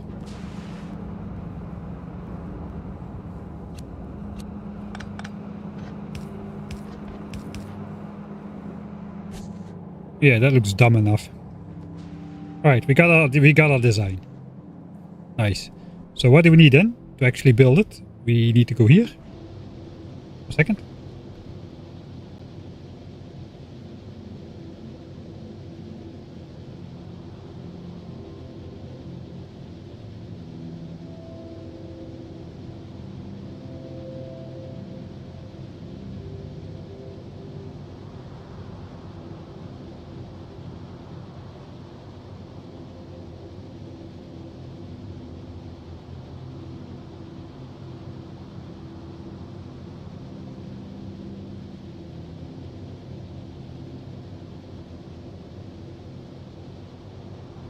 Okay.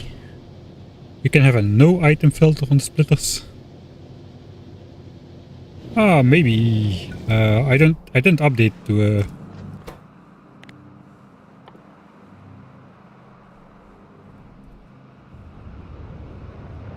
I didn't update for a while, so I don't have that yet, I think.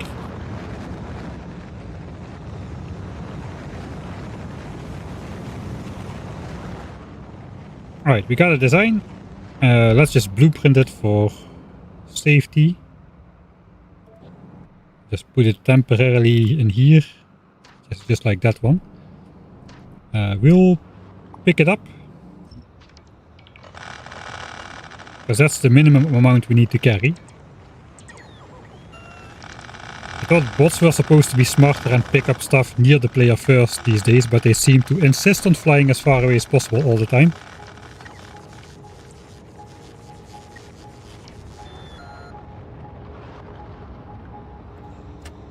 We first have to temporarily connect it to a circuit wire.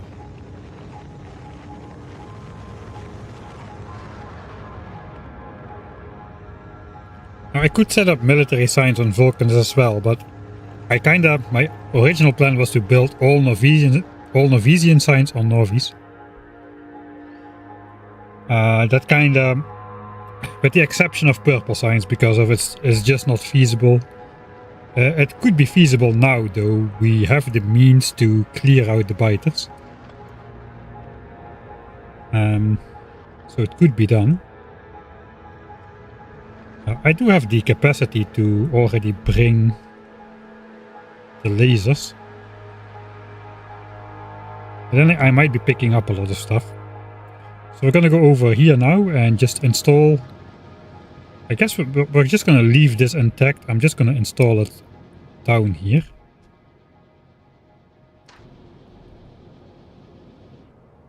Maybe even vertically. And then we'll just merge it into those 4 belts. Why not?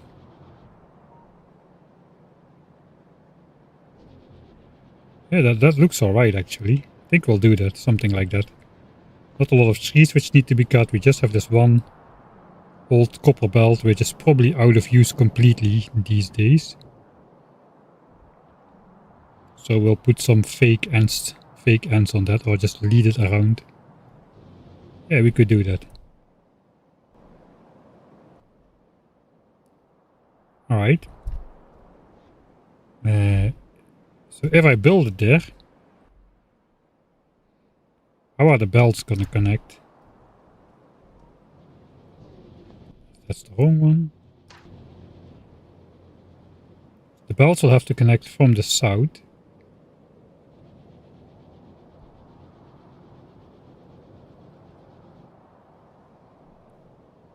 Currently they're coming in here. I guess we can figure something out.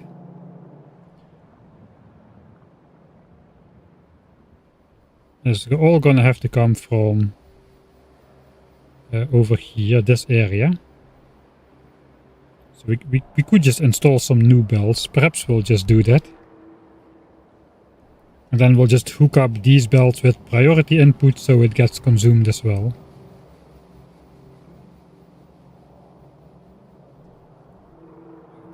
This. Still don't understand why that's not flowing. Does it only help out on one side? Alright, this only helps out on one side, so this side is short on stone. Yeah, this side is still compressed, this side is short, so I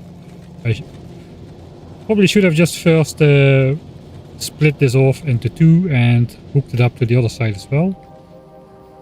I guess that's what these belts are for, so why is there nothing on these belts? Those are also stone belts.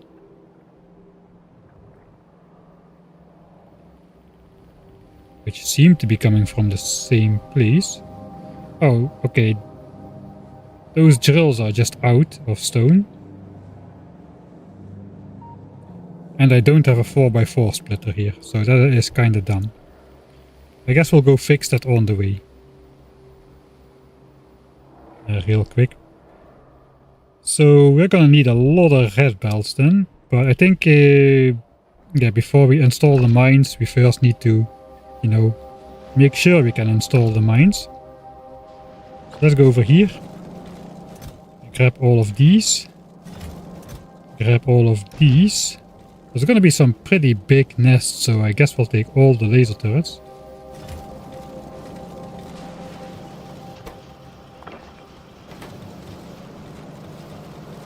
And how many walls does it take to block off a nest like that? That's 3000. This one is also 3000. So 2 to 3000 walls.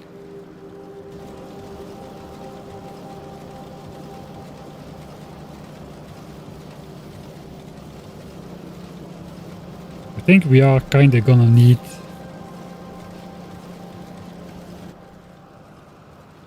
we'll grab the crappy construction bots, I think. They're gonna recharge anyway.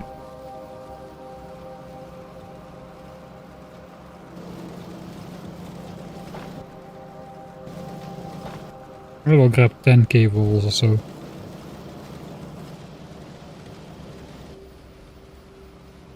I think that's all we need. We have the blueprint still somewhere. So everything should just work.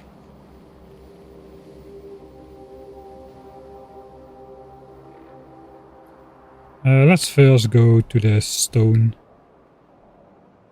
smelting site. So we get some stuff out of our inventory. Let's put those in the trash slots.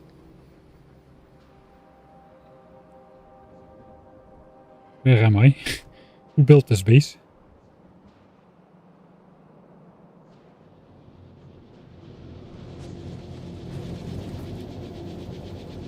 Alright. So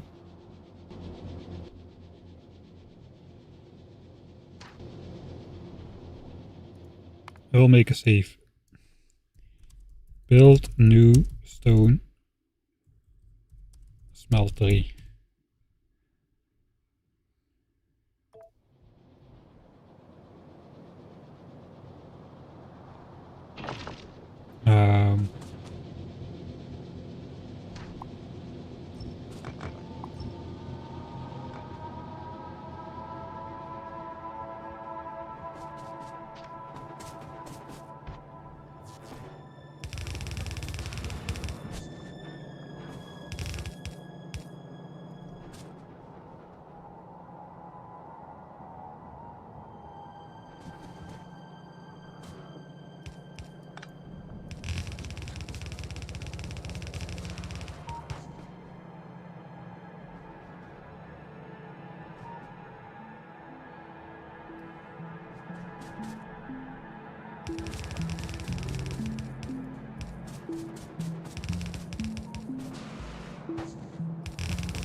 Let's do that.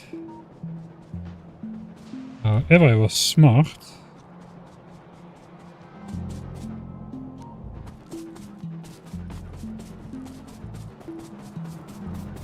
I would actually do something like this.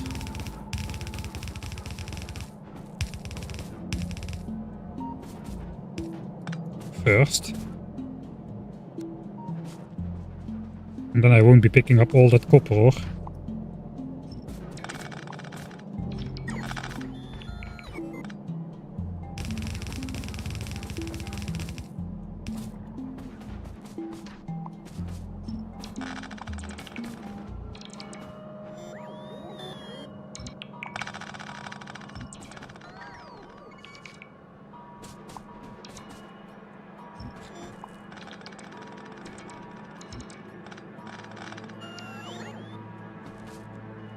What's been done so far?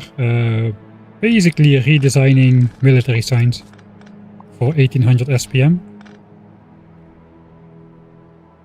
So we put some beacons between the assemblers and we upgraded these with modules so they are faster now and they can provide the ingredients for 1800 SPM. And we upgraded those as well. It sounds easy, but it was a lot of fine-tuning. And now we have a new stone smeltery, which we're gonna set up in this area with Mark III productivity. Stone is by far the most annoying resource at the moment. Switch off the roboport, so we wanna go in here, I suppose.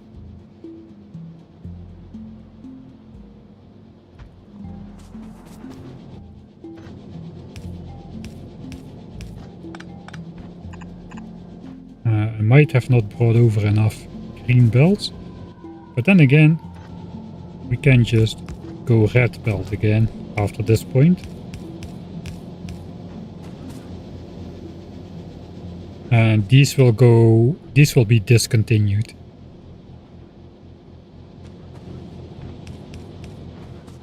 So that looks alright. Where is the nature hater? That's gonna have to go.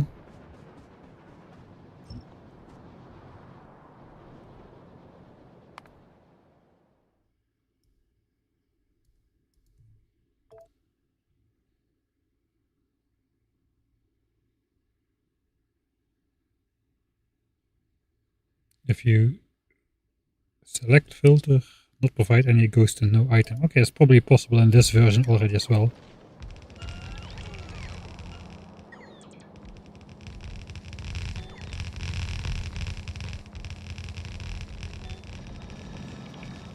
Ah, wait, no.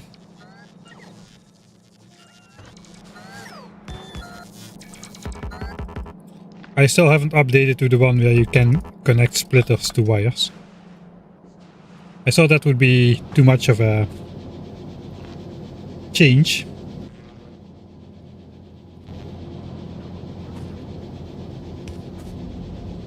Compared to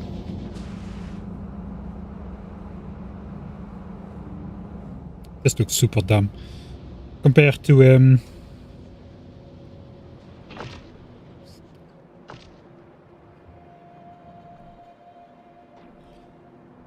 not having that ability for the 1000 times science cost playthrough.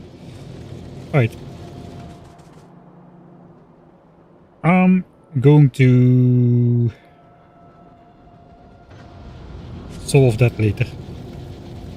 Let's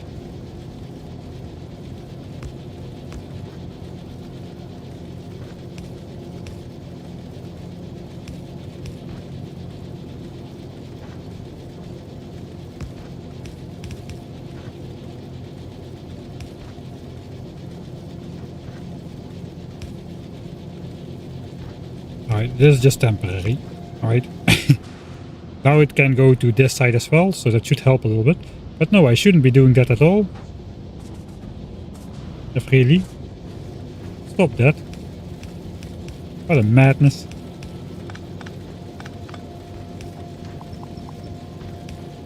What I should be doing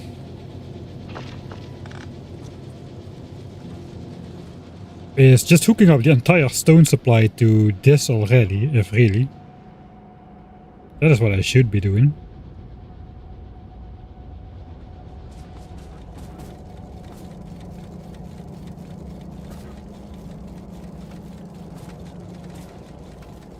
This comes, it goes in here.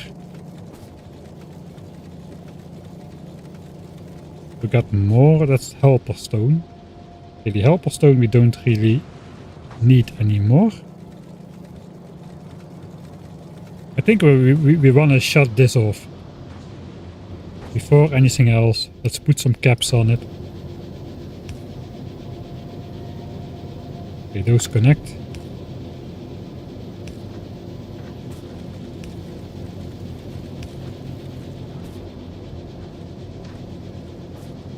We'll just let it fill up. And leave it there.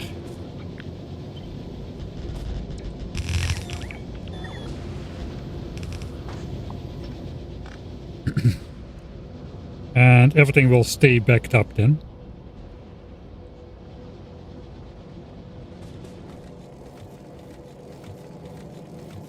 And there's hardly anything coming out of here anymore.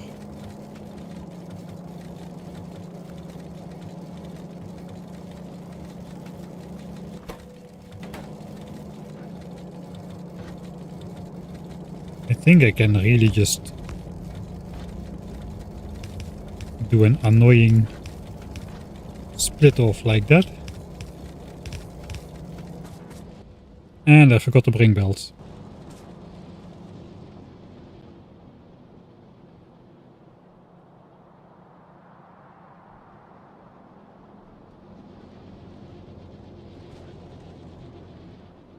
Okay, and that can then flow back down to go in here.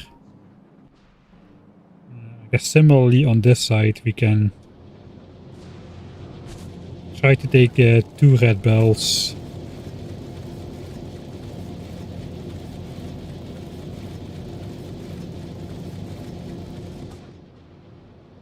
I kinda don't want to touch that part.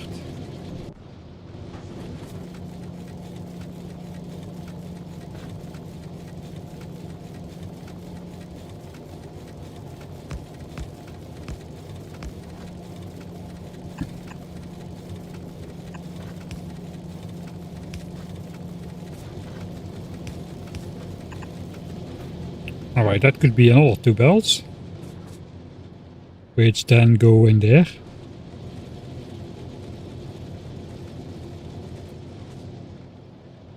Let's fly back home. Pick up some red belts at least. We have bioflux, let's eat some. For even more speed.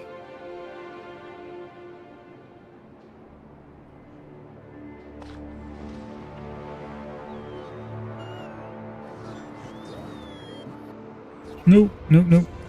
Bad, bad, bad.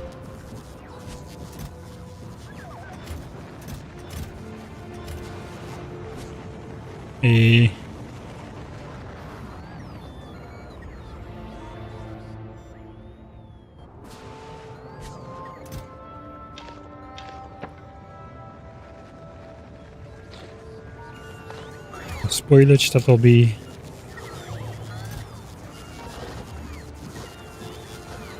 Alright, green belt.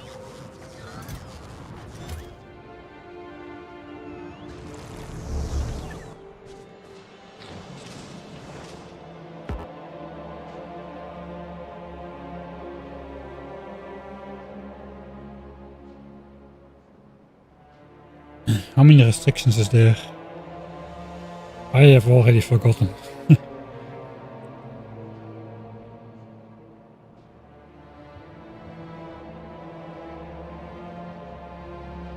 Alright, they are filling up 100 bricks.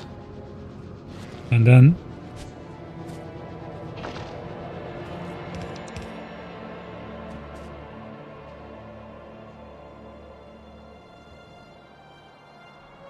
not really sure. I think I should just bring him south.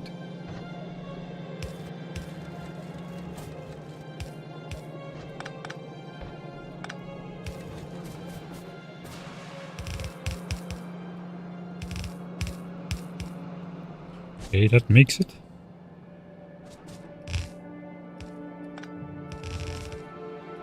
We'll see if we actually keep it like this, but that's a temporary reroute.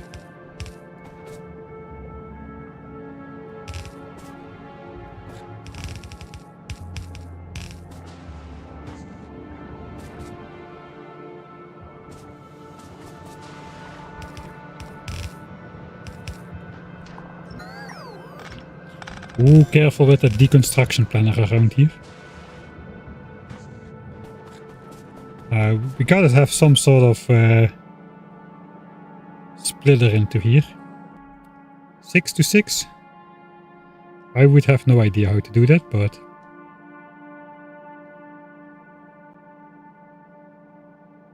lane balancer even. I don't see throughput unlimited.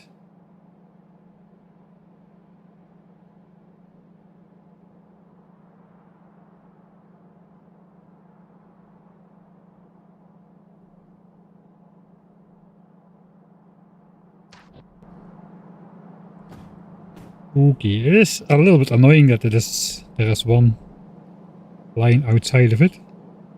I guess you can't have everything. So what can we do to make it look more?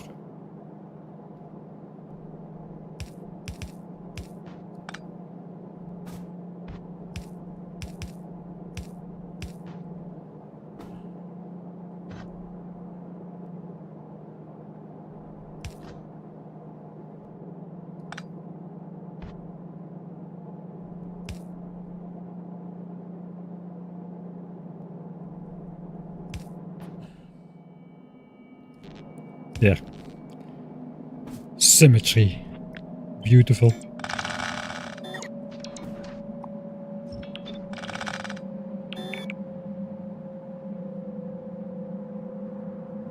And the light will even be powered.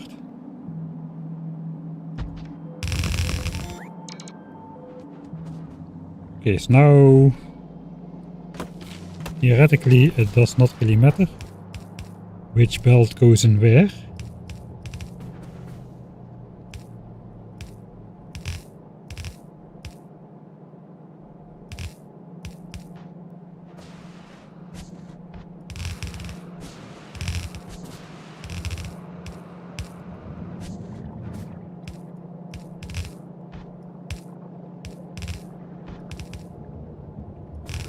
We only have 2 though.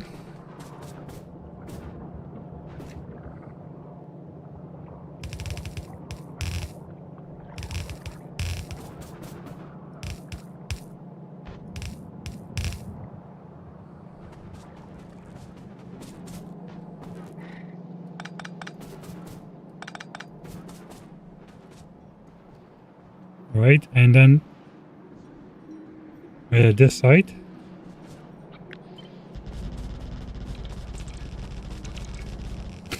First we bring all the stone up and then we bring it all back down. Oh, there is space.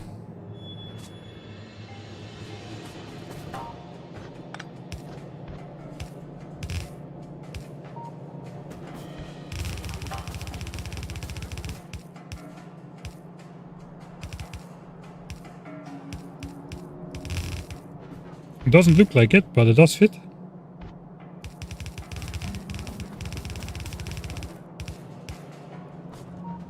Okay, and then it has to go here, I suppose.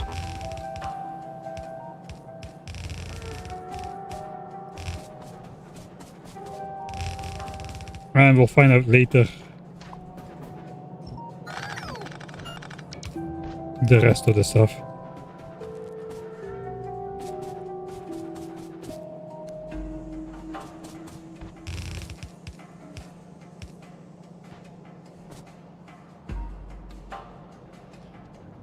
Alright, so now we have rerouted the existing stone sources at least to our new productivity module furnaces, which should mean 32% more walls and 32% more military science production. That's something.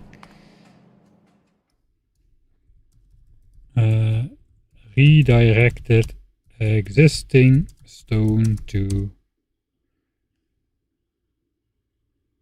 a new smeltery. This one is the video series one, yeah.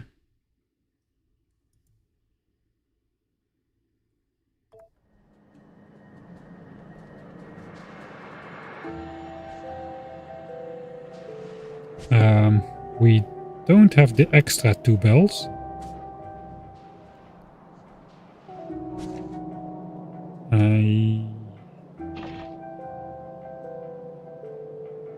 We can connect those extra 2 belts to the 3rd belt, I suppose. Oh, I'm a little bit zippy.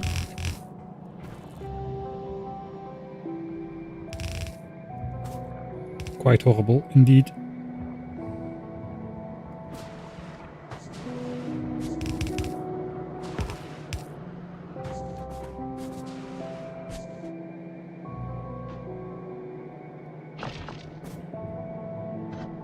So I suppose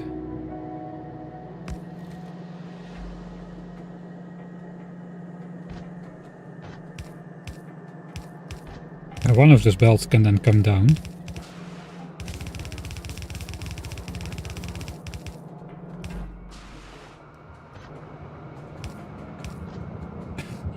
Underground under the nest, because why not?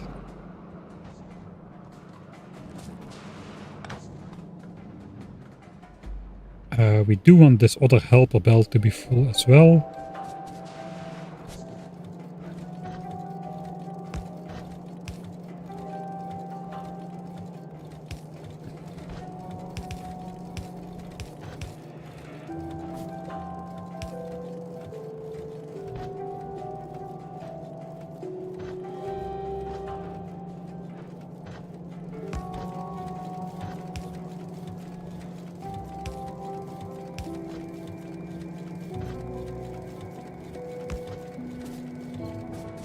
Right, so that will slowly fill up.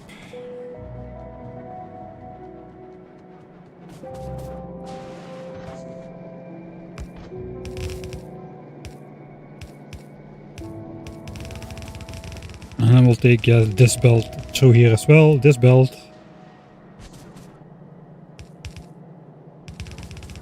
Of course, has to take a wildly different path than the rest. We can follow copper, but let's just cut it through the forest for no reason at all. There comes the stone over there. Alright, I think that's kinda it. We can now switch it on. I think military science production. I don't know if it has already stopped. I think so. Yeah, it has already stopped.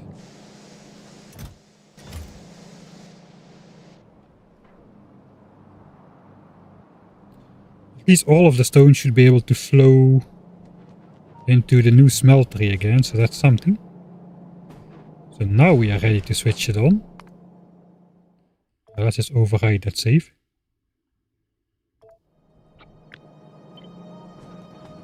And I guess for a brief moment, let's actually let the belt fill up then. For a brief moment we should have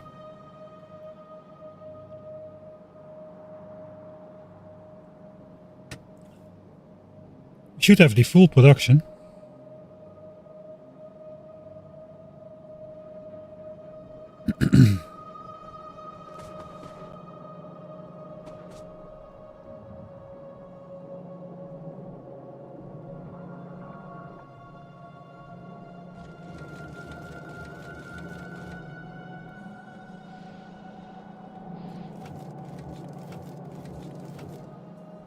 Yeah, I think we're there.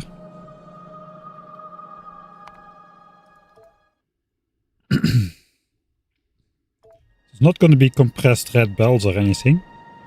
But we should be able to convert 6 belts of stone.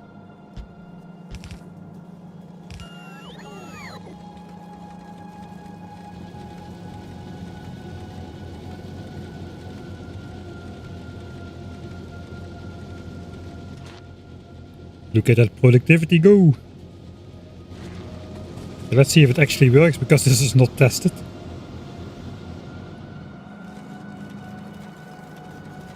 So this one indeed gets balanced.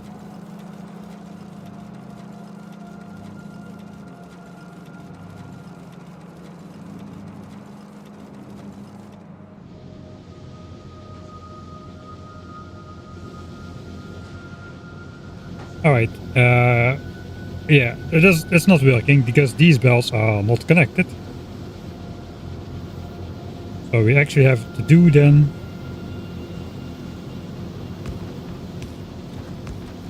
I built the furnaces too close by. We can fix that by doing this. Not entirely how it should look like. But I guess it works.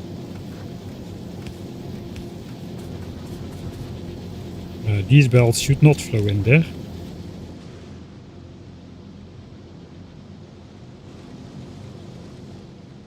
This is looking pretty good. So this is like 30-ish% more stone than we need to convert these 6 belts. So that's why this is way more full than it needs to be. If we look now at brick production.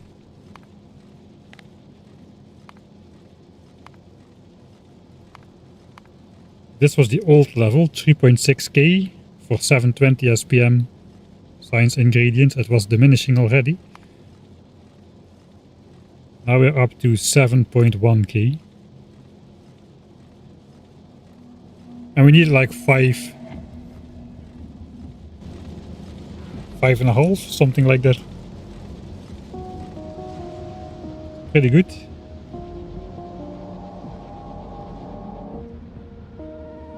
I'm pretty sure in 45 minutes we will be able to switch back into research productivity.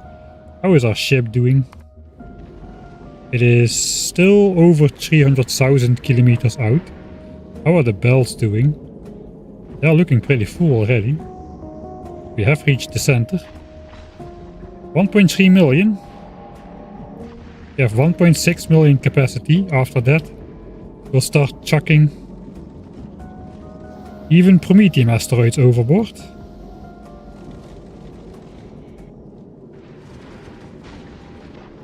Check for damage. Okay, we did sustain damage this time, 1.3k. We lost some inserters, alright, interesting, 4 of them. 10 of them. And we lost some inserters on the first trip as well. Oh, okay, I thought we had no damage on the first trip.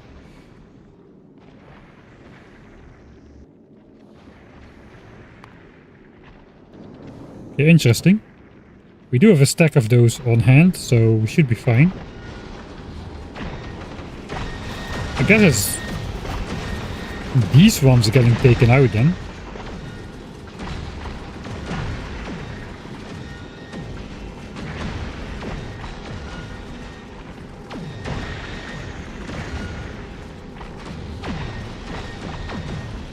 You know, this smells like railguns shooting my own inserters, really. What's going on?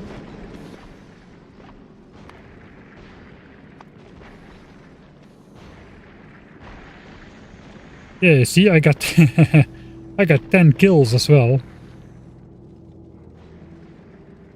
It looks like my own railguns are shooting my inserters.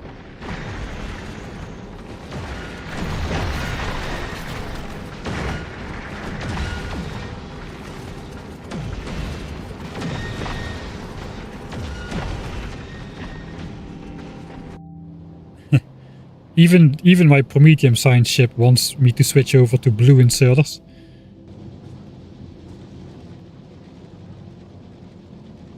I wonder if military science will... Do we have enough stone? That's the question.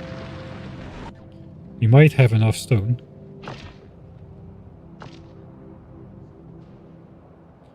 Let's first go to that source on the left side, so I can actually fill those belts again. Could use legendary reds. Don't have legendary... Switch this off for now. I don't have legendary... what's it called?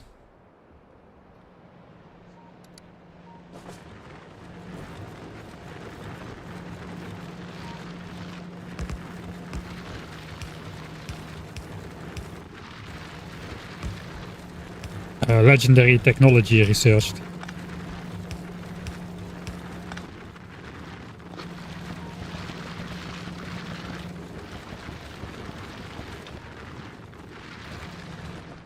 Alright, so now all of those belts will fill up from this mine. Not gonna deconstruct any mining drills just yet. I think we're first gonna practice, do some target practice on these biters here. I think this is the most close by one. Our stone bells are flowing here, so we can just fill this up. I think just belt it north. Should be fairly easy.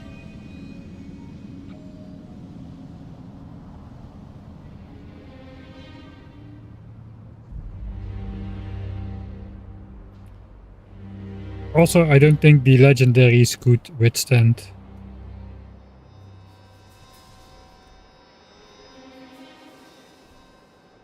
I missed some stone somewhere. I just...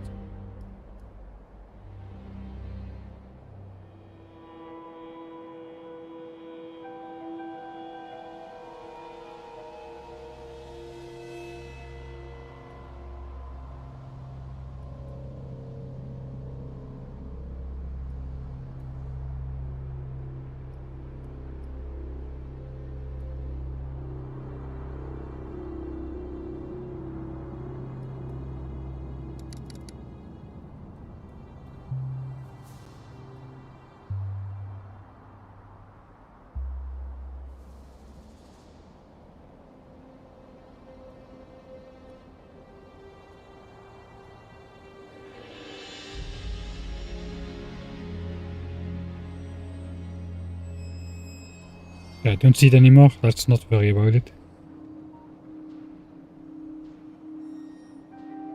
Alright. That's our stone patch.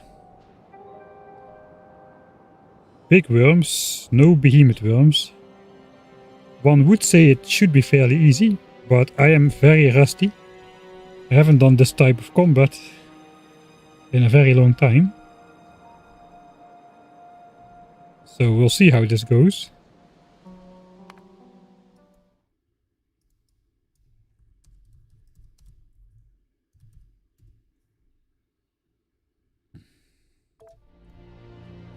Are we reaching the base? I think we might have the 2k SPM going.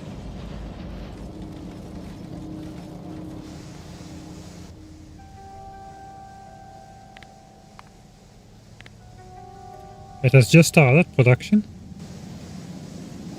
I think that is gonna be good enough though.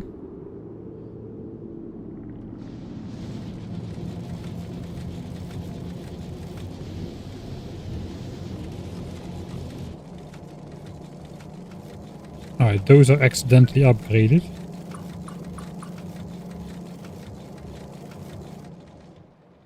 I will get back there, I suppose.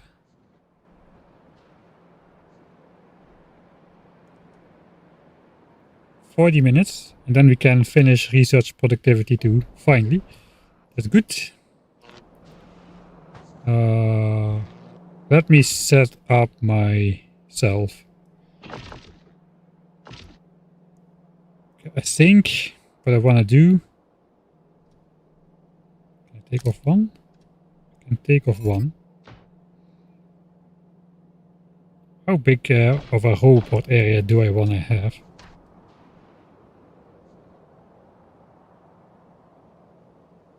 I got pretty fast bots now, so that's alright. I think though...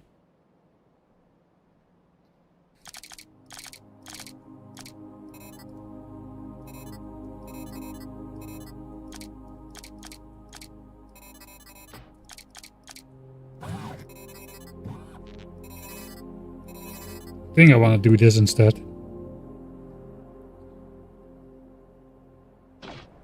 Probably should have done that before, so the battery would be full by now, but...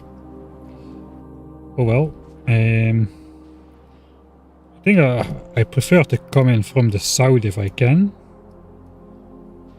I have the best vision up north. We're gonna just grab a power corner. But there's not a stone mine. Not a very normal stone mine.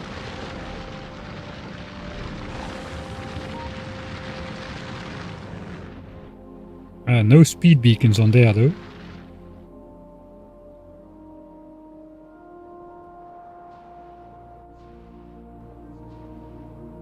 We'll grab power from this corner over here.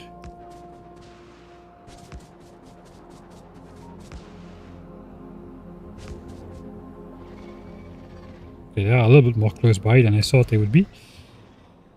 Oh boy.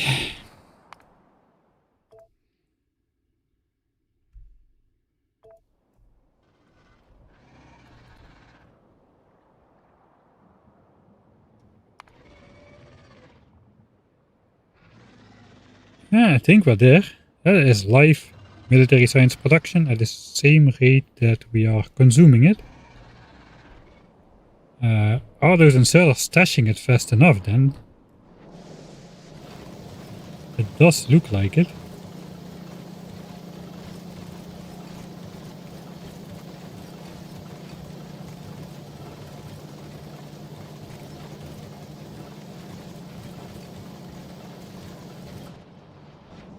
Alright. Let's do the laser combat before research productivity begins. It is getting night. Do I want to save my good bots? I probably want to save my good bots. I also should... I forgot about repair packs. That's going to be a little annoying.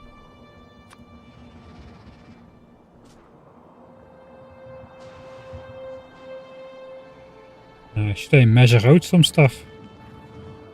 I don't think so. I think we just build a backline and go in.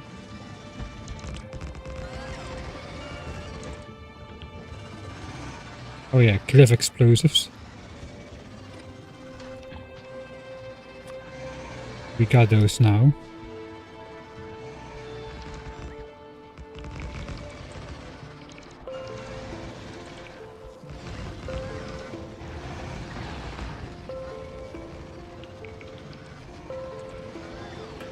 Okay, my bots are not that fast, I must say.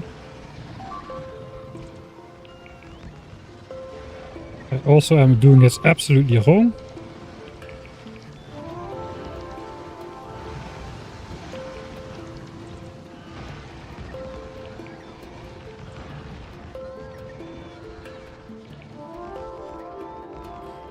I think the armor is helping me a little bit.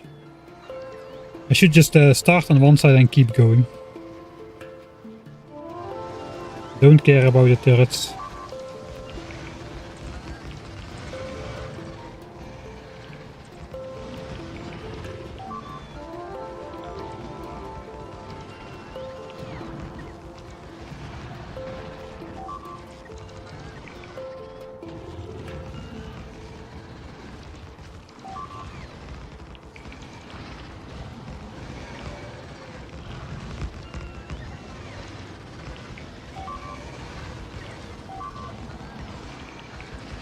I'm not sure what we're losing, but it's probably fine.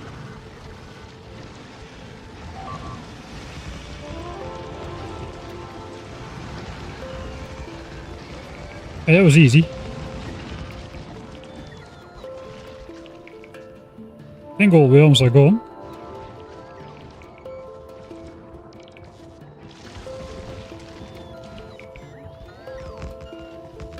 Thing is, I forgot repair packs, so there's that. Now we just gotta build the walls. Okay, still easy. I guess it's not gonna get harder anymore, but... the outer stone lines aren't used now.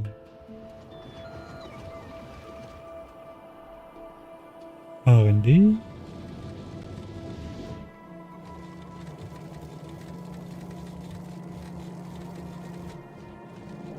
Maybe I already fixed that. Ah, yeah, it was this stuff. You saw that already, I guess. Yeah, all of these should have been built like one tile further out to accommodate for the red inserters. How is the power doing? No accumulator power has been used. I guess we start with the fun part, quote unquote.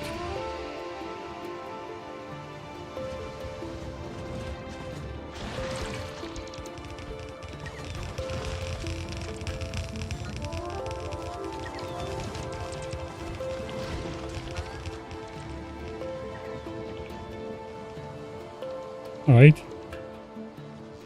So what did we lose? 10 turrets, 2 bots. Okay, perfectly acceptable. Acceptable sacrifices.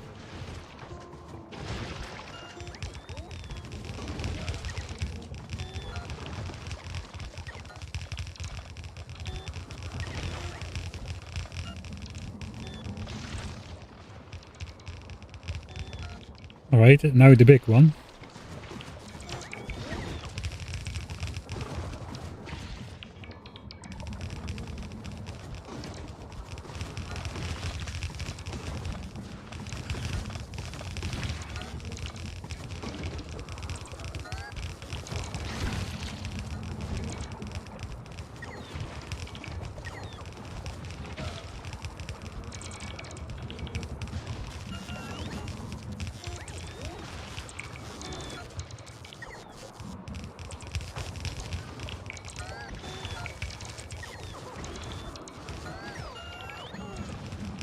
It's even easier with the mech armor, as you can just fly over everything.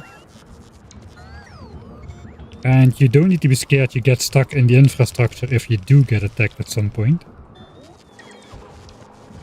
Like this guy. You can just fly away.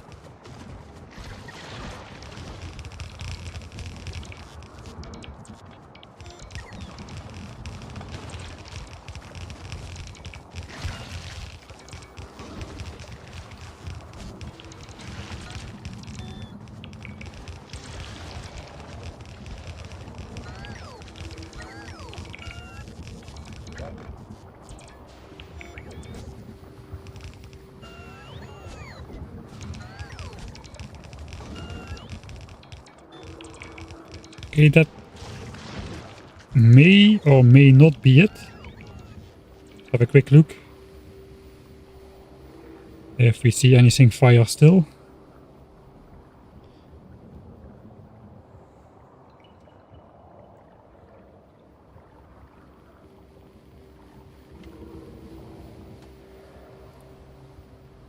Well, that was easy.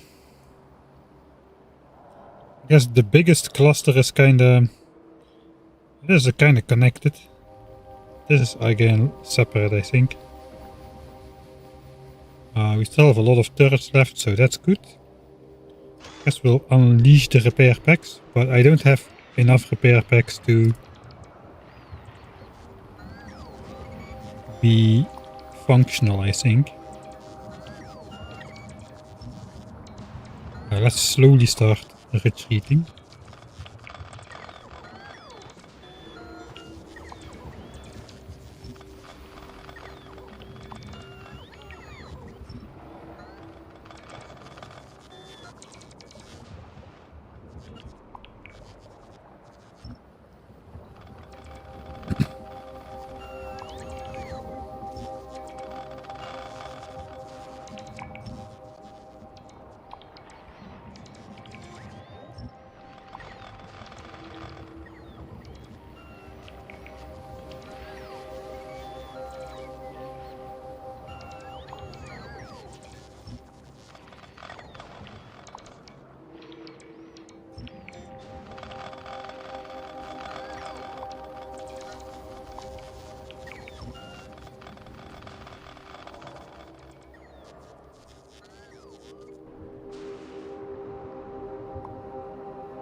Okay, let's try placing back the damaged ones.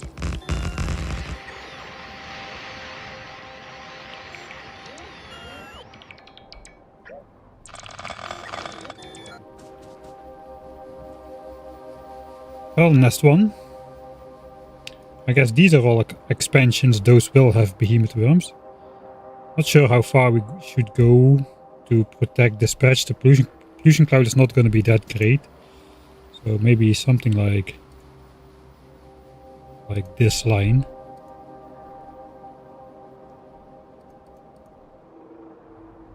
And then stone patches here will dictate some other kills as well. This is going to be fairly fast, I think. Doesn't look like. Can I do cliffs?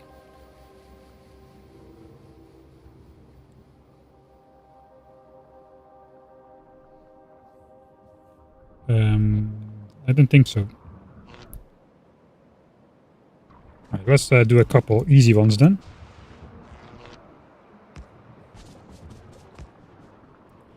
I'm not even sure if those are expansions. There's a behemoth worm in there. We might be hitting the distance where some behemoth worms could spawn. I just need to remember, hide the repair packs. And we should be good for a bit.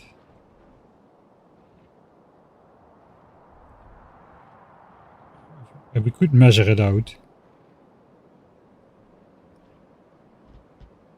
And then just start over here.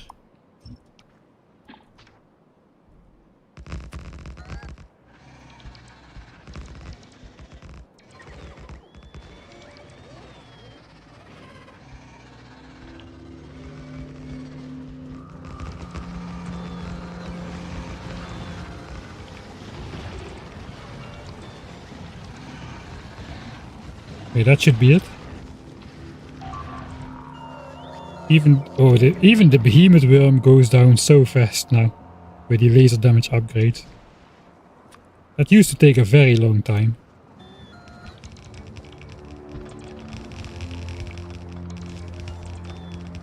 I think the last time we did it we had like laser damage 4 or something. Wee.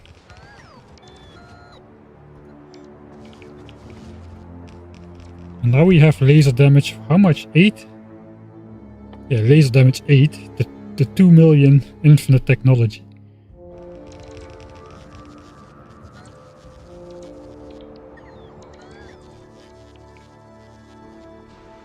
I think the trick was to retreat first. And repair later.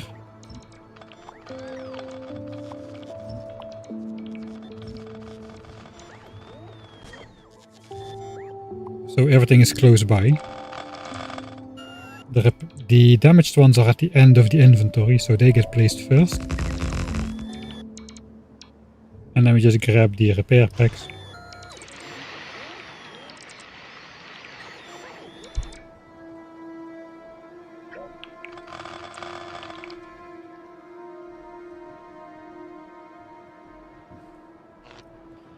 I think we'll just go continuous for a bit.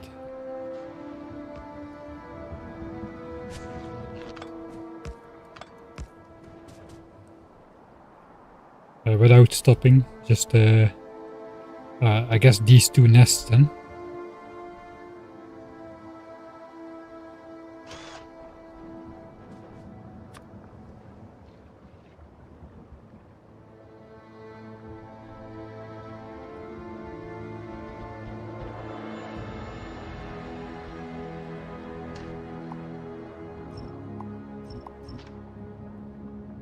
I'll just try it like this.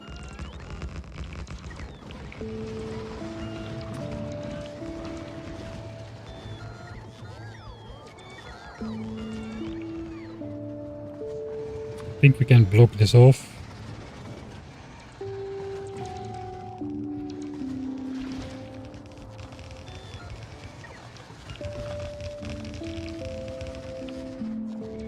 Before moving further.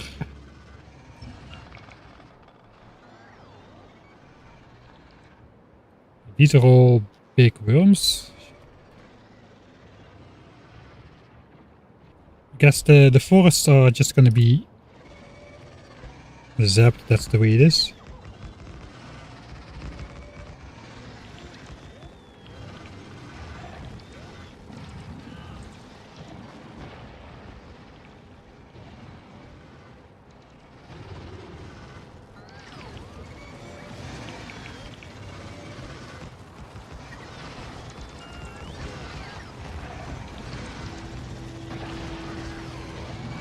Try to stay fairly thin, so we don't zap too many forests.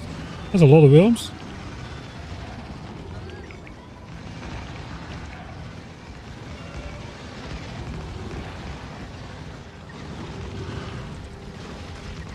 They just die almost instantly.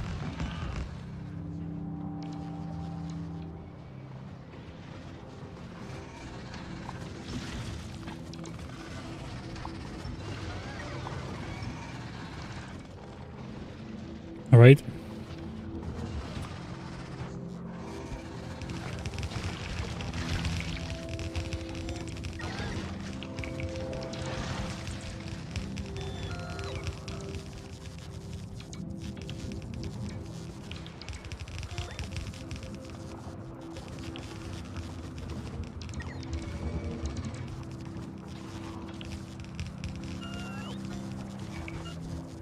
Yeah, this method certainly hasn't gotten any more difficult since the last time we did it.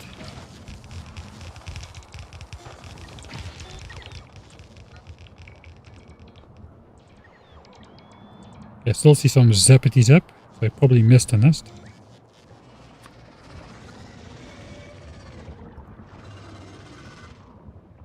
Oh, just the top one, alright. I probably should... This is the big one. We probably should retreat, repair and rebuild. I still missed one.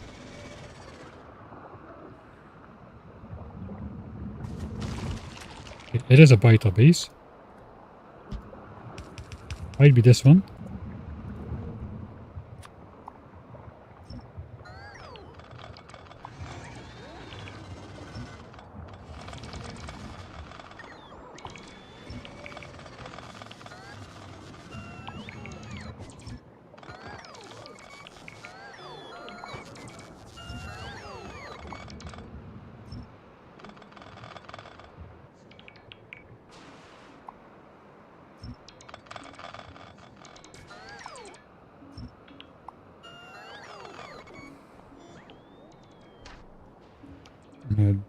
Cliff explosives cancel, and then should be it.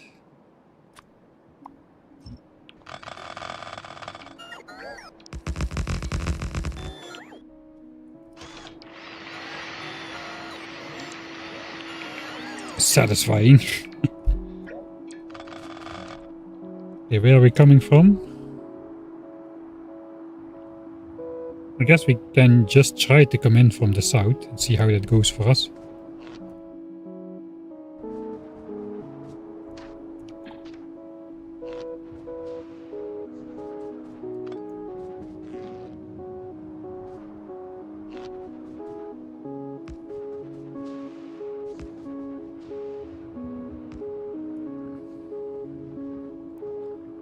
It's a little bit uncomfortable. I guess we'll make a base down here or something.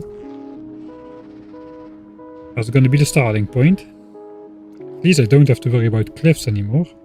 But this is the big one.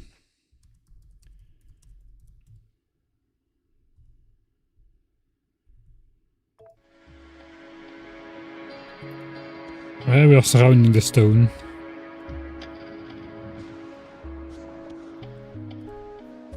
Yeah, military science does seem stable at 1800 SPM. Just with reconfiguring the new stone we already had, so somehow. Alright, do I measure out anything? It's too large to measure out anything.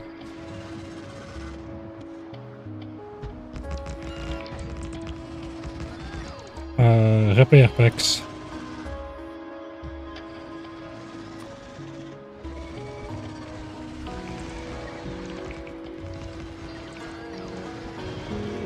There's a big one. I should probably make a fairly large backline.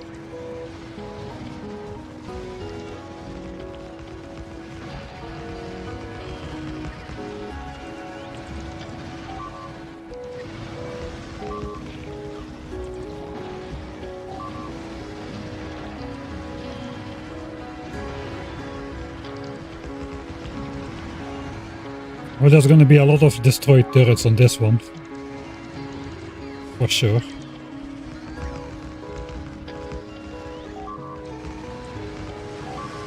Traitor bots.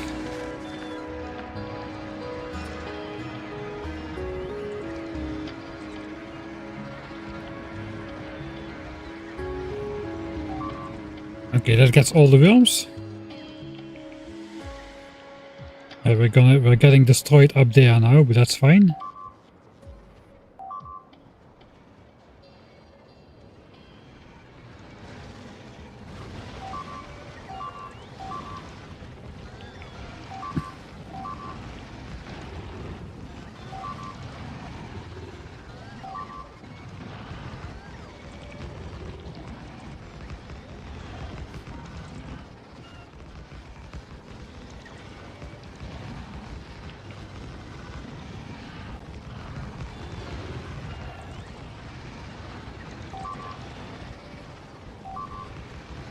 I guess we'll go around this one first as well. So we don't get the continuous worms attacks.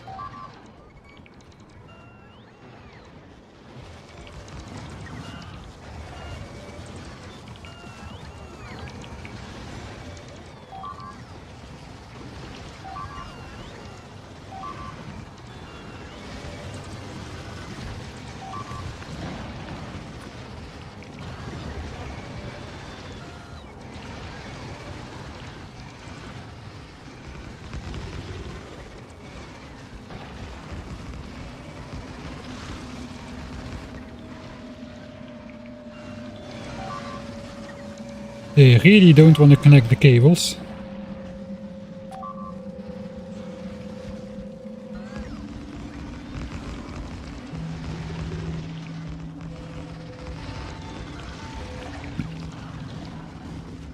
Okay. How's power? Perfect. I think we've passed the point where anything of this is really a challenge. Although it's still fairly easy to die with that worm spit laying around everywhere. I think we're pretty much good to go. Big one worms down. I still have 1k turrets left.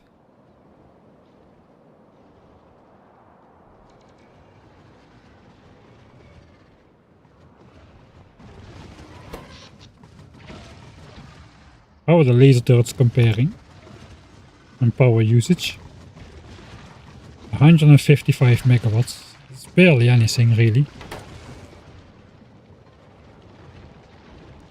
Even behemoths are getting insta-zapped now.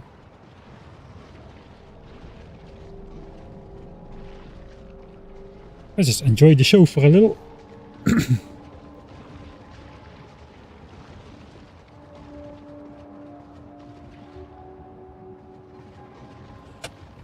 We don't need pollution sinks out here.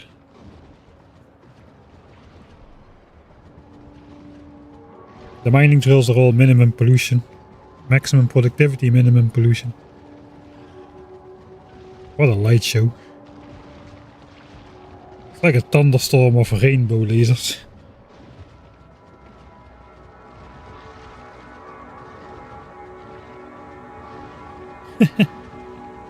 This is so awesome.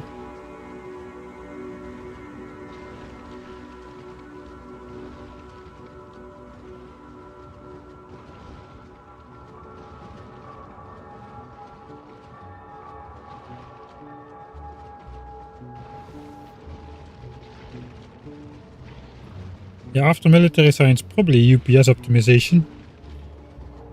And probably we need to prepare for legendary quality and such. Let's try, let's just see how far we can push this. We've got a save in case this is horribly wrong. I think. I feel like we should be fine.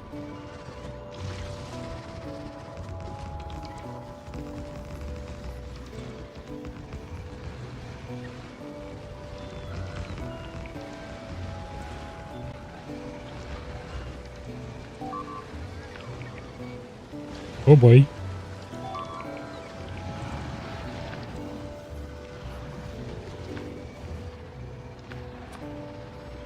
It does really help if the laser turrets are powered somehow. Revolutionary, I know. But we really should try that. Bots are not trying that, that's for sure. Okay, I'm out of power lines, maybe... That is why, yeah. Alright, if I have enough laser turrets but not enough power lines. Alright, fine. Fine. Fine. Will wall first. Waller.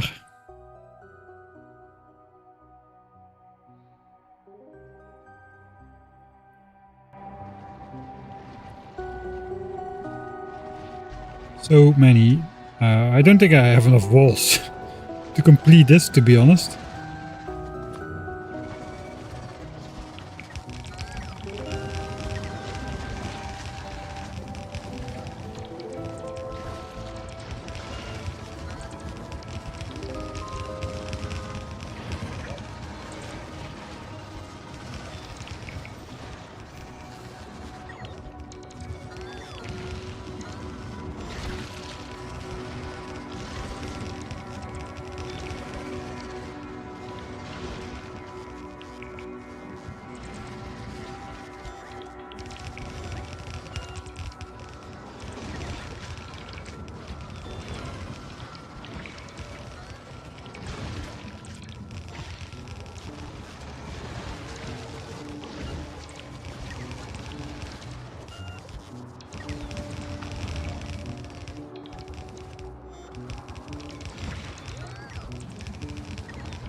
put a wall counter on there. I think we're out. I don't know, 1.3k, alright.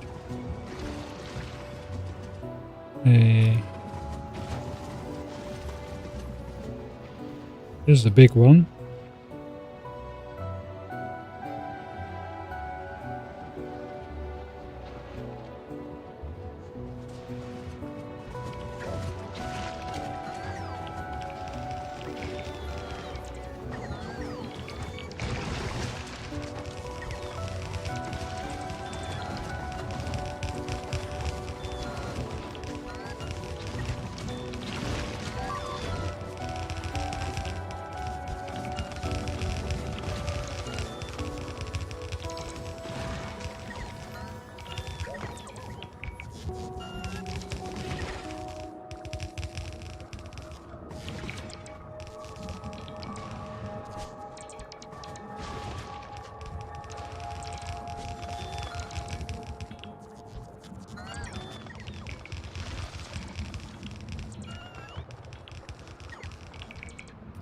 It looks like we're gonna have to fly back to the base.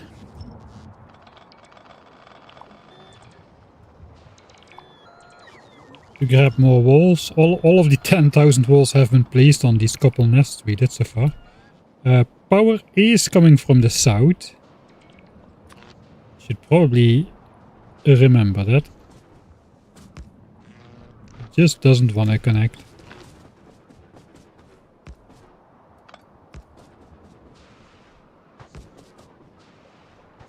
Okay, now we got a separate line going up into there.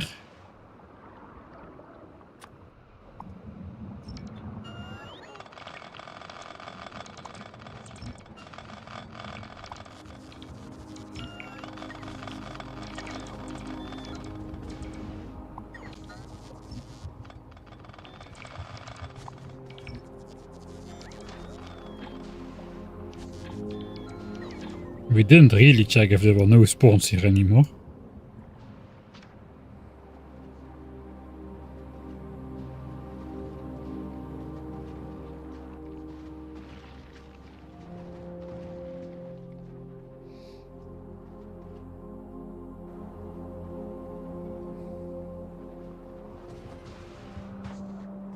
Yeah, all of those power lines have just been deconstructed. I think we can safely get out here and grab ourselves some new walls. How far after your last video are you here? Yeah, we are a little bit behind on the edit. About 300 hours of game time. Nothing serious, you know. Walls are still flowing in. Like a maniac.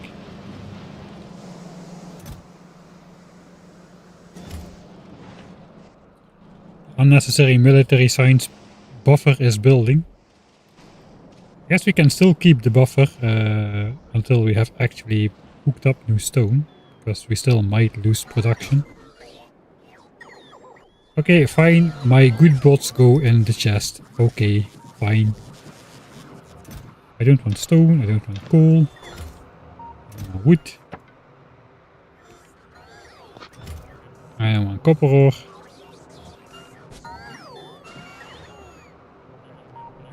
Don't even care. For bricks.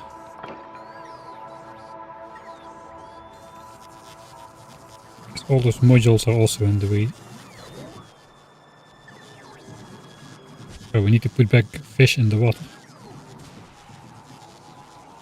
We just need walls.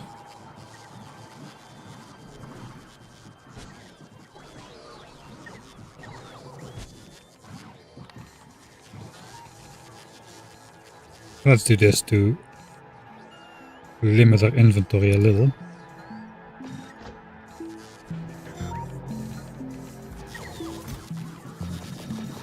We will not build mining drills on the same trip. So let's not bring those.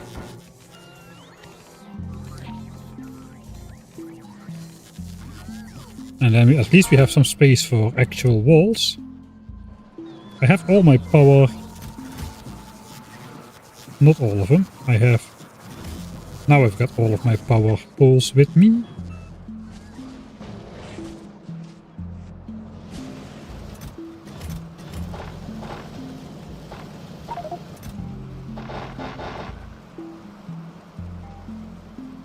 Alright, that ought to be enough.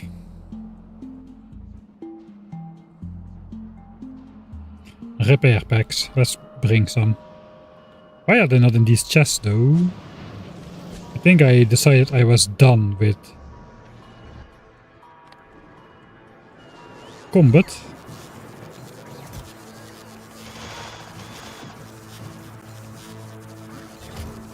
I do seem to remember that I need more space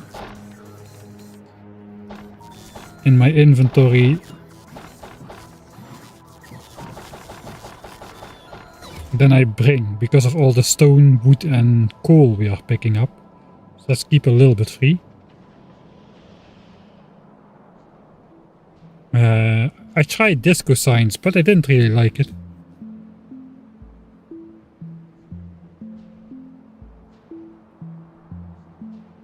I'm not necessarily pro or against rainbow. I just really like the rainbow lasers mod. Wait, where are we going? We are going down.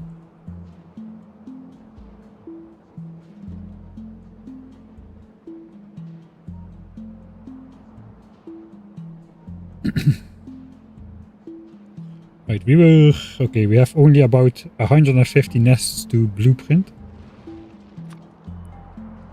It is night again. You know, it's night. In the night, it's always nice to shoot lasers.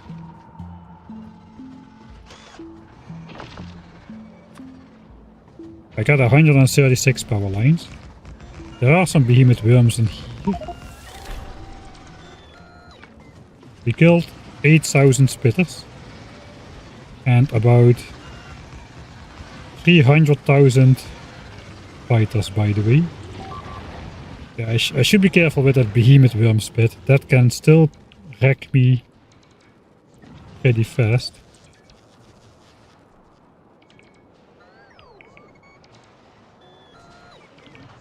Yeah, why would you connect power? There should be some stuff up there as well. Are we getting overconfident? Maybe.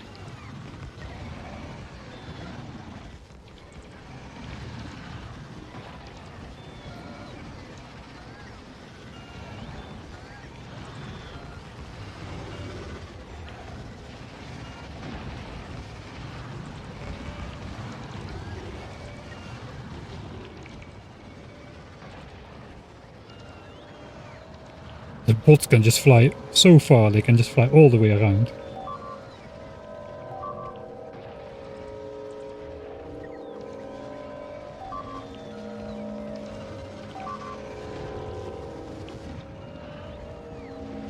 We are not reaching all the worms. Okay, some of them have not been built. Let's just try flying through the nest. That might be safer.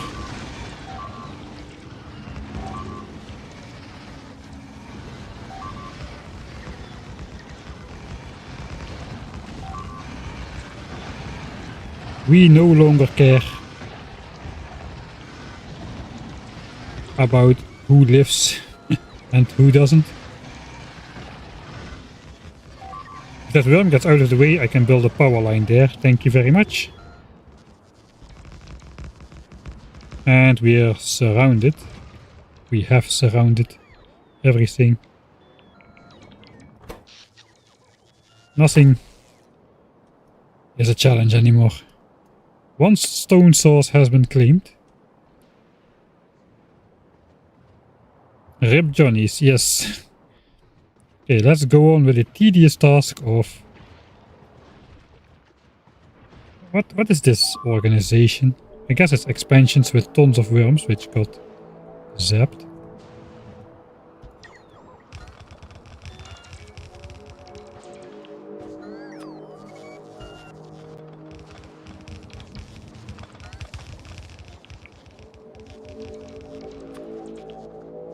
Oh, I have a landfill. I do not want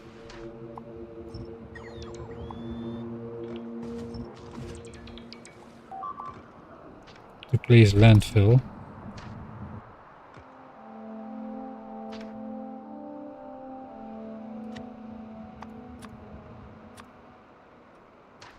Can I do this?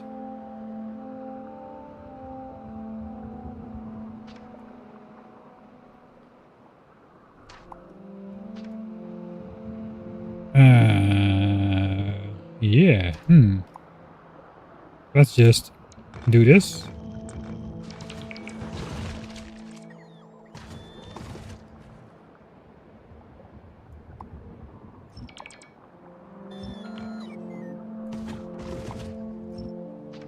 I guess we should do only tiles.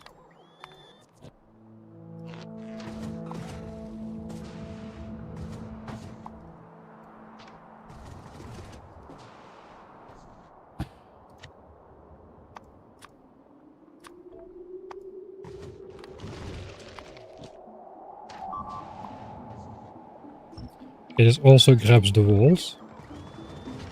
Now I can hide my landfill.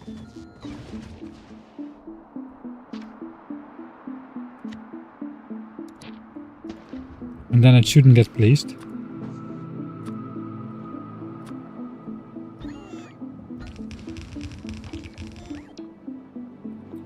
Which means it will get deleted once we retreat.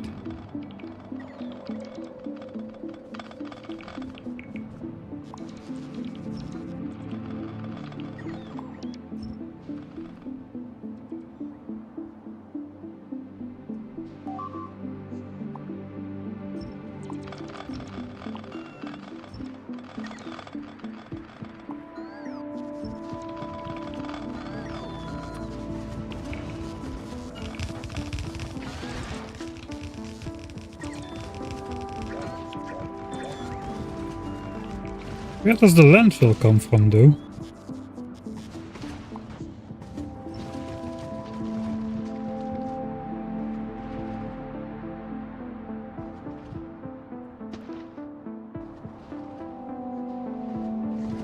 Maybe some of the turrets got placed on the landfill.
Alright.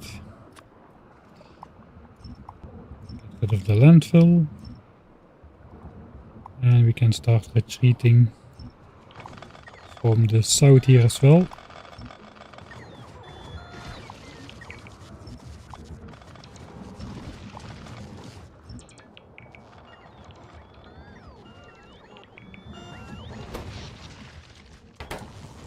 Nothing wrong.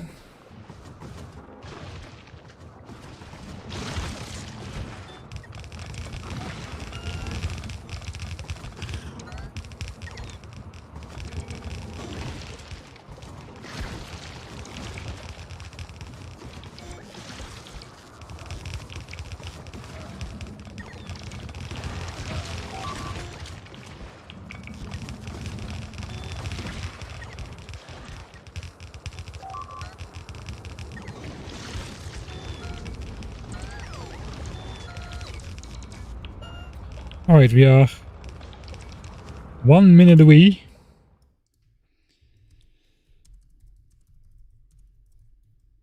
From mining productivity 4, which should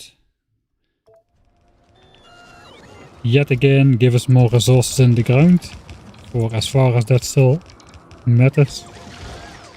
I guess it does matter. Getting to the mega-based research state with all the infinite technologies is going to be very expensive. Oi oi oi.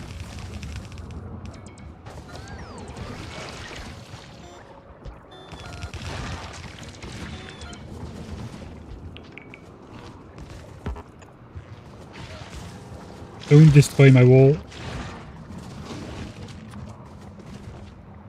The nests are... yeah, this... I guess the quote-unquote difficulty will kind of become that the nests become so large that the lasers cannot reach them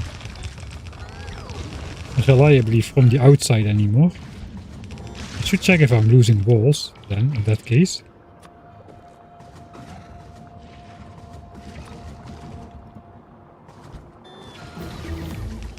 There we go. Back to research productivity. That's gonna cause a dip in SPM again, because it will activate... oh, this is not good.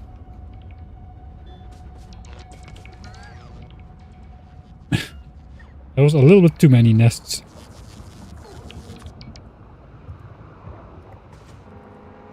I disconnected one biter base, that one.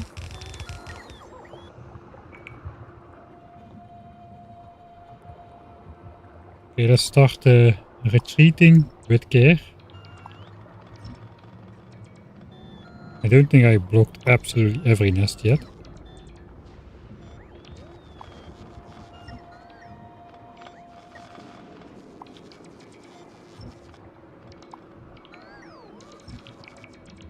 Or maybe I did.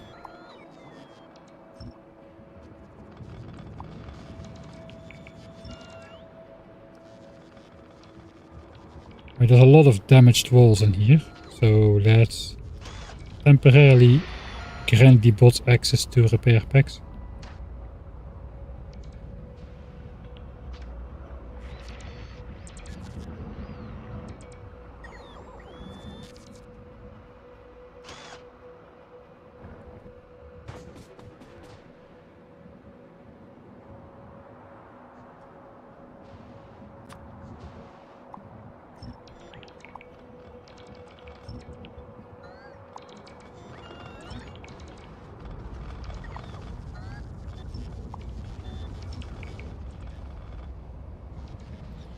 Alright, one more nest to cover and then that stone patch is ours.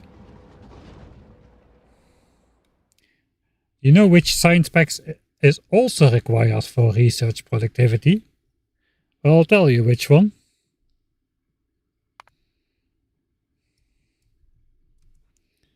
It's Graben Science. We should have started it up ahead of time a little bit. So I guess let's put some beakers in mining productivity 5 then ahead of time. And I gotta go back to the base to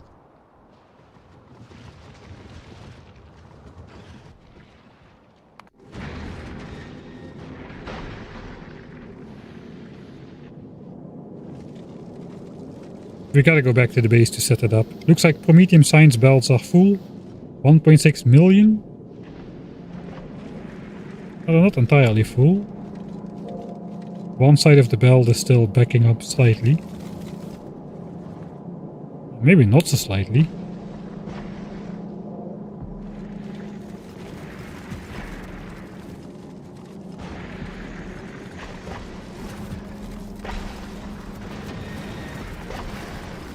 Yeah, I probably should have some lane balancers on there.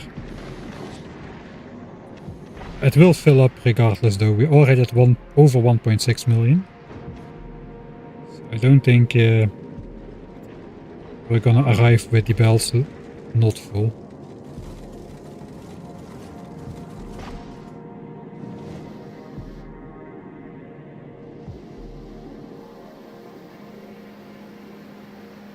Not great for UPS apparently, throwing stuff overboard.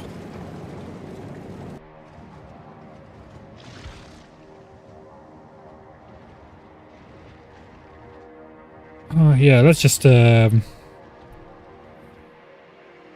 can wall this off here. Let's load the Glebin ship at least. I gotta clear the belt though. We gotta clear the belt first. We can clear the belt remotely. I think.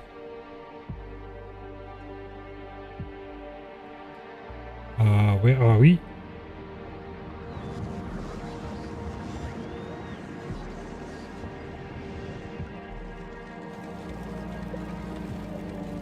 We just temporarily flip it, I suppose.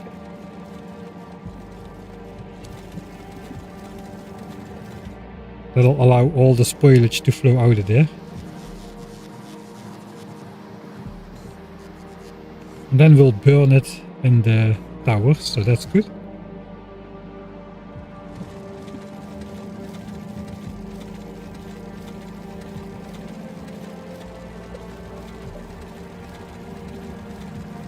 I know there's solutions to not let this happen, but I don't want to break my staircase of science packs. I'm even alright with this spoilage staircase over here. It's fine. It can get on the military science belt, but it will get burned at the very end automatically if that happens. When that happens, probably, I should say. Alright, so where's my Glebin science ship? It's the bringer of independence. What are we doing? Waiting. If I'm... Okay, so the ship is gonna go. Let's wait for the ship to depart. And then on the next flight, science should be ready. Go. Glebba. As simple as flicking the switch and we should start to produce. Science again, it should be as simple as flicking a switch. Did I make? I think I did make a Glebin science flipper. Where it is though? I don't know, so looks like we are yet again turning these by hand.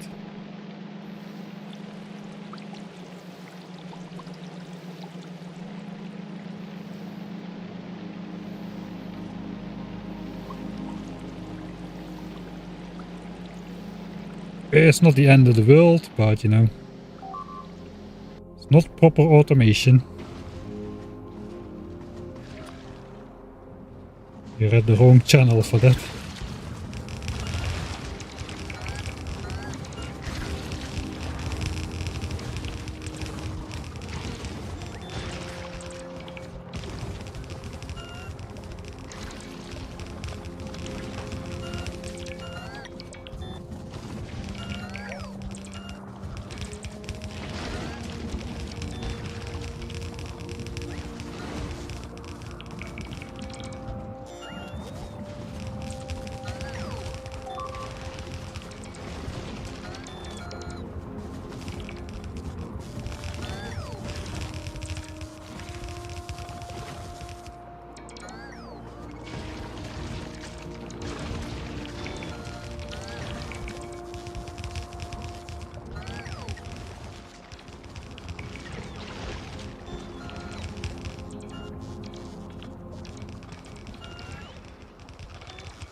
As long as not all of the laser turrets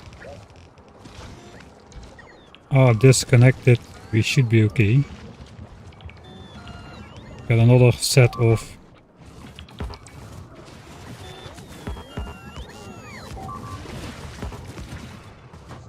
guys stuck. We did lose some walls. Those should automatically get placed back though, because we got construction bots. Means ghosts will stay behind.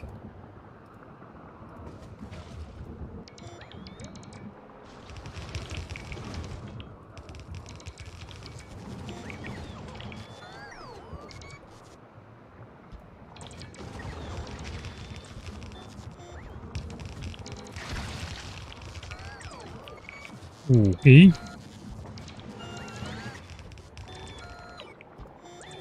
I think I should have a little bit less of a careless attitude.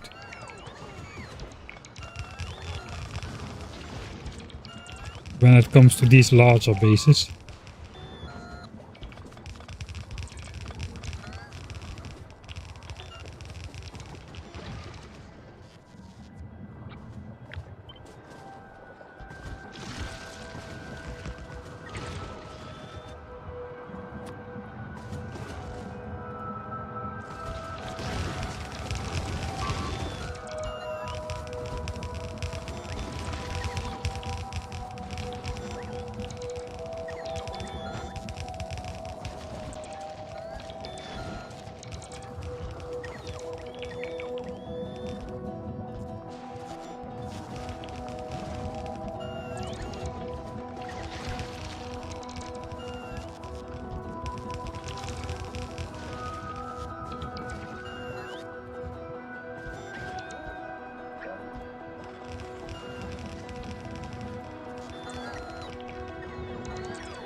Alright, let's see where the lasers are still flashing.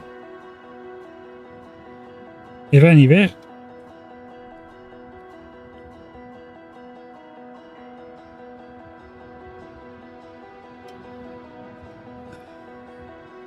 I didn't look, so let's check the kill screen instead.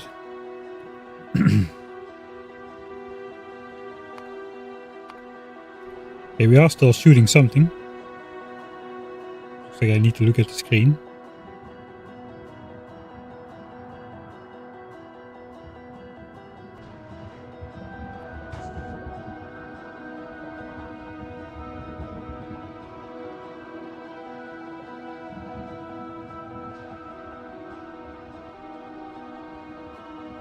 Alright, something is still being shot. Actually, no, we are shooting. We are shooting biters in the laser zoo as well. So maybe we are right.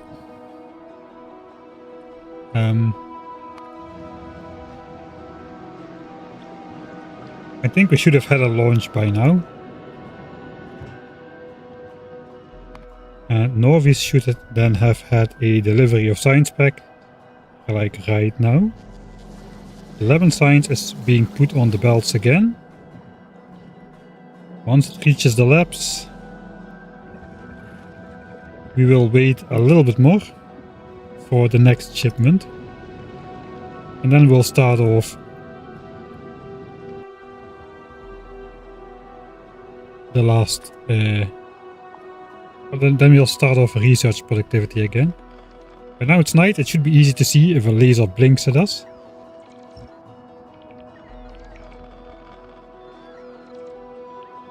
It does appear that we're good.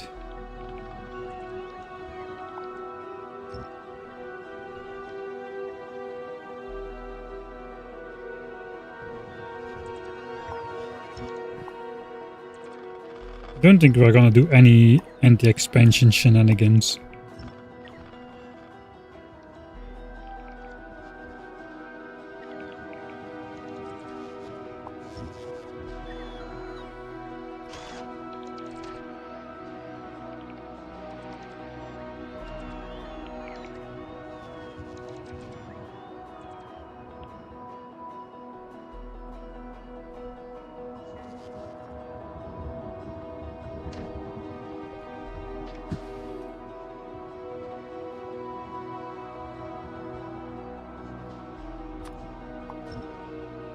Okay, we are retreating all the way back to base.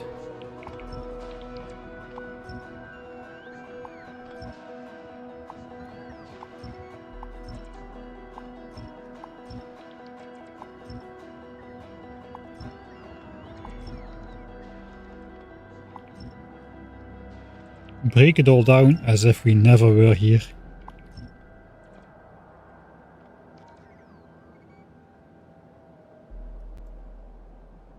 Alright.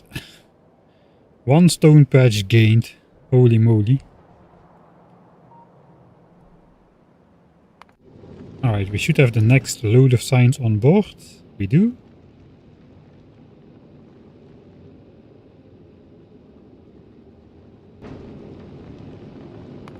Let's check Nauvis.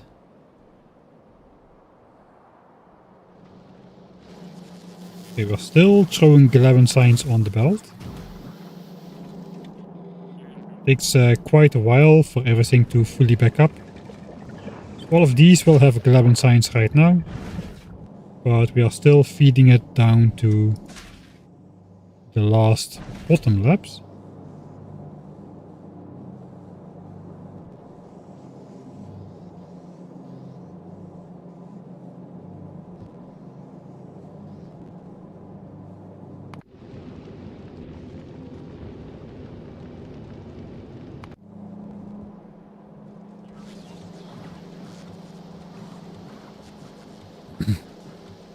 All of those 10,000 sign specs are laying on the belt almost. This is our 11 sign stash at the moment. Just a couple stacks still.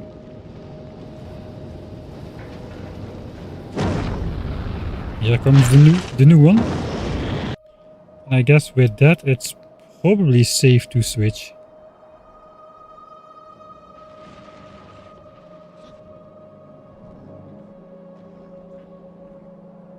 The belt is still moving though.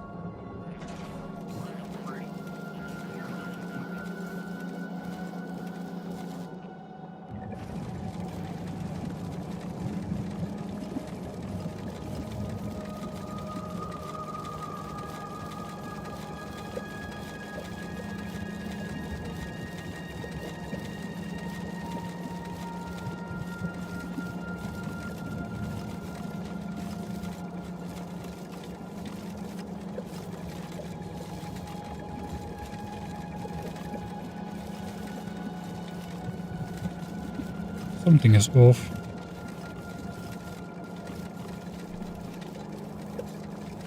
I think there's a spoilage blocking the left lane from signs from getting through, which is weird.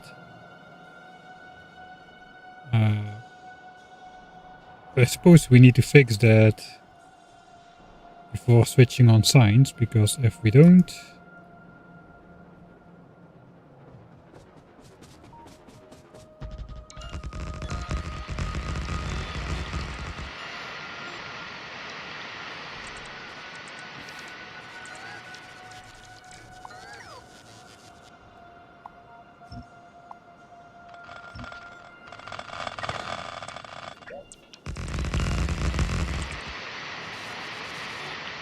Wow, still more, huh?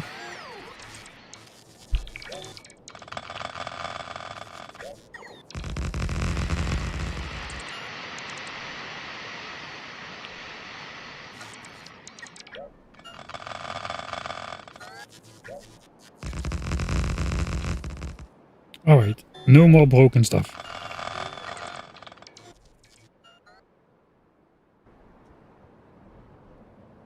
So yeah, we got a stone patch.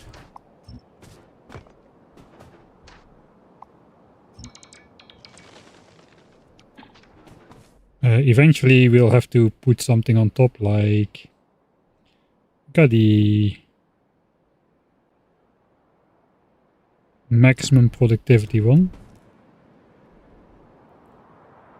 Something like that. We don't have it on us now. We gotta probably make a new design with Mark III productivity instead of Mark II.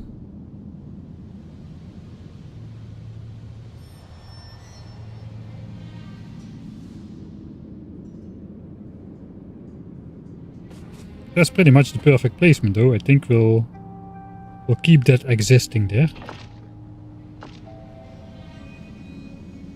We'll see, we might be able to get like blue belts out of that with Mark III speed modules now.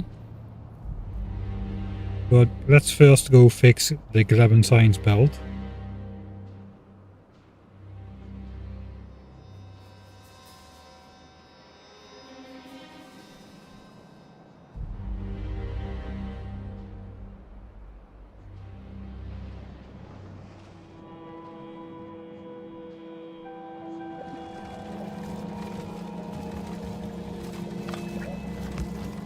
There we go.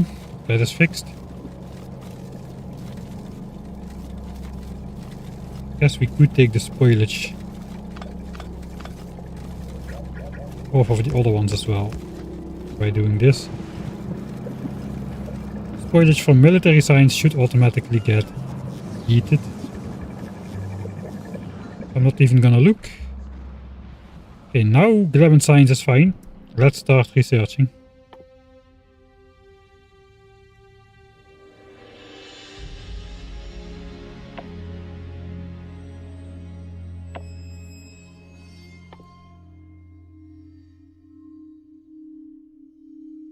We researched Spidertron for 42% for some reason.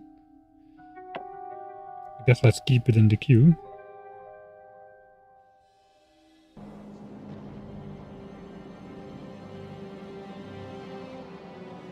Alright, so science will drop until these bells will also fill up with the missing science packs. Looks like blue and green science and red science. The basic ones, basically.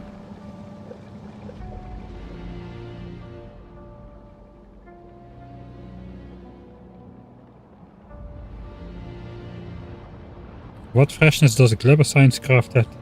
It crafts pretty fresh.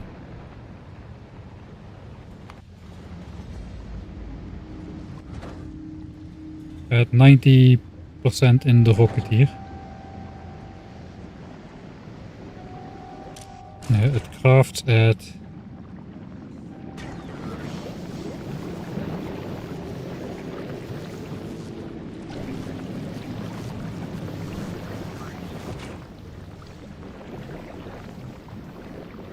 I suppose 94%.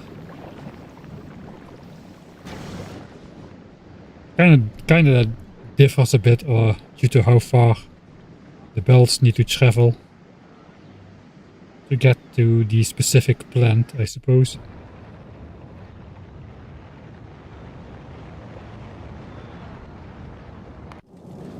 Okay, the ship is close to arriving back. And we are actually still throwing Prometheum science chunks overboard instead of doing the right thing.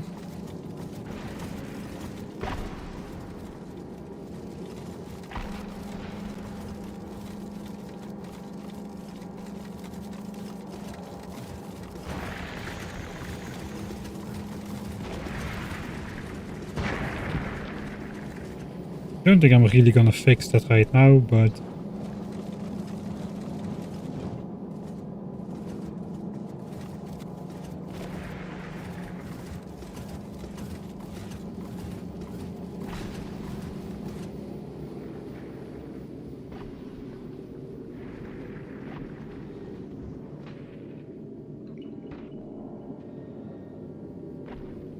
maybe we should take a look at it before the next trip. Just put some actual belt balancers in there instead of the garbage I've been making.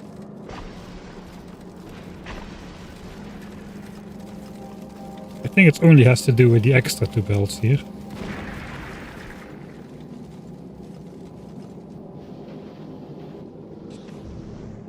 But yeah, it's just a small change compared to it's completely filled up again. Compared to what's on the rest of the belts.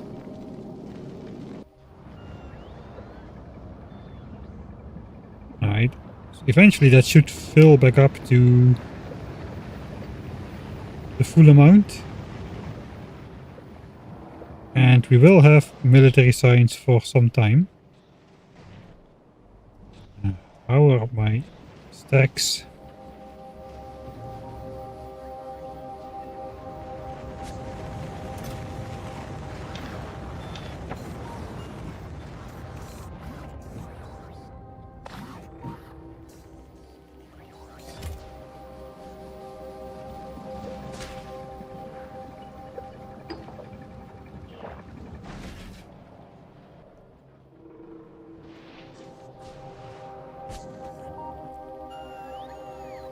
Alright, so if I switch on this and not this. I should just get the beacons and the modules.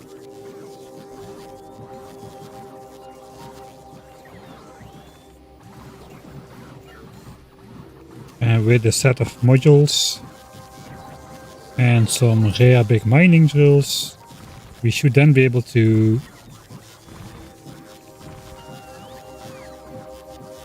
at least take a look at how the design could be. I don't think I'm gonna hook it up anymore. I mean, we've got 1800 SPM, apparently.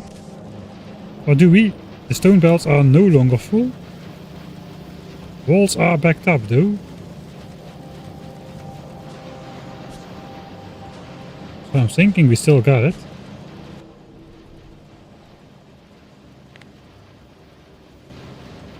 Looks like we still got it.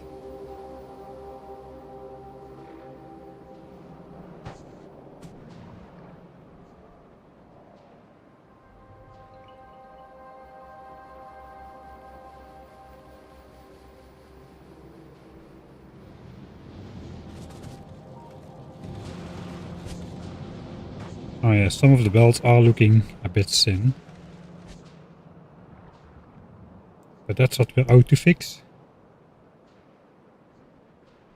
How expensive is epic and legendary quality? Both are 5 million signs. So epic is not too expensive because it doesn't include all signs back, but epic is kind of useless, unfortunately. Legendary is 5 million of all sciences, except military and Prometheum. It does seem better to research a couple levels of mining productivity first for the easier return on investment.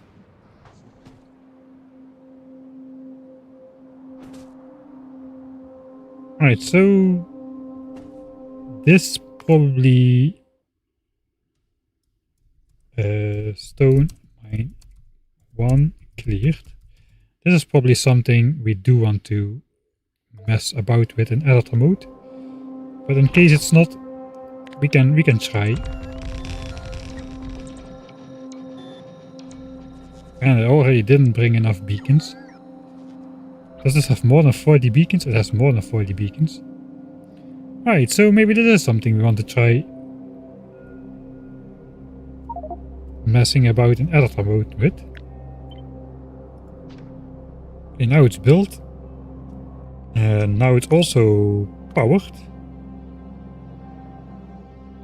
As soon as we play time at least. Alright, so let's see. What do we got over here? 76% productivity bonus. There's 36 only from the modules, and then it's 40% from our 4 levels of research. So at some point in the pretty near future, productivity modules in the drills become almost useless if we got tens of levels of mining productivity for hundreds of percent of productivity bonus. The modules are not going to add that much longevity to the resource patch anymore. They're going to be fairly insignificant. At that point we might want to switch to a maximum speed mining setup, so we can do stuff like mine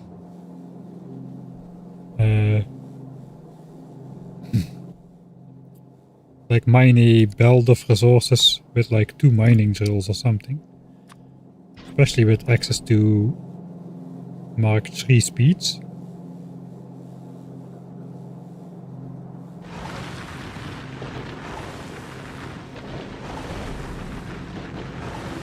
So now it does 22, almost that's almost enough to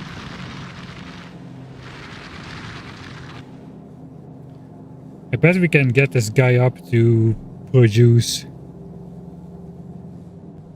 like half a green belt by itself.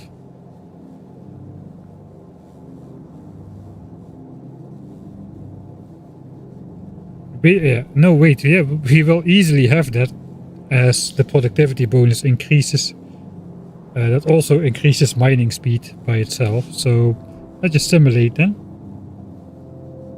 We'll get a couple more levels. 1 million per level. Now this thing mines 49 stone per second instead of like 27 or something. We got 160% productivity bonus. Of course, it could be 224%, so it's still not meaningless. But that kind of takes down the mining speed again to still 30 stone a second. So maybe the point where speed modules become useless, productivity and mining drills becomes useless, is still a little bit further away than I think.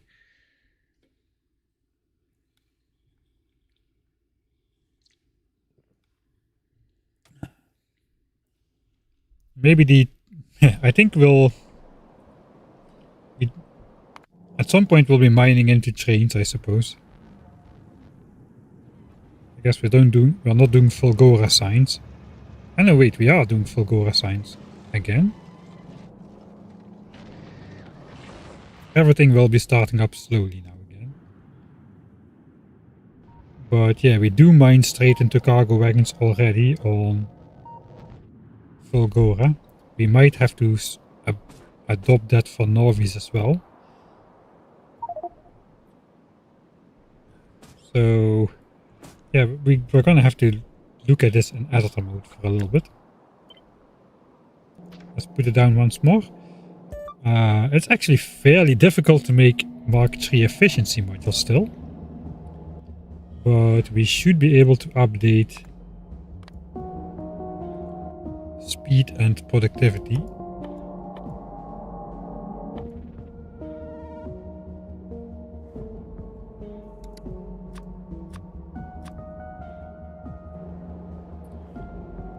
Alright, so currently this thing mines 11.5 resource per second. I guess that's also because we just had another level of mining productivity, so we actually need less speed to still mine a full belt. Those things are loud, man.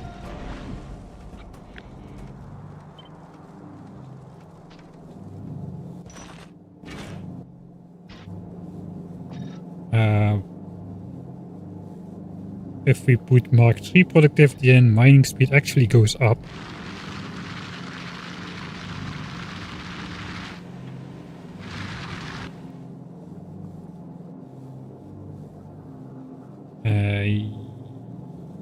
Do I still have... This is all. Okay, we are putting more pollution in there, so that's bad. Which means we need more beacons to neutralize the pollution again.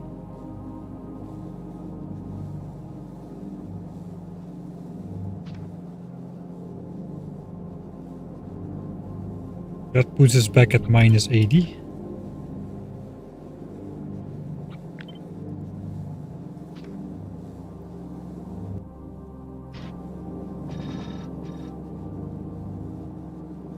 That puts us at almost 15 a second.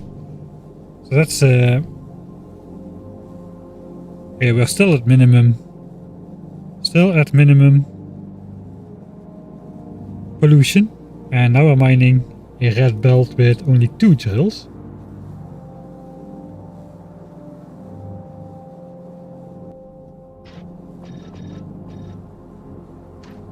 So our setup could become something like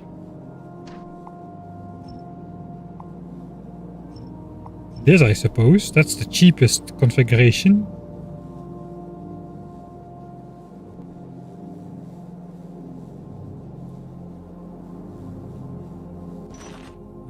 We do mine. I don't think it actually will produce 14.9 because the ore needs to fit on the belt. So we probably need to at least do something like this.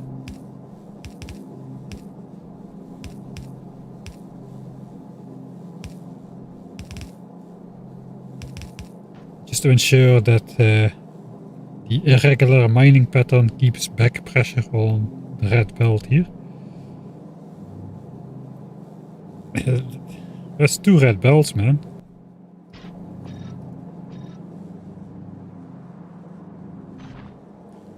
So could I could potentially draw them apart a little bit further so they cover a bigger area on the patch. We don't really need to minimize that anymore.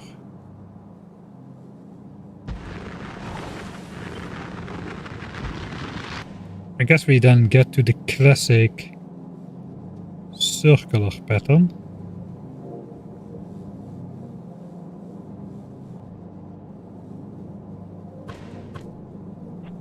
We could potentially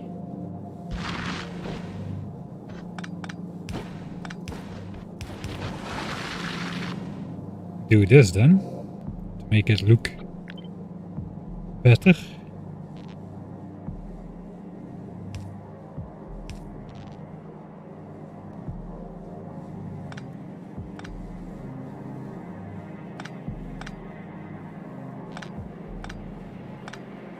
Maybe it's time to start using substations. Substations are not illegal technology.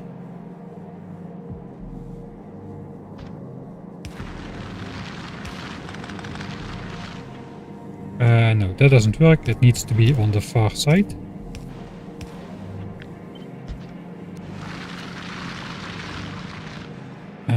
Right, that does work.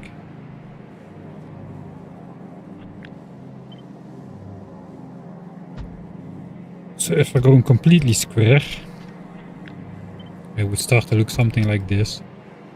Boring, but effective.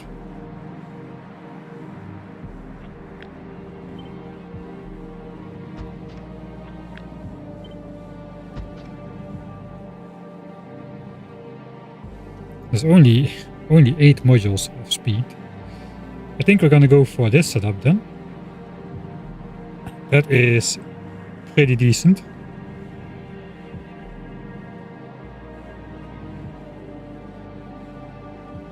%104% productivity bonus. That multiplies with the 3 times resource longevity from the drill itself. So that's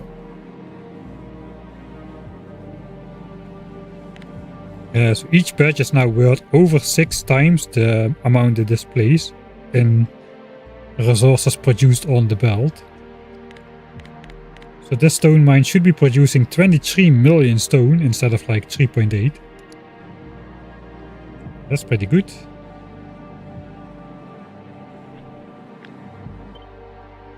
Now we just need to find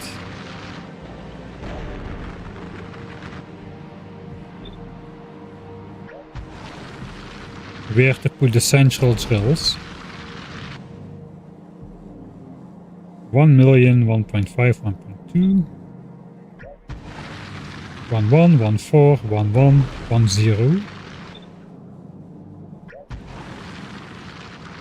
10, 13, 12, 11. Okay, does not really matter too much. The nice thing is now these drills only overlap with 1 tile, so they will not steal as much ore from each other.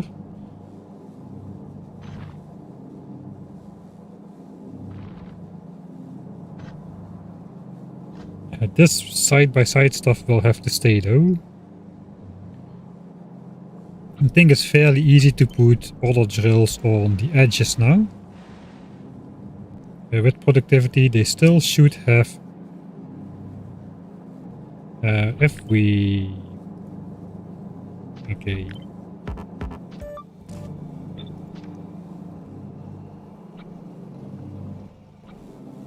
These are probably way too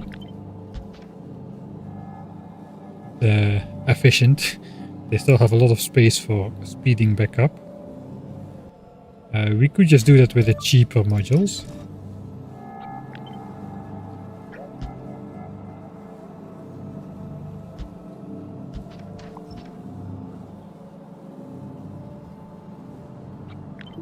Perhaps even like this to make it look nicer.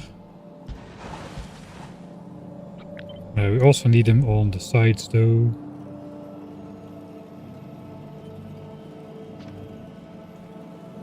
So we can experiment with that.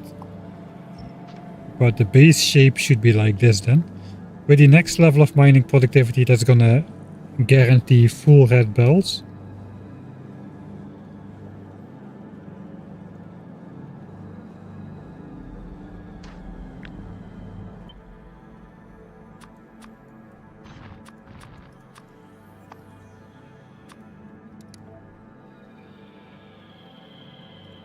Let's snap it to a grid and put it in here.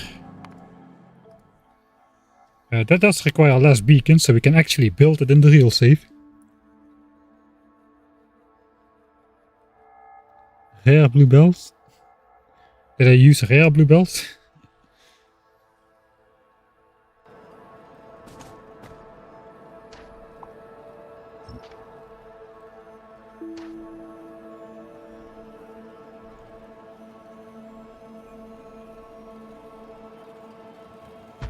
Okay, I guess we're mining up. So let's actually build it.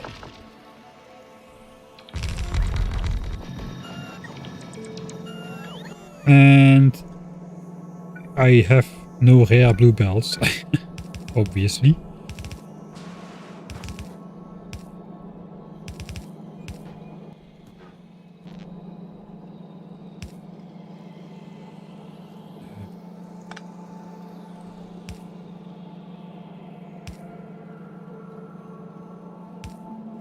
We can still do it with the rare wooden power lines.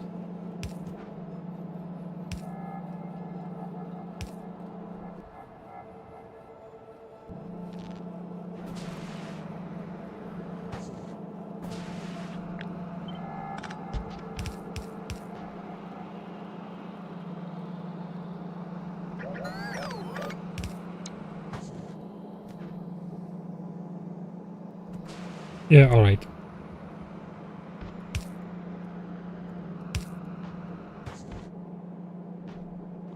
I guess we'll put this splitter thing there. That's basically it, right?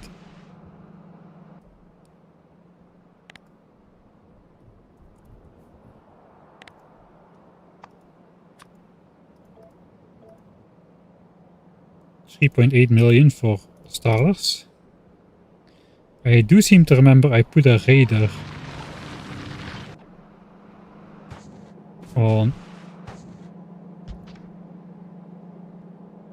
every resource patch. I don't have one on me.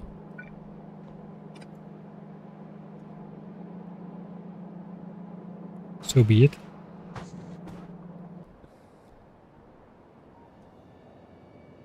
Right, we're back to 60 to 64 SPM.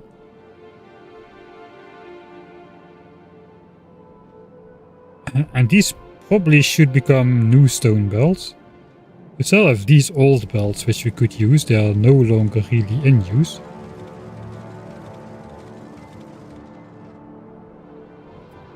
The entire stone supply chain is an absolute mess.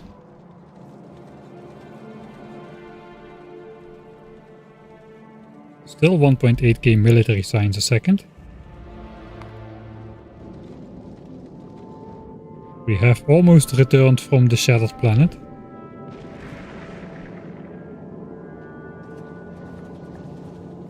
And I did fail to fill up the belts because I'm just throwing the asteroids overboard. Let's not think too much about that.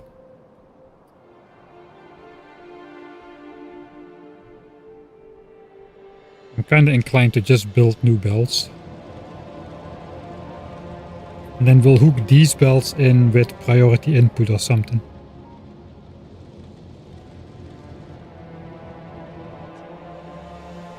So how do we go then? I think we'll decide about that next time. I think it's time to stop for today.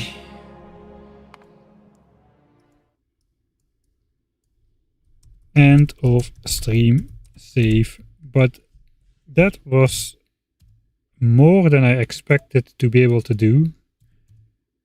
If we compare it to how long it took to, you know, set up like blue signs or initial military signs even.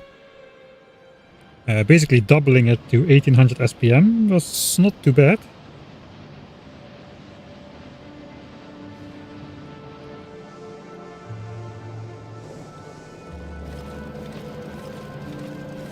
So what we see now is this bell just moves constantly. Nothing goes into storage, nothing comes out of storage. So that means storage is no longer needed. Storage is idle.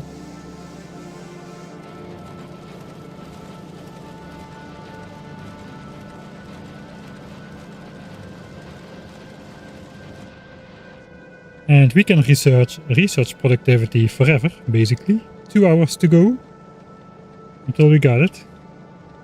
Another 360 SPM for free. The Prometheum ship is about... Okay, we have surpassed the solar system edge again. No more Prometheum asteroids shall spawn, except the ones that just hover statically at the edge over here somehow.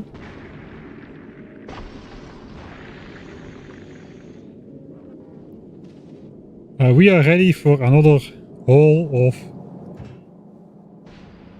science production. That will be very much in time because we had the mining productivity tag in between, so our storage chests are actually full.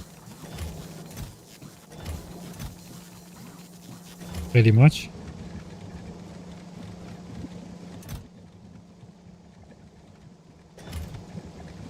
$1 million science packs in there. That is worth like, that's enough for like almost these full 3 levels, I think.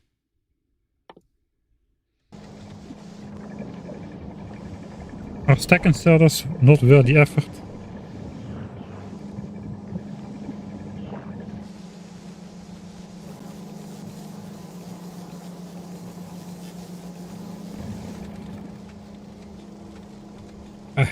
I guess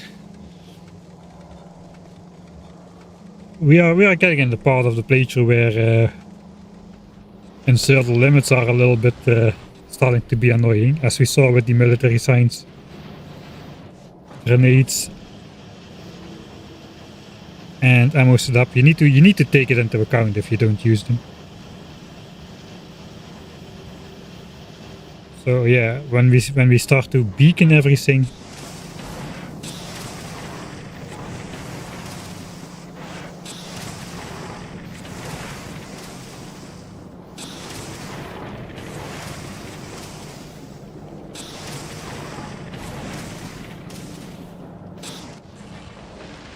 the inserter limits are becoming a thing. To research, I know it started out as a legit unnecessity as the fast inserters, and then it kind of turned into a meme along the way that we couldn't afford the 30k red signs anymore compared to the millions of research we're doing now. So yeah, we postponed researching fast inserter until Prometheum science was running at 1800 SPM. Now we have allowed ourselves to research it. At some point we're going to be optimizing for UPS, and then these, and especially these and the stack inserters, are going to be probably the most important upgrade we can do. We can take a look at the time usage. Perhaps it's interesting. See what is using UPS at the moment. I will not stop pinning my achievements.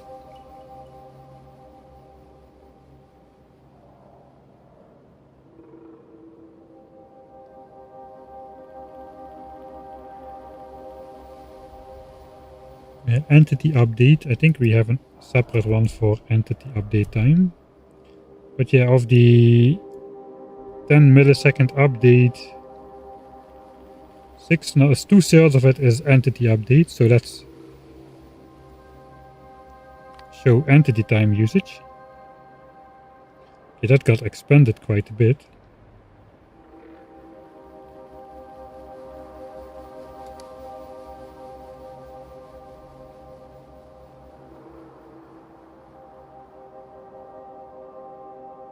Inserter 2.3. That's not too bad actually. It's by far the most of any individual thing. But given that we have only got slow yellow inserters and slow red inserters with hand size 1,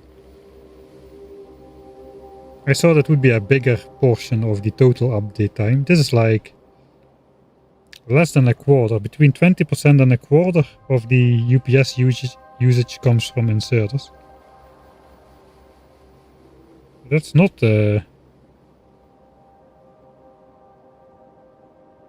that's not a crazy amount.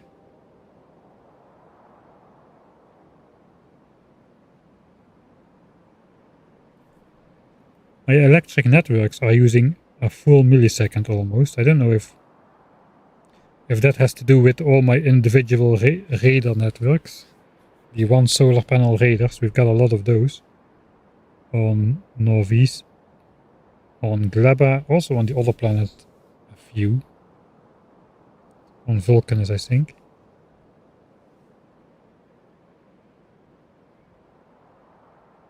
I know that independent electric networks are not great, but they also kinda worked on that since the last time that I heard it was not great. All of my belts, half a millisecond. My entire belt system, no trains, I have no trains, all of the transport belts. I have trains on Volgora, alright, but everything works with belts, literal tens of thousands of belts, half a millisecond of update time. How is that even possible? That is just black magic. There's just no way. That is crazy.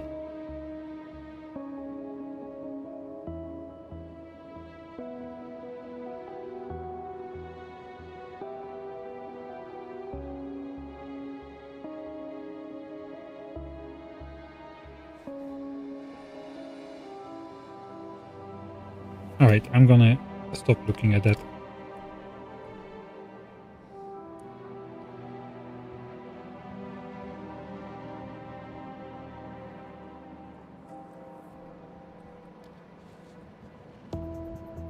Thanks, Synaptic. I think I play 10. I'm not gonna play production cost multiplier or any other type of multiplier anytime soon. I think it's starting to be time for something different. But we'll see, It's still interesting. Right. That's gonna be it for today. Thanks everybody for tuning in. I hope you had a nice evening. And hopefully I'll see you all next time.